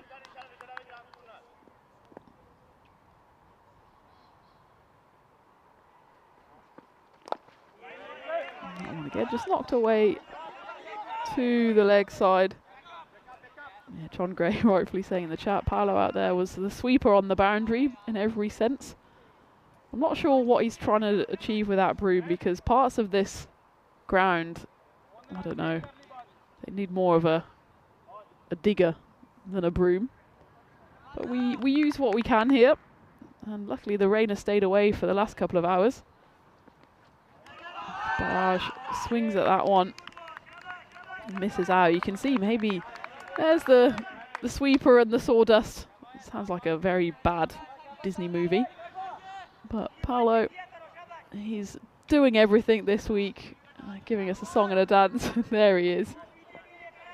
Smile on his face, despite, well, the weather challenging all of us in the last few days. No white trainers left in sight, as we saw earlier with the boundary rider as well, taking a walk into the farmer's field. And he went into the field with white trainers, came back with brown trainers, like a magic trick. As we get to the end of the 6th over, 75 for no loss. So these two, Kumar and Barrage, ticking along very nicely. And Marco Milano, they need to find a wicket from somewhere, don't they? As well, they got all 10 wickets in that earlier game as they bowled out Chividate for 106 at the end of the 9th over. But here, Punjab sitting pretty with the 2 openers unbeaten. Arvind Kumar doing most of the damage, 51 off 23. Taranjeet Barrage, well, he's faced a barrage of short deliveries. One hit him right on the side of the helmet, but he's still there, still standing. As Paolo and his broom is out there. He's been waiting on the sidelines, and his broom now is coming out to play. And the sawdust as well. Good job, Paolo. He always looks like a broomstick as he runs off the pitch. And you can see that obviously the pitch is taking a bit of a punishing today with the 5 games that we've had, going into the 5th and final one here. But hopefully that is the end of the rain. The forecast is to be believed. It's possibly not the end of it, but hopefully at least for today that we can get this game in. And what an effort that would be as well. And we've got a chance for a run out here. We've got a chance at one end and then possibly the other. But Zayn Nakvi doesn't pick up the ball cleanly as it's thrown in by his keeper. In the end, they do manage to go through for a one. As there's a bit of a slip and a tumble. Maybe they need the broom and the sawdust at the striker's end as well. As Taranjeet Barrage slides his way to the other end. The bat goes flying. It's all happening here. That's a well-directed bouncer by the Centurion. Excited to see him take to the field with the bat in hand or with the broom in hand. But I mean, he was hitting the ball so well earlier that I think if you gave him the broom to bat with, he'd probably still score a century. Those 24 sixes, just the one short of the all-time record of 25 sixes in a single innings. That one's gone high up in the air. So there's a chance of a catch, but maybe if the Dogs are trading in the neighbouring field, as Abdullah has to do the wading through the mud there to retrieve that grizzly. And it's Arvind Kumar, who's been a little starved of the strike in the last couple of overs, comes back with a vengeance. Zayn Nakvi on the receiving end of 1-6. Just slight revenge. Maybe Kumar is dealing out on behalf of his friends at Chividate, who, well, they were on the end of an absolute onslaught, weren't they? 210 runs Marco Milano scored.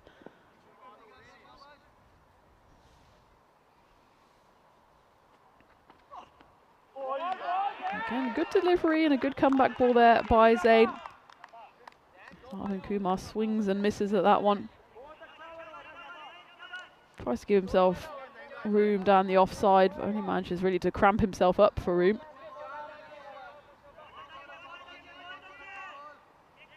Arvind Kumar's certainly been a key performer for Punjab today. 61 he scored in that game 17, that win against Brescia. Of course, in the end it was on Duckworth Lewis by 23 runs, but the fact that Punjab got up to 162 was mostly down to the hitting of Kumar. 61 off 20, and he's backed it up here with a 57 and counting. So a good day's work for Arvind, but he won't be satisfied until his side get over the line. Potentially 3 wins from 3 today for Punjab. That one's up in the air, and it is going to go all the way, so he's beaten the score of this morning. He moves to 63 off 28 deliveries, and this partnership inching towards that 100 mark, 88 on the board. And that is also the end of the 7th over, so 88 for no loss.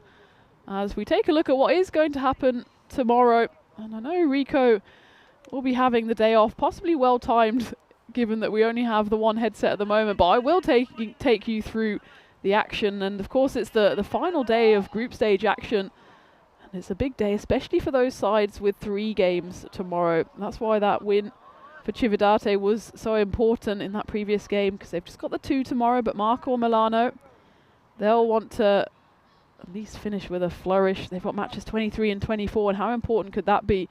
Could still all be on the line for Marco Milano.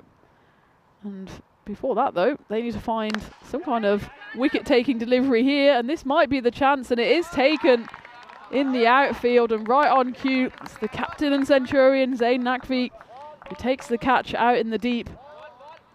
And that is the end of this partnership that I don't quite get to the 100 mark, but it's 88 for 1. And it's Taranjeet Barrage who does fall. So of the 2, you'd probably say that's the wicket that Punjab were more happy to see fall, as although Barrage was part of this 88-run partnership himself, he only contributed 19 off 16. It's mostly Arvind Kumar dealing out the damage. He's still there at the non-striker's end. He's joined now in the middle by the left-handed Rajmani Sandhu. And this again just shows the weapons that Punjab have at their disposal. Sandhu, he didn't really need to feature much in game 17 with the bat. He only faced 5 deliveries, but he managed to score 24 runs from them He's a centurion on the European Cricket Network. Scored 101 not out back in 2020. And this one's been hit firmly, but he'll drop short of the fielder right in front of us here. It's Rafator Rafat, who does the work with the headband on. Maybe to keep the rain out of his eyes for today, but it is still dry. Just need the floodlights to come on at some point because it's not been the brightest day here in Bologna. It's Atola who's come back into the action. He was in the wickets, but now he's in the field as Arvind Kumar continues on his path of destruction, moving to 69 now. His high score on the network, 71, so just 2 short of that. And he's already raced past 500 runs on the European Cricket Network after that 61 this morning, followed up by 69 now. That one's cut away. There is a fielder out there in the boggy zone. And, well, it's always a toss-up whether the fielder stops in the bog first or the ball. In that occasion, just went through for the single. Gets Rajmani Sandhu on strike, but it's actually quite nice here for Punjab that they have the left-hand, right-hand combination. Just moves the field about, moves the line of the bowler, and brings both sides into play as well. And a big swing on that occasion. And Rajmani Sandhu takes a very accusatory look down at the pitch. It seemed to be more of a case of just missing the ball entirely, which Rajmani Sandhu, of course, didn't do too often in those 5 deliveries, scoring 24.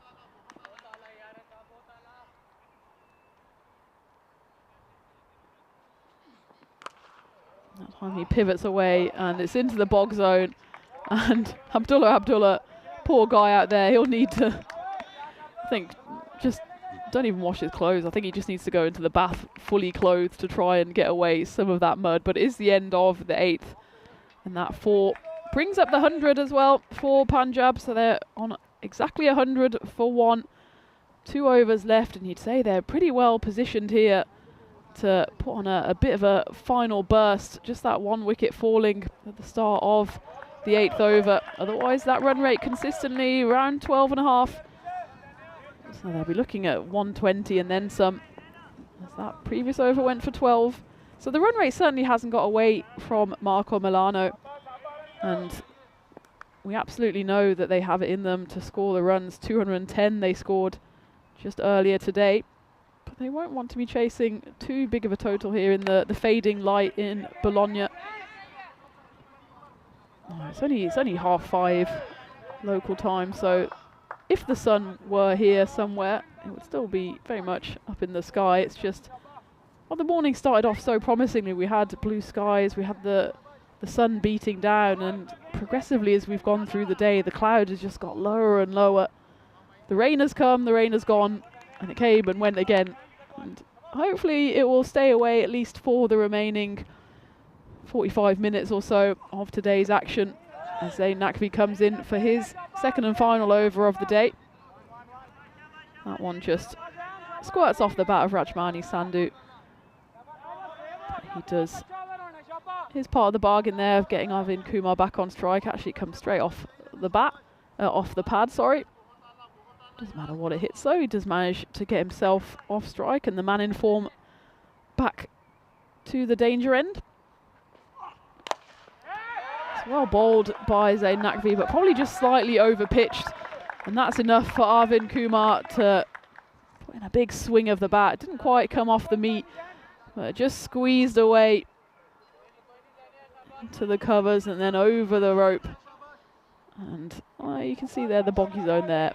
And if the rain that's forecast comes in later today, then we might have a bit of a clean-up job on our hands. Paolo will need to get his broom back out in the morning, but fingers crossed that weather will just pass us by this evening. Wow, that's a brilliant shot actually from Arvind Kumar. And you know you're in form when you're taking evasive action, you still manage to get some form of your bat on it, and you manage to not only hit it, but hit it all the way for 6. And that was a lovely bit of invention there. As the ball was almost behind him by the time he played it. Just pivoted on it, got his head out the way, which is something that his opening partner, Taranjeet Barrage, didn't quite manage earlier. got his bat on it, back-to-back sixes, and he moves to 83 with still 8 balls left of this innings. Well, make that 89. That one's up and away into the dog training zone, and well, they've had enough training today with the Maximos raining down on them. Arvind Kumar, he moves to 89. 666, the devil has come out to play. And now there's 7 balls left. Punjab have already moved up to that 120 mark.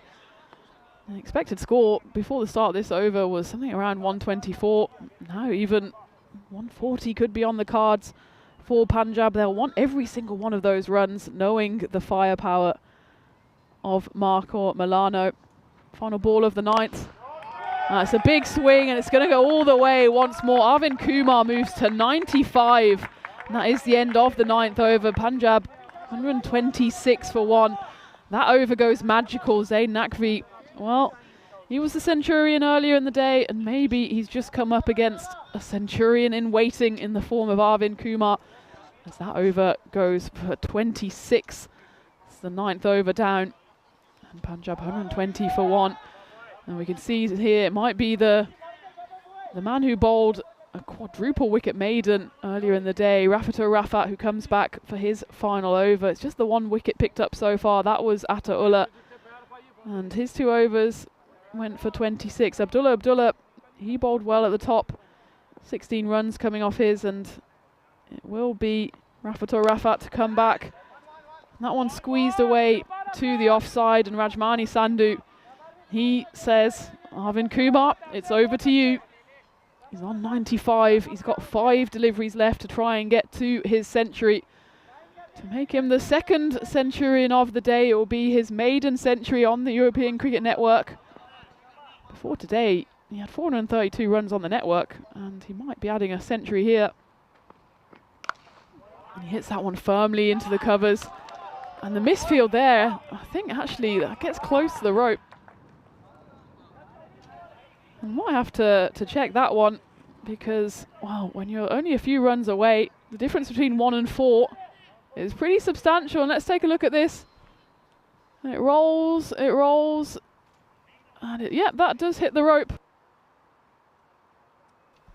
And that should be signalled as 4 runs, because you can see the ball was rolling.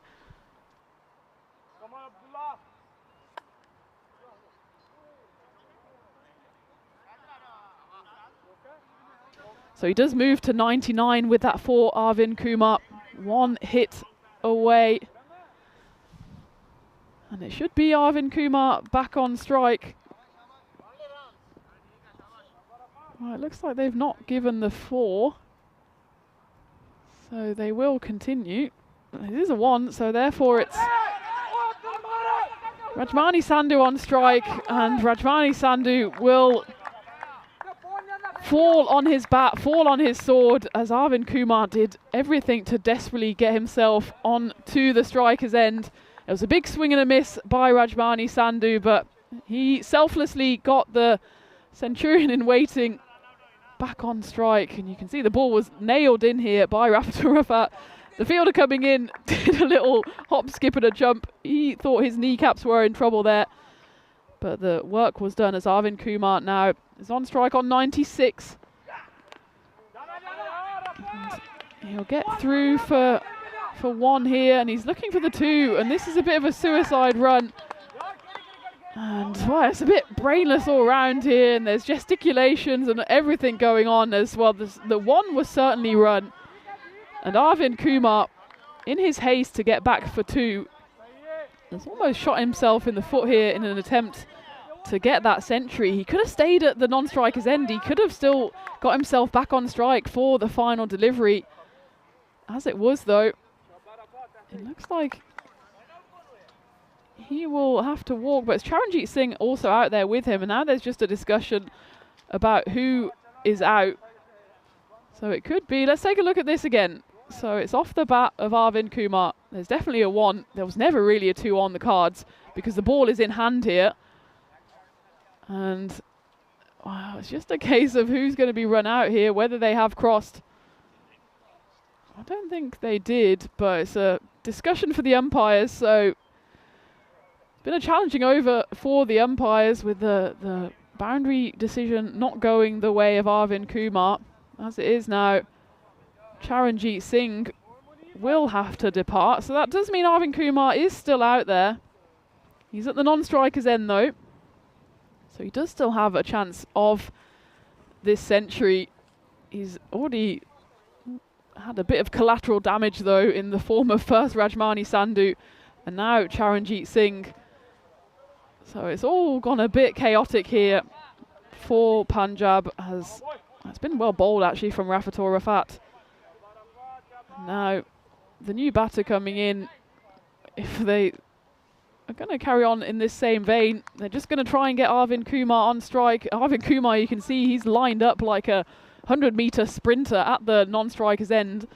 He's gone for running on the grass, which is always a strange choice when you've got such a wide strip of AstroTurf, which is much less boggy and much flatter, but there you go. It looks like I'm just sorting out who's on strike. It's definitely, you can see there, the man with the 5 on his back, Arvind Kumar. It's definitely at the non-striker's end. Just trying to see who's come in at the striker's end. Either way, they're going to run through, and it looks like Arvind Kumar might be out here. Going to have to take it upstairs though. And there's a wide ball called. And Arvind Kumar, I think, is out. He's already trotting away from the pitch. And this has all ended in a bit of chaotic confusion here. That was a massive wide ball straight over the head. As Arvind Kumar does depart. And we'll take a look at how close this was. He basically set off before the ball was bowled, and yeah, he was just about short of his ground. You can see the bails flying there.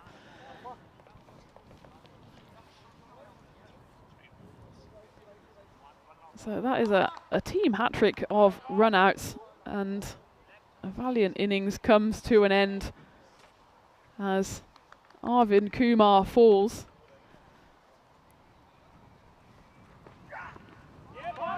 Whatever happens, there's just a couple of balls left, and it's going to be 4 run-outs in 4 balls. And well, it's no wonder that the poor scorers are having trouble catching up, because there's been a bit of everything. There's been, have they crossed? There's been run-outs at both ends. There's been a boundary that probably should have been given that wasn't, and that would have actually allowed, it would have put Arvind Kumar on 99, and he would have had a chance to get the turn. As it was though, it's just given as a 1. He ends up at the non-striker's end, and his desperation to get back on strike, he's then affected 3 run-outs, and the 4th has now followed with Arvind Kumar. Well, you can't blame him for that one, because he's back in the hut, having been run out for 97. Still a brilliant innings from him. And now we do move on to the final ball of what's been a chaotic final over, and it's just hit into the leg side. There's calls for 2, so we might have even another run out here. Well, I think the keeper there, he signals out, but it looks like he might have broken the stumps before the ball came in there. In any case, it is the end of the over, the end of the innings, and well, we had a bit of everything in that over. As we take a look here, from my eye here, well, first, the batter was absolutely not interested in the second run. It looks like, well, the keeper signals as if that should be out, but in fact, from my eye back here, it looked like he broke the stumps with his gloves before the ball was in hand. He was certainly short of the ground, was the batter. Well, let's take a look at this as they all go a bit into the time warp as we go back and back and back. And the bails are doing a dance back onto the top of the stumps. And well, by my eye, the ball was never actually in his hands, was it? Let's take a look here as we go forward from there, maybe. Oh, well, yeah, I think the bail, look, you can see the left bail already flying off there before the ball is in hands. And by my eye, that shouldn't be out. It's a bit academic in the end. Well, it will be a 1 run either way.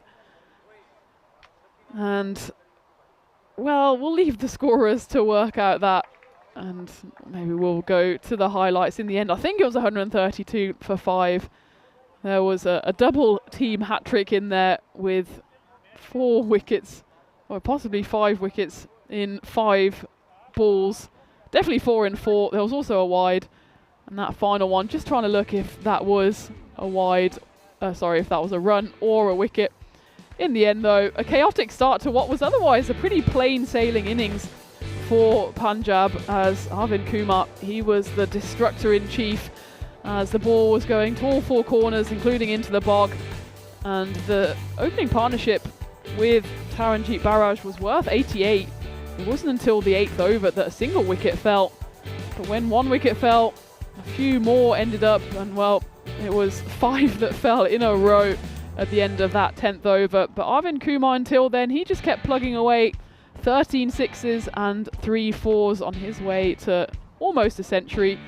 There was a few lusty hits of the helmet and various pieces of arms and legs and equipment. The magic spray, of course, is so magic that it goes through multiple items of clothing. There was a nice catch on the rope there for Zaid Naqvi as well, but Arvind Kumar just kept going and going. And that was Taranjeet Barraj taking a barrage of his own as his helmet went flying, and well, still picking up pieces of that, I think, around the pitch here. But good sportsmanship shown all round. Some good sweeping out there on the boundary by Paolo. He's looking like he's up the creek without a paddle. But for Punjab, it was just a case of swinging from the hip. That one swung into the drop dog training area, and in the end, well, a chaotic finish to what was otherwise a nice little innings from Punjab, as that final over goes for 5 runs and 5 wickets, which is not something you see too often. But of course, they were all run-outs, so Rafatul Rafat bowled it but didn't pick up a single wicket himself. You can see there the batting dominated at the top by the 2 openers, Arvind Kumar 97, Taranjeet Barraj 19. In fact, the only 2 that made it out of double figures, we had Diamond Duck there, Charanjit Singh. He fell victim to the Arvind Kumar century chase. Did manage to get to the century, did manage to run out a few of his teammates though. So in the end, 6 wickets fell, only 1 was ascribed to the bowler, and that was Atta Ullah. Otherwise, 5 fell in that Rafatul Rafat final over. Actually, he got a quadruple wicket maiden earlier in the day. He got a quad over, wicket over, whatever you want to call it. None of them were actually his, though, as they all went to run out. So a classic ECN final over there to finish off the first half of this final game of the day. At the halfway stage then, Punjab CC, they have 131 runs on the board for the loss of 6 wickets, 5 of which fell in the last 5 deliveries. So Marco Milano, if they want to finish today unbeaten, they will need to chase down 132 runs in 60 deliveries. One of these 2 sides will finish today unbeaten, and one will suffer their first defeat. Heavy work being done on the ground. And you can join me and Rico in just about 5 minutes time for the final run chase of the day here on the European Cricket Network.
This European cricket event is proudly brought to you by HCL Software, Rado, 1xBet and Victorinox. Hello folks and welcome back. What a crazy end to that first innings as Punjab, well, I suppose the win predictor and the score predictor was spot on, had 130, 31 to 33 that was going up and down all the way through, and in the end it ends up being 131, especially with those 5 run-outs in that last over. So let's have a look at the bonus point equation. This could be pretty important, couldn't it, for this fixture? 91 or less. If Punjab can restrict Marco Milano to, then they pick up the 4 points. Marco Milano, I think, you know what I'm going to say here. If Zain Naqvi gets going, then then the score of 132 in 7 overs, it is doable. We know what he's capable of. But one thing that it has to be said, I know a lot of people are excited because they are. I know a lot of people on our chat have been saying, oh, don't forget, this is the team now going out to bat that scored 210. And that is true, but remember, Zain Naqvi scored 160 of those runs not out. The next highest score was Vishal Hussain with 25. So it was very much a huge effort from one batter. So I think Punjab will know that they need to really take Zain Naqvi out the equation pretty early. They're a good side. Their catching is going to be key, and it has been good all the way through. And Simranjit Singh, he'll be ready for another few catches to come his way.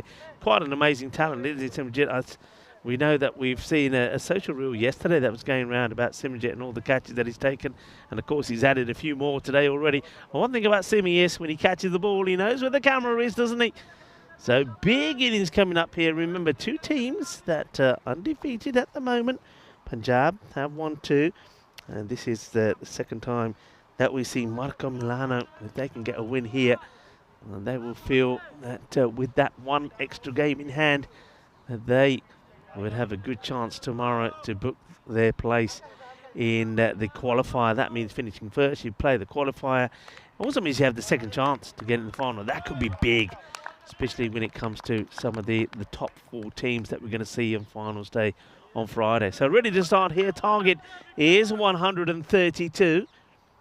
And it will be Zain Naqvi to face the first. And Hardeep Singh with the ball. Hardeep bowled very well. I was very impressed with the bowling in the earlier match of Dipindra as well. Respected first up. Yeah, Dipindra, he was causing all sorts of issues for the batters. Bowling with pace, getting the ball rising outside the off. To Naqvi. 160 unbeaten in the day in the 1 knock that he's had. That's right, 1 knock. And those of you that saw it will know it was quite incredible. Hello to Chris Smith, who's in the chat. Nice to see you. With the Trippy Clans in there as well. Welcome. And we're off and running. That's going to be the first Maxima. I did say that when this match started and there was a 6 right at the beginning of the innings, I thought, well, this could be a match where we're going to see plenty of Maximos. We saw 13 off the bat of Arvind Kumar, who doesn't quite get to his century, 97. Ends up running himself, well, ends up getting a run out. And this is the amazing thing about that innings. He's the only man that hit a maximum. There was 3 fours from Taranjit Barraj. There was a 4 from Rajmani Sandhu. And that's a lovely shot. Beautifully played. And we're going to see an array of attractive shots from the bat of Naqvi. He's such a sweet timer and hitter off the ball. That's another one that goes all the way. And then going back to the batting there off Punjab, there was a 4 from Dipindra Shekhwat and also from Mullah. But only the 13 sixes that we saw all coming off the bat of Arvind Kumar, who just misses out on what would have been his first century on the network. And that could be the big wicket. It is. It is massive. Massive wicket. And Naqvi, after hitting 2 sixes, will have to depart. Is that rising delivery from Hardeep Singh outside the off. Zain Naqvi drawn into the shot, gets a little feather on it. And Arvind Kumar makes no mistakes behind the stumps. And it's a bit of a wild swing. He loses his shape. He doesn't go for the right shot, in my opinion. It's one that he should be looking to play on the offside. Targets the leg side, gets a little smidgen on it, and that's a huge wicket. And it's the one that Marco Milano and their supporters did not want to see back in the shed already. So Naqvi, finally, he's out in the day after 2 big sixes. It's going to be the end of him. He goes for 12 or 4. Kumar holds on to the catch. And it's Hardeep Singh that picks up his wicket. New batter comes out is Vishal Hussain. He joins Ataullah out there and just chips that up in the air. Doesn't go anywhere. But you can see just how vibrant the Punjab team are here now. They get the big wicket. That's going to give them a lot of confidence, and they feel that they can maybe take the upper hand here. Not a big score though. It has to reflect on this. I think if they had 150 on the board and took that wicket, they would be thinking, okay, from here we should go and win this. But 13 required per over, and any batter can get in and everything can change around. Just remember that on their side, this is just going to get over the fielder that's inside the circle there. That's Taranjit Baraju. Dustwell gets the throw in. They'll come back for 2. Yeah, if you have a look at that Punjab innings, it was only, most of all the damage was done by the one man. Of course, that was Arvind Kumar. 50 matches since the golden ball. Well, Tina is here, the golden girl, as we're going to start calling her now. And, well, me and Tina have started things off with the golden ball this year, so maybe we can get one here today for you. And that sort of score, I would say, is that sort of score as well. You know, that's the first over completed. 14 will come off it. If they go at 14s, they win the match, even though they have lost that wicket of Zain Naqvi and Hardeep, the man who gets it. And I think he'll take that 14 off the over, including the wicket of Naqvi. Yep, thank you very much.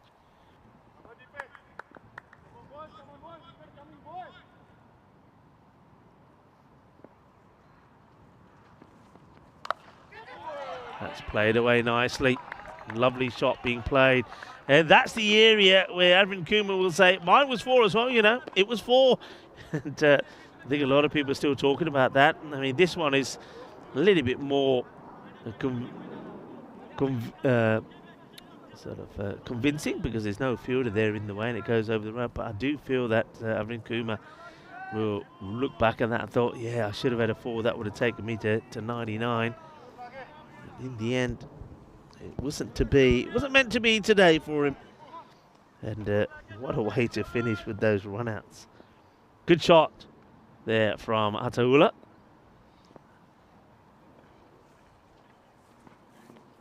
A little bit too wide this time from Dipendra Shekhawat. When he gets it right, Dipendra, he can cause trouble, and there's no shortage of desire and pace from him. Only just misses the line there, but good early, clean, fair call from the umpire as well. Yeah, Shekhawat. I like the pace that he bowled with here. Of course, they've got options, Punjab, of bowlers. Ajmani could be key as well. That's well bowled, sneaks that one through. This one doesn't quite come up as much, but he does get that movement away. Simi just making a few subtle changes to this field. Having a look at this field now, it's a brave one. He's basically leaving the leg side free. There's no mid wicket, and the 2 men he's got out are long off and the backward point. So he's basically saying to Dipendra, you know what I want you to bowl, you know where I want you to be. And he's going to get unlucky here. That's going to fly away. And I think the umpire's checking if this goes all the way or not. We're going to probably have to have a bit of a boundary check here. Sometimes it's a bit difficult to see exactly where that boundary rope is. Like on this occasion, it's going to be very hard to tell from there whether that goes over that rope as well. So I'm not quite sure how the umpires will decide on this one. I think you're asking for a little bit of help from the fielders. In the end, it has been given as 6 runs. So Seis Carreras.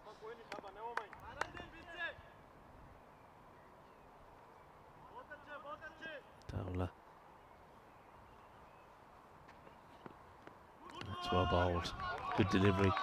Slows it down a little bit, goes a little bit fuller. And Ula just watches that go by. Good start though.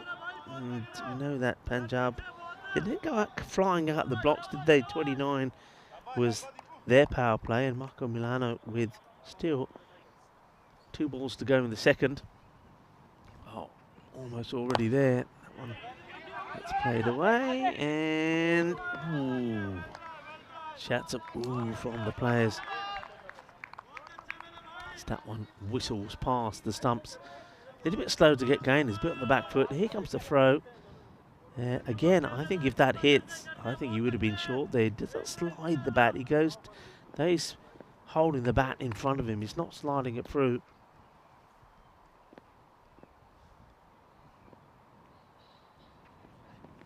That's well bowled. That's a good delivery. Changes it up, goes a bit wider, angles the ball in. So goes for 12, even though there was 2 boundaries and a wide in the over. And that's 2 overs complete. 26 for 1. And I know that we take the integrity of the game very importantly here in the network, but back in 1963, the luscious stroke play of Salim Malik, he was born on this day, but unfortunately he was tarnished when he became the first person to be banned for life for match fixing, although the ban was lifted after 8 years in 2008. That's good delivery. It's got to get away from the fielder. Just be a single because the outfield will help, but that's probably one that probably should have been stopped.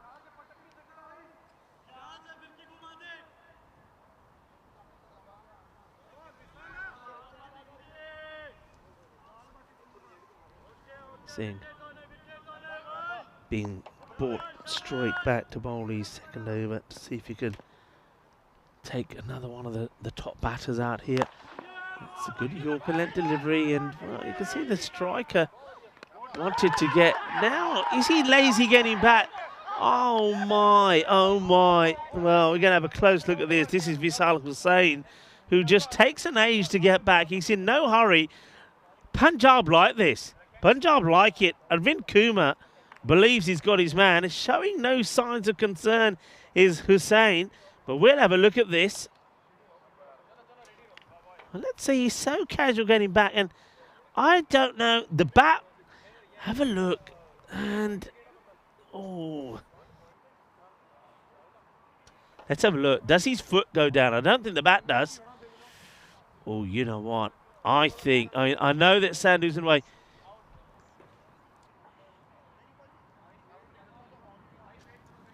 This is a difficult one. Now, let's have a look at this angle. I think he's gone. Yeah, that's great. Can I just say, first of all, great work from Elvis back in Riga. Elvis gets it right, and it's not Elvis that's left the building. It's going to be Vishal Hussain who's going to have to go. That is shocking. It really is. Because that is a big mistake. He's literally given his wicket away. And well, Simranjit Singh, the captain of Punjab, he's got a smile on his face because he knows what I'm talking about. You don't give your wicket away like that. That was not good. So 2 wickets down, and that one was just literally given away. So new batter comes in as Vishal Hussain runs himself out for 2, and that's not good. And he'll get and should, rightly so, get a good talking to from his captain, Zain Naqvi, who's probably into him already, saying, what are you doing? So Ula still there, but joined by the new batter. This is Akil. And he hits this good. Solid strike. That's going to go all the way. Ginna Sona Shaka Lagya Akil. He smashes his first ball beautifully in that vacant part of the ground where long one would be. Simranjit's very straight. I think Simi's trying to cover in the power play both that sort of long on and long off area, but he's only got a chance or got to play if it's straight.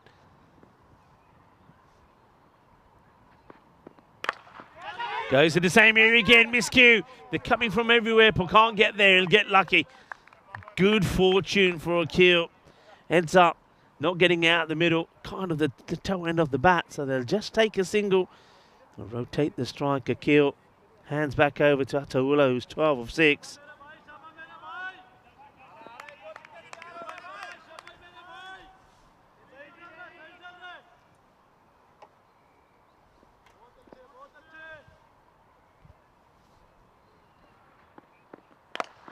Gets a good strike on this. That will go all the way. Looks like he means business. Ataula, he's at the moment standing firm and he's hitting boundaries for fun. That's 2 6s and a 4 as he moves to 18. And Hardy just seems to have that little bit of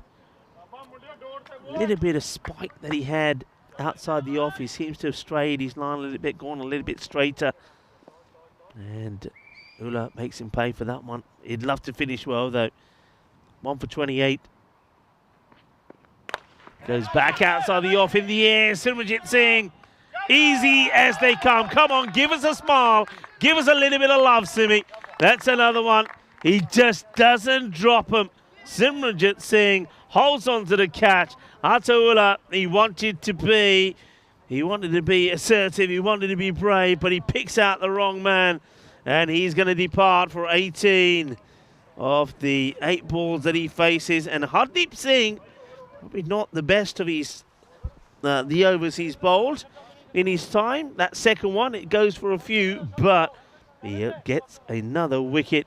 And Marco Milano, though it's a pretty decent power play, they have lost 3 wickets. And that's the difference between the power play, the wickets, and then also, of course, 11 runs.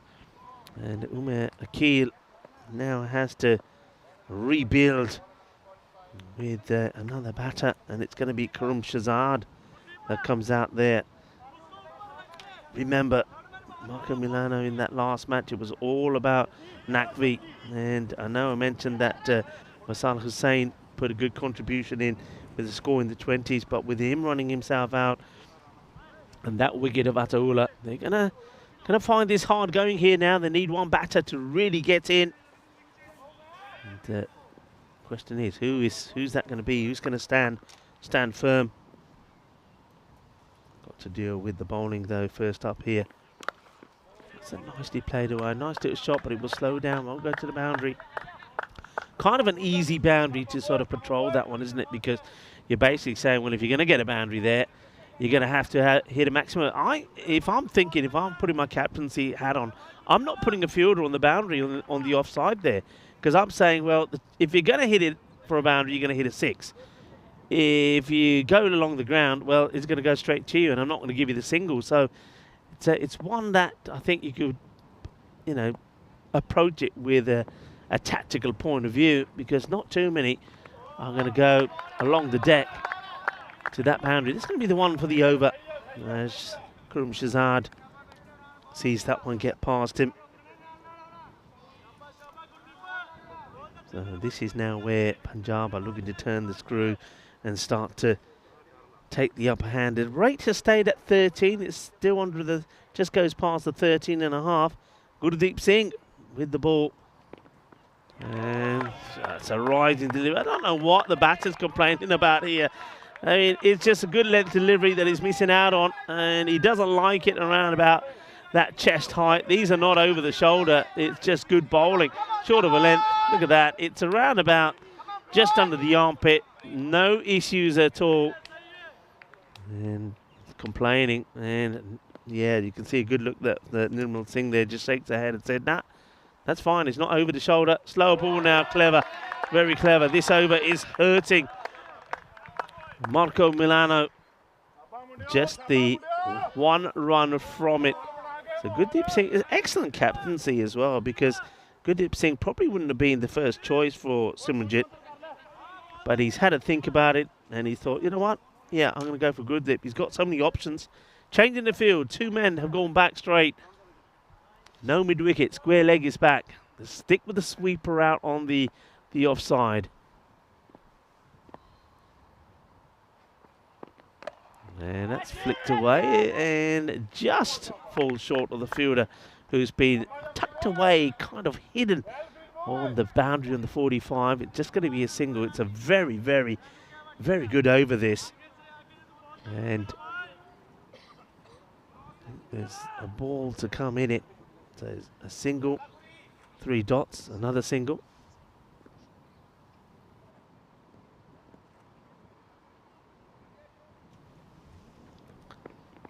And another swing and a miss, cracking over. Just the 2 runs come from it, and that now really puts Punjab back in front. And even though they were ahead, and I like to always talk about things that happen on this day, and of course on this day in 2003, at the age of 40, Michael Jordan, widely regarded as the best player in the history of basketball, played his last game in the National Basketball Association. So on this day back in 2003. And have a quick look at the Worms here. And falling away behind. This needs to be a good over. Yeah, Michael Jordan. What a story. I've watched, of course, the documentary on him as well. And very, very interesting. And a lovely guy as well. Does a lot for charity. And here comes. Just chipped up in the air. Can anybody get there? Well, if anyone can, Simranjit could. But not even he can. That means it was never going to be possibly an opportunity. This is Akhil Nirmal. So 5th over. Of course, you know what that means, folks, today. It means that after this one, I'll hand over to Tina. That'll talk us through the remainder of this innings. That's nicely struck. I think this is going to get over the fielder. Yeah, Taranjit was eyeing it up and thinking he was going to be able to leap up and perhaps get a catch on here, but he can't. It's a good strike, actually, from Umair Akhil. Akhil, he's hit the ball pretty well. So maybe he's the last real remaining hope there for Marco Milano. It's another 6 to him, so 2 sixes. I'm not going to go down here without a fight. It's a good comeback ball. And oh, he's overcommitted. And if that had hit, it would have been curtains for Shahzad. Good early pickup. He sort of gets drawn into the run. If you look at the strike here, he plays it, starts to run, and then he says no. By this time, he's already been kind of barbecued. He's been put on the barbecue, but luckily he survives as the ball just misses the stumps. The throw from the fielder. That's, oh no! Oh, yaar, mere bante pandite. That is right in the you-know-what. The laddus have been crushed. And I love this. I love the way that fielders find a new imaginative way to pump them up. Well, I tell you what, they're not there. They've disappeared. They've gone. Oh dear. Yaar, killa. Mummy, I'm in the bachao, but he's not lucky. Yeah, that hurts. So look at that. He's not afraid to let go of the bat. And yeah, ouch, that hurts. That hurts. And there we go. That'll do. Didana. नलका चला देता है ना कोई फर्क नहीं पैंदा नलका चलाई जाओ ये नहीं वापस आ रहे गए that hurts. Oh dear. Well, he's back on his feet. That's good. He's huffing and puffing. Oh, I suppose that is, as we say in Spanish, right in the cojones. That's got to hurt. And this is where all the men around the world are crossing their legs. Ooh la la la. Ooh la la, ooh la la. Ooh la la, ooh la la. That is where you don't want it to be. That's the jackpot. That's the bullseye. That hurts. And let's see how Umair Akhil comes back from this. Well, he's been given time. Well, he's just checking now. Uno, dos. He's saying, yeah, that's one, that's the other.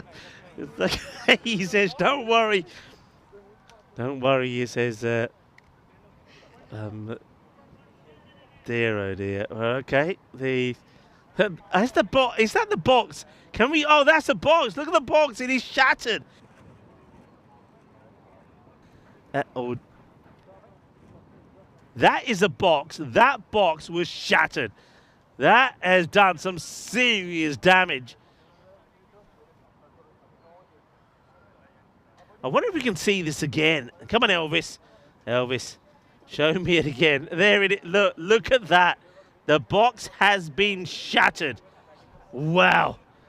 Now, for those of you who say, I don't really wear a box, I would think again if I were you, because that box, look at it, is in his hand. That has been shattered. My word. And look, he's picking up the little fragments from the ground as well. Fragments off the box, hopefully, and nothing else. All right. Well, that's, yeah, well, Musmil Khanting Laddu has crushed. Yeah, and anyway, he's on his feet. He gets a lot of encouragement from the opposition to say, go on, you're all right, you can do it. And, well, Nikhil Nirmal, the box was, and I think he knew it. He knew it as soon as that, oh, look at that. He knew he was in trouble. And, right, okay, he's ready. There you go. That's how quick and fast that delivery was, and it did some serious damage. Taking his time, I think he's allowed his Umir Akil too. Right, so let's go. It's time for him to hit back now. Nirmal has softened him up. And yeah, I like it, buddy. Yeah, I like it. Hit back and hit back in style. He said, you hit my balls, I hit yours. That's the way we play this game. And that Grizzly's gone a long way. 6 runs. Shaba, Shaba. Getting that sort of, oh, yeah, give me the tissue. I want the tissue. And,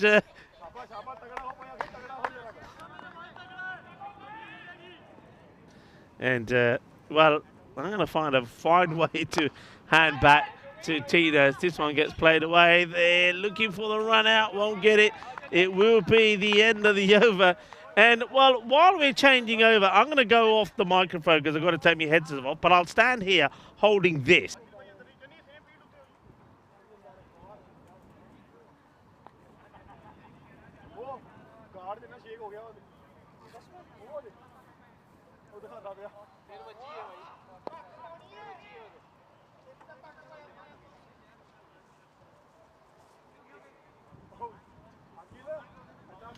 Well, I'm glad I wasn't on commentary for that one, because I don't think I can approximate the pain, and the shattered box I think needs to be sent first class delivery to Lords to go in the Hall of Fame there. We definitely need an ECN Hall of Fame. I know Vinny just mentioned it on the chat.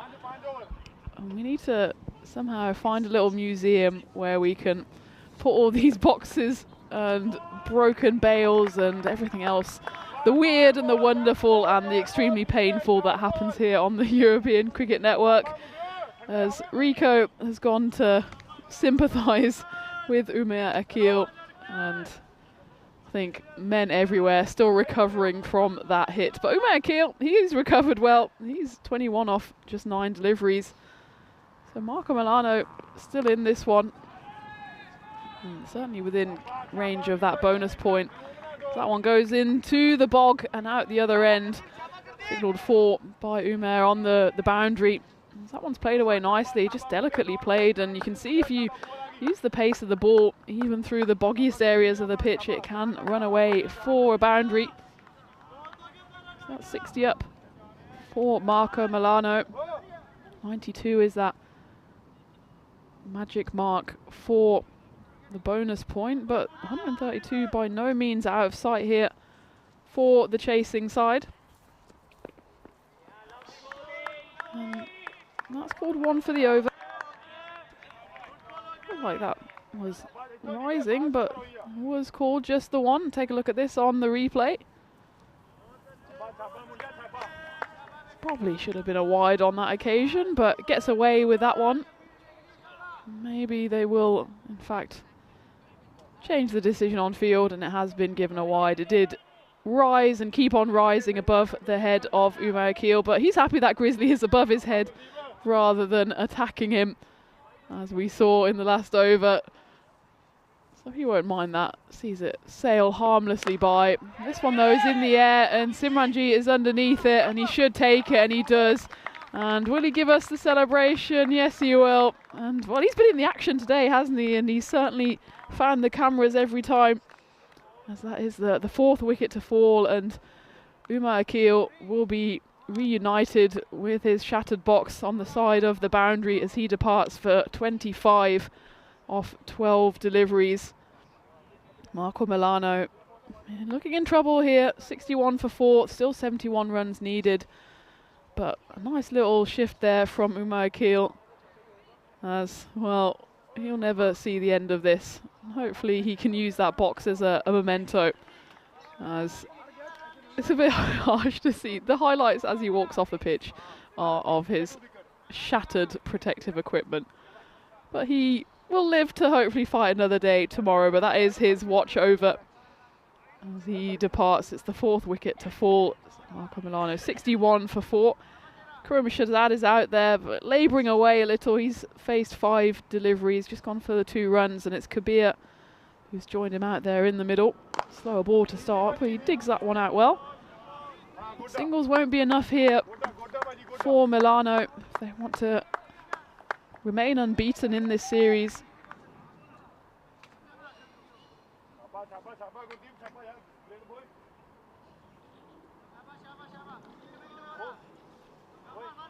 I think that must be one of the strangest comcams we've had. It's just the Rico having to take off his headset because we're struggling with headsets here, and giving you a little peep through the box. It's usually something you can't air on TV, but this time it was just Rico hiding behind it. So we have not been taken off air quite yet. As it's Gurdeep Singh, meanwhile, who's got 1 ball left of his spell. It's been a great spell so far. Just the 9 runs coming off it, and did pick up that wicket of Umar Akil just a few balls ago.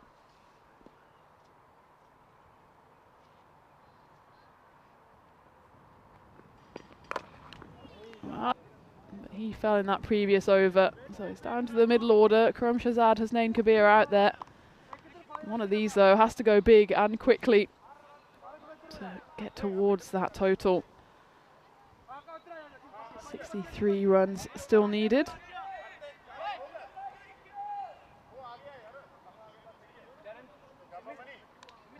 Hello again to everyone in the chat. Obviously blew up after that classic ECN moment.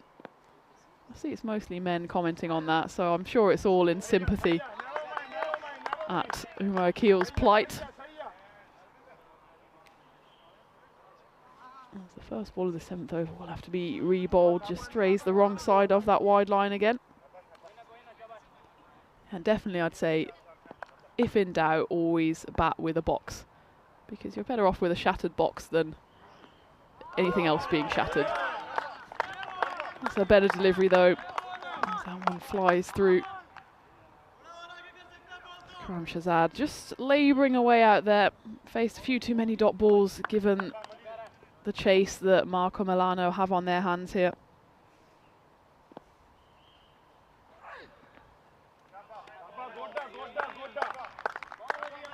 Gives it the old extra grunt there to accompany the slower ball. It's Rajmani Sandhu who's come into the action. Left-handed batter, right-handed bowler. He's got 67 wickets to his name on the network. Certainly a key player for Punjab with both bat and ball. Picked up a fifer as well, so he found himself in the Hall of Fame back in 2023. Looking to repeat the trick here as well. Marco Milano, they have to go big sooner rather than later. 61 now needed off 21. Running out of balls, and that run rate keeps on going higher and higher. As that one is hooked away, and Hasnain Kabir gets in on the act. And well, they're still running out of balls. Hopefully Umar Akil is in possession of all of his. And there's now 20 balls left and 55 needed. And that's the end of the box jokes. It's been a good run, folks, but sanity must prevail. We're all mostly adults here, if not in spirit. As Sandhu here runs in for his 5th and he gets the wicket. That's a crunching Yorker, well bowled. Rajmani Sandhu, as he dropped it short in the previous delivery and was deposited into the neighbouring field. And that's a good comeback, as you will see, as Hasnain Kabir has his stumps rearranged on the very next delivery. Crunching Yorker here, delivered by Sandhu. And in fact, yeah, well, it comes off the toes of the batter, and all he can do is deflect it back onto those stumps. So Hasnain Kabir, he will have to depart. He adds 13 to the score, 2 sixes and just a single. So at least he didn't stick around for too long. Decent enough strike rate, but still leaving his side significantly short of that total. Marco Milano with 1 ball left of the 7th, 77 for 5, as Mohammad Munib joins Khurram Shahzad out in the middle.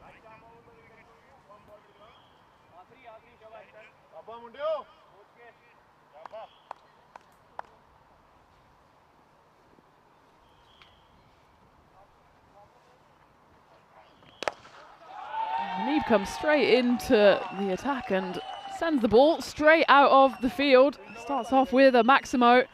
Needs a few more of those for his side if they want to keep up this unbeaten streak. That's a good way to start. As Rajmani Sandhu finishes his over. That's also the end of the 7th. So Marco Milano now 83 for 5. 49 runs needed in the last 3 overs. As we take a look at what's happening tomorrow, it's the final day of the group stage games here in Group B, all still to play for. By the end of the play tomorrow, match 24, we will know the 2 sides that will progress to finals day on Friday.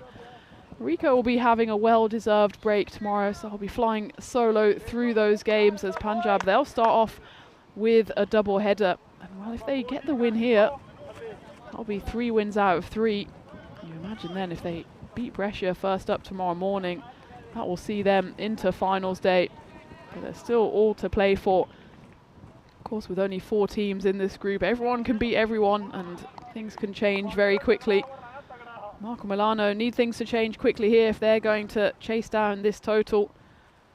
Still 49 runs needed, so run rate is below 17. A few big hits, suddenly it could look more than doable again. So we start the 8th over. That's a full toss.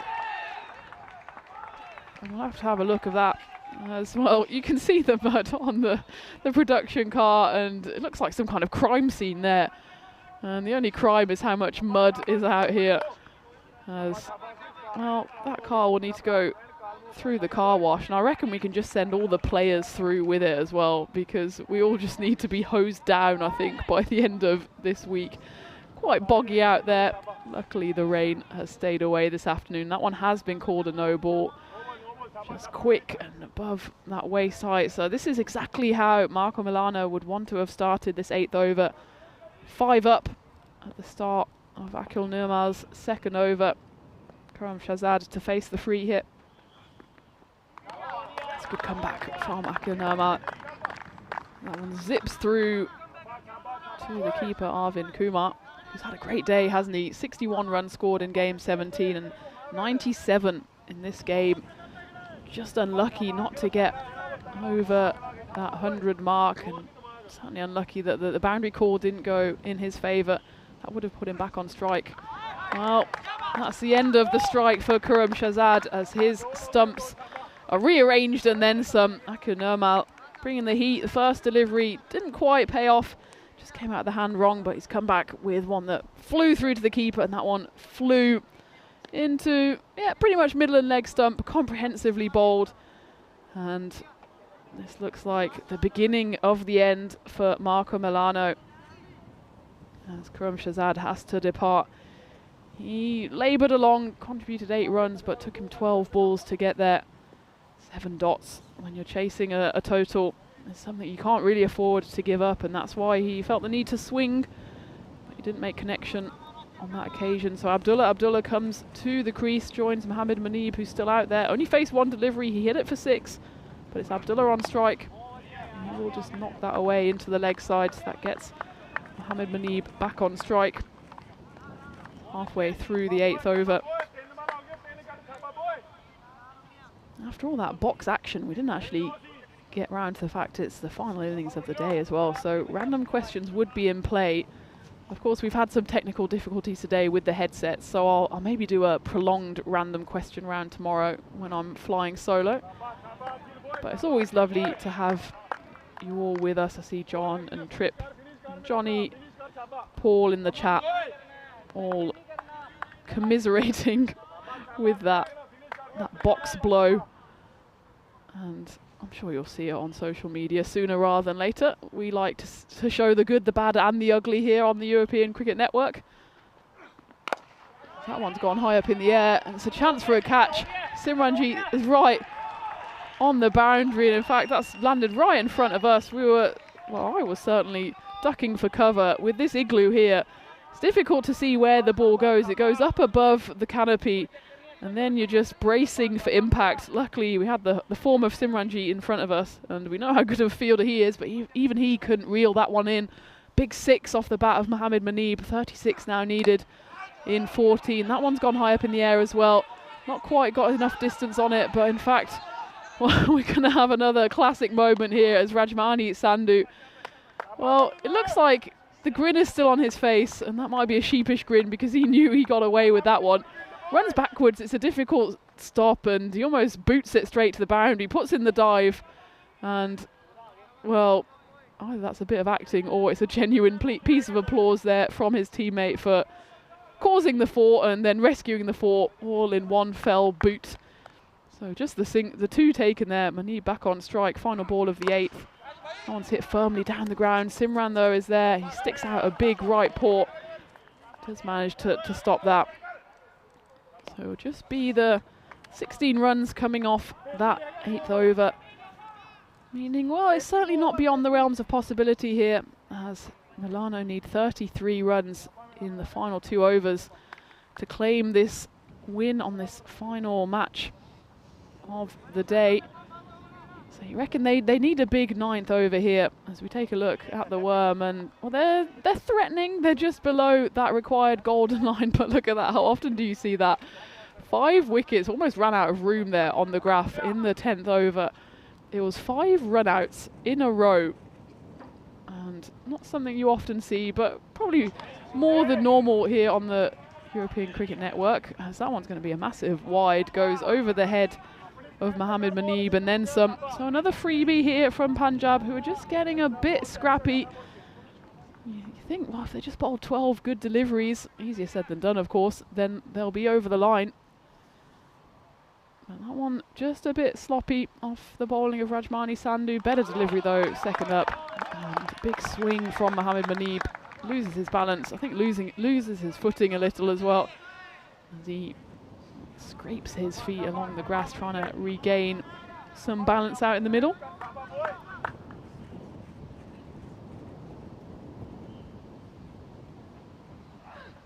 A good slower ball there, bowled by Rajmani. Deceived Mohammed Manib.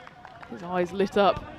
Only knocked that one into his own foot. It's always a painful one. He's showing no pain there.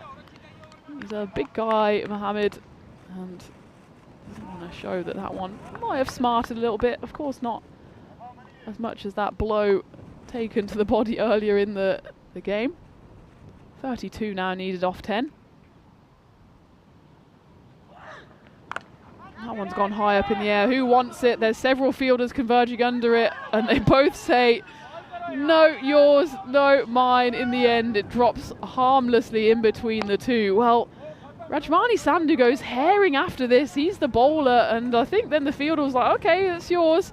And in the last minute, Sandhu stops and has a bit of a barrage in the direction of Monu Lal, who, well, you can't blame him for stopping dead in his tracks here, as Sandhu was eating up the ground. In the end, though, just drops in between the 2.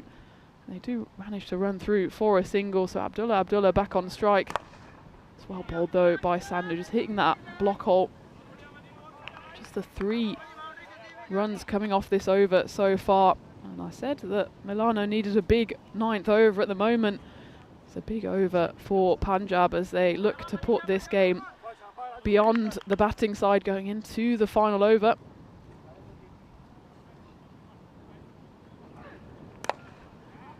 One's chipped down the ground again. It doesn't have the distance on it. It's 2 fielders out there.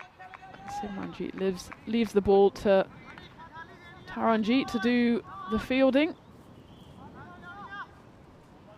So you think unless this ball goes all the way for a Maximo, then Marco Milano really struggling for the final over. 29 needed, final ball of the 9th. It's dug in short by Rajmani Sandhu. He kind of does this double bluff when every time he bowls a slower ball, he lets out a big grunt. Kind of a bit of fake bowling.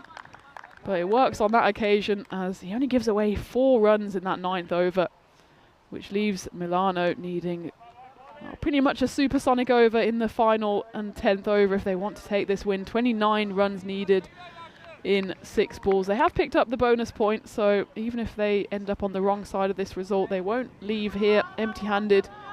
But it will, of course, notch up their first defeat of this series. As you imagine, they'll turn to Dipindra Shekhawat to bowl the final 10th over. It's been interesting, actually. All of the sides, all 4 today, haven't used too many bowlers. They've mostly stuck to 5 or 6. Stuck to what works. It hasn't worked at the start of this over for the bowler as Mohammad Manib slashes that one away over the covers for 6.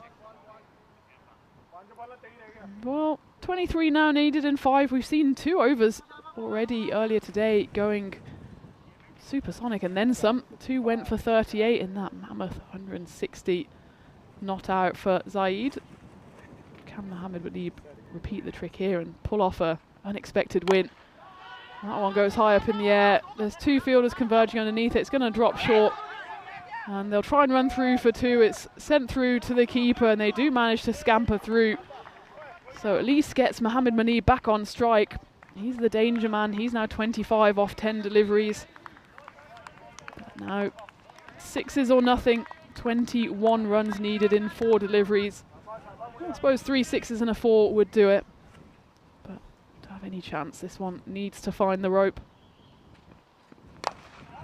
It goes high up in the air, but there's a fielder under it. Should be taken. It's dropped on the boundary there. It's Taranjeet Singh out there. Taranjeet Barrage goes straight into his hands. He goes into the bogey zone and it goes straight back out. But the consolation for Punjab is that, well, Marco Milano now needing snookers to take this win. That one though is going to be dangerously close to a no ball actually. It's flicked away by Mohammad Manib.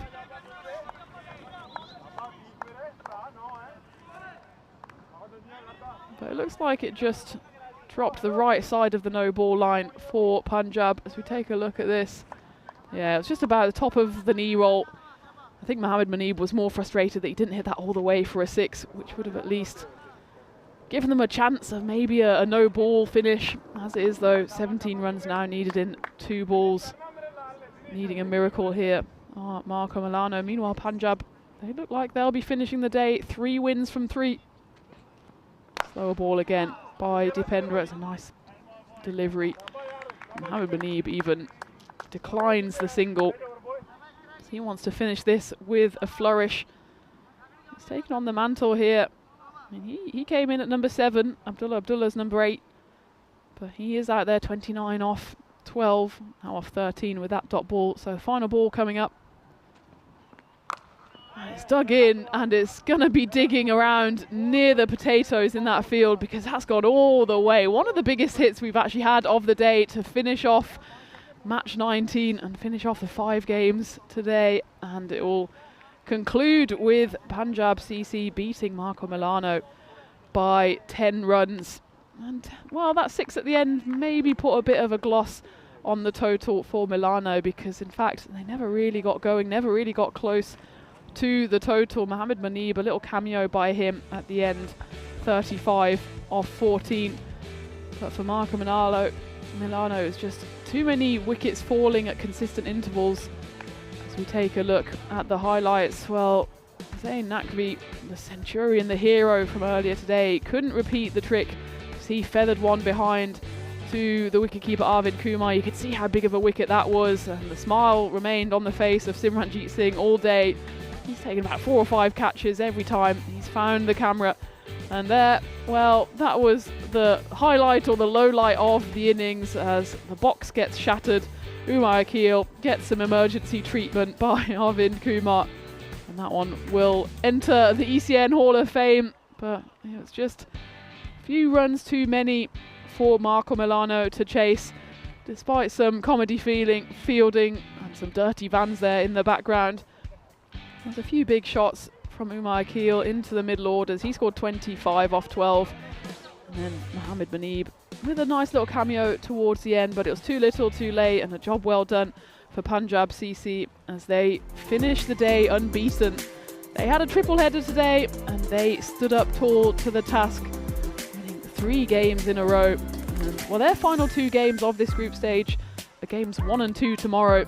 So it'll be about midday tomorrow that they'll know if their fate lies on finals day, as we take a look at the final scorecards for the day.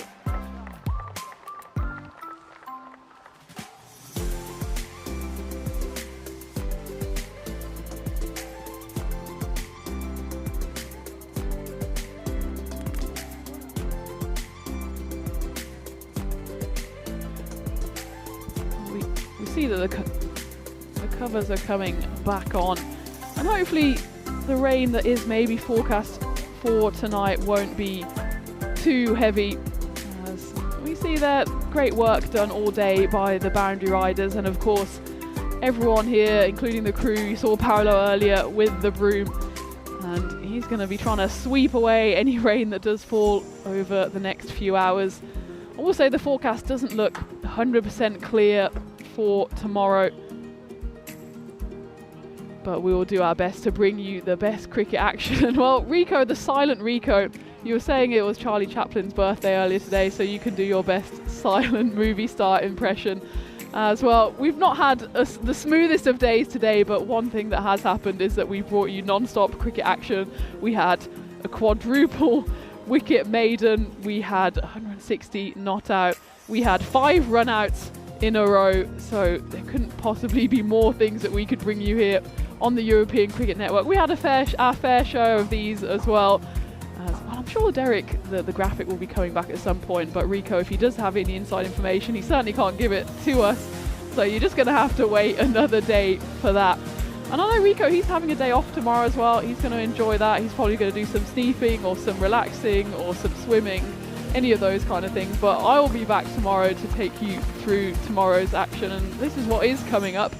We've got Punjab CC in a double header, and well, we'll know pretty soon if they will be in the final, at least in the finals day. And well, for Chividate, they at least gave themselves a sniff by winning that final game of the day that they had earlier. And I'd say otherwise, everything's still very much to play for. Of course, it's just the 4 sides to go through to finals day. And by this time tomorrow, we'll know exactly who will be there. And looking forward already to hopefully a bit of a better weather, and especially those 4 games on finals day. As we come back to the commentary igloo for the final time. And Rico, it's been a pleasure working parallel to you all day, not exactly with you. I mean, we were together for a couple of minutes, and they were glorious minutes. But otherwise, we've enjoyed each other's company, if not everyone else has enjoyed one of our companies for the whole day. You'll enjoy my company, hopefully, tomorrow as we go through the final day of the group stage. Looking forward to that. In the meantime, make sure to go to all of these channels, like and subscribe, especially if you're liking the content. And otherwise, I wish you a happy and healthy evening, and join us back in the morning for more cricket carnage here on the European Cricket Network. Have a great evening.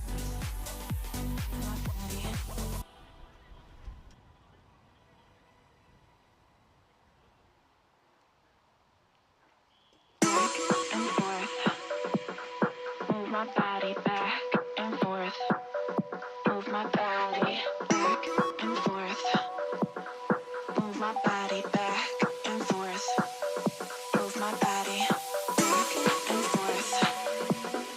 Move my body back and forth. Move my body back and forth. Move my body back and forth.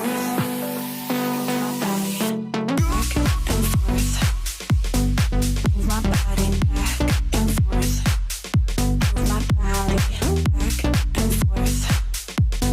Move my body back and forth. Move my body back and forth. Move my body back and forth. Move my body back and forth. Move my body back and forth. Move my body back and forth. Move my body.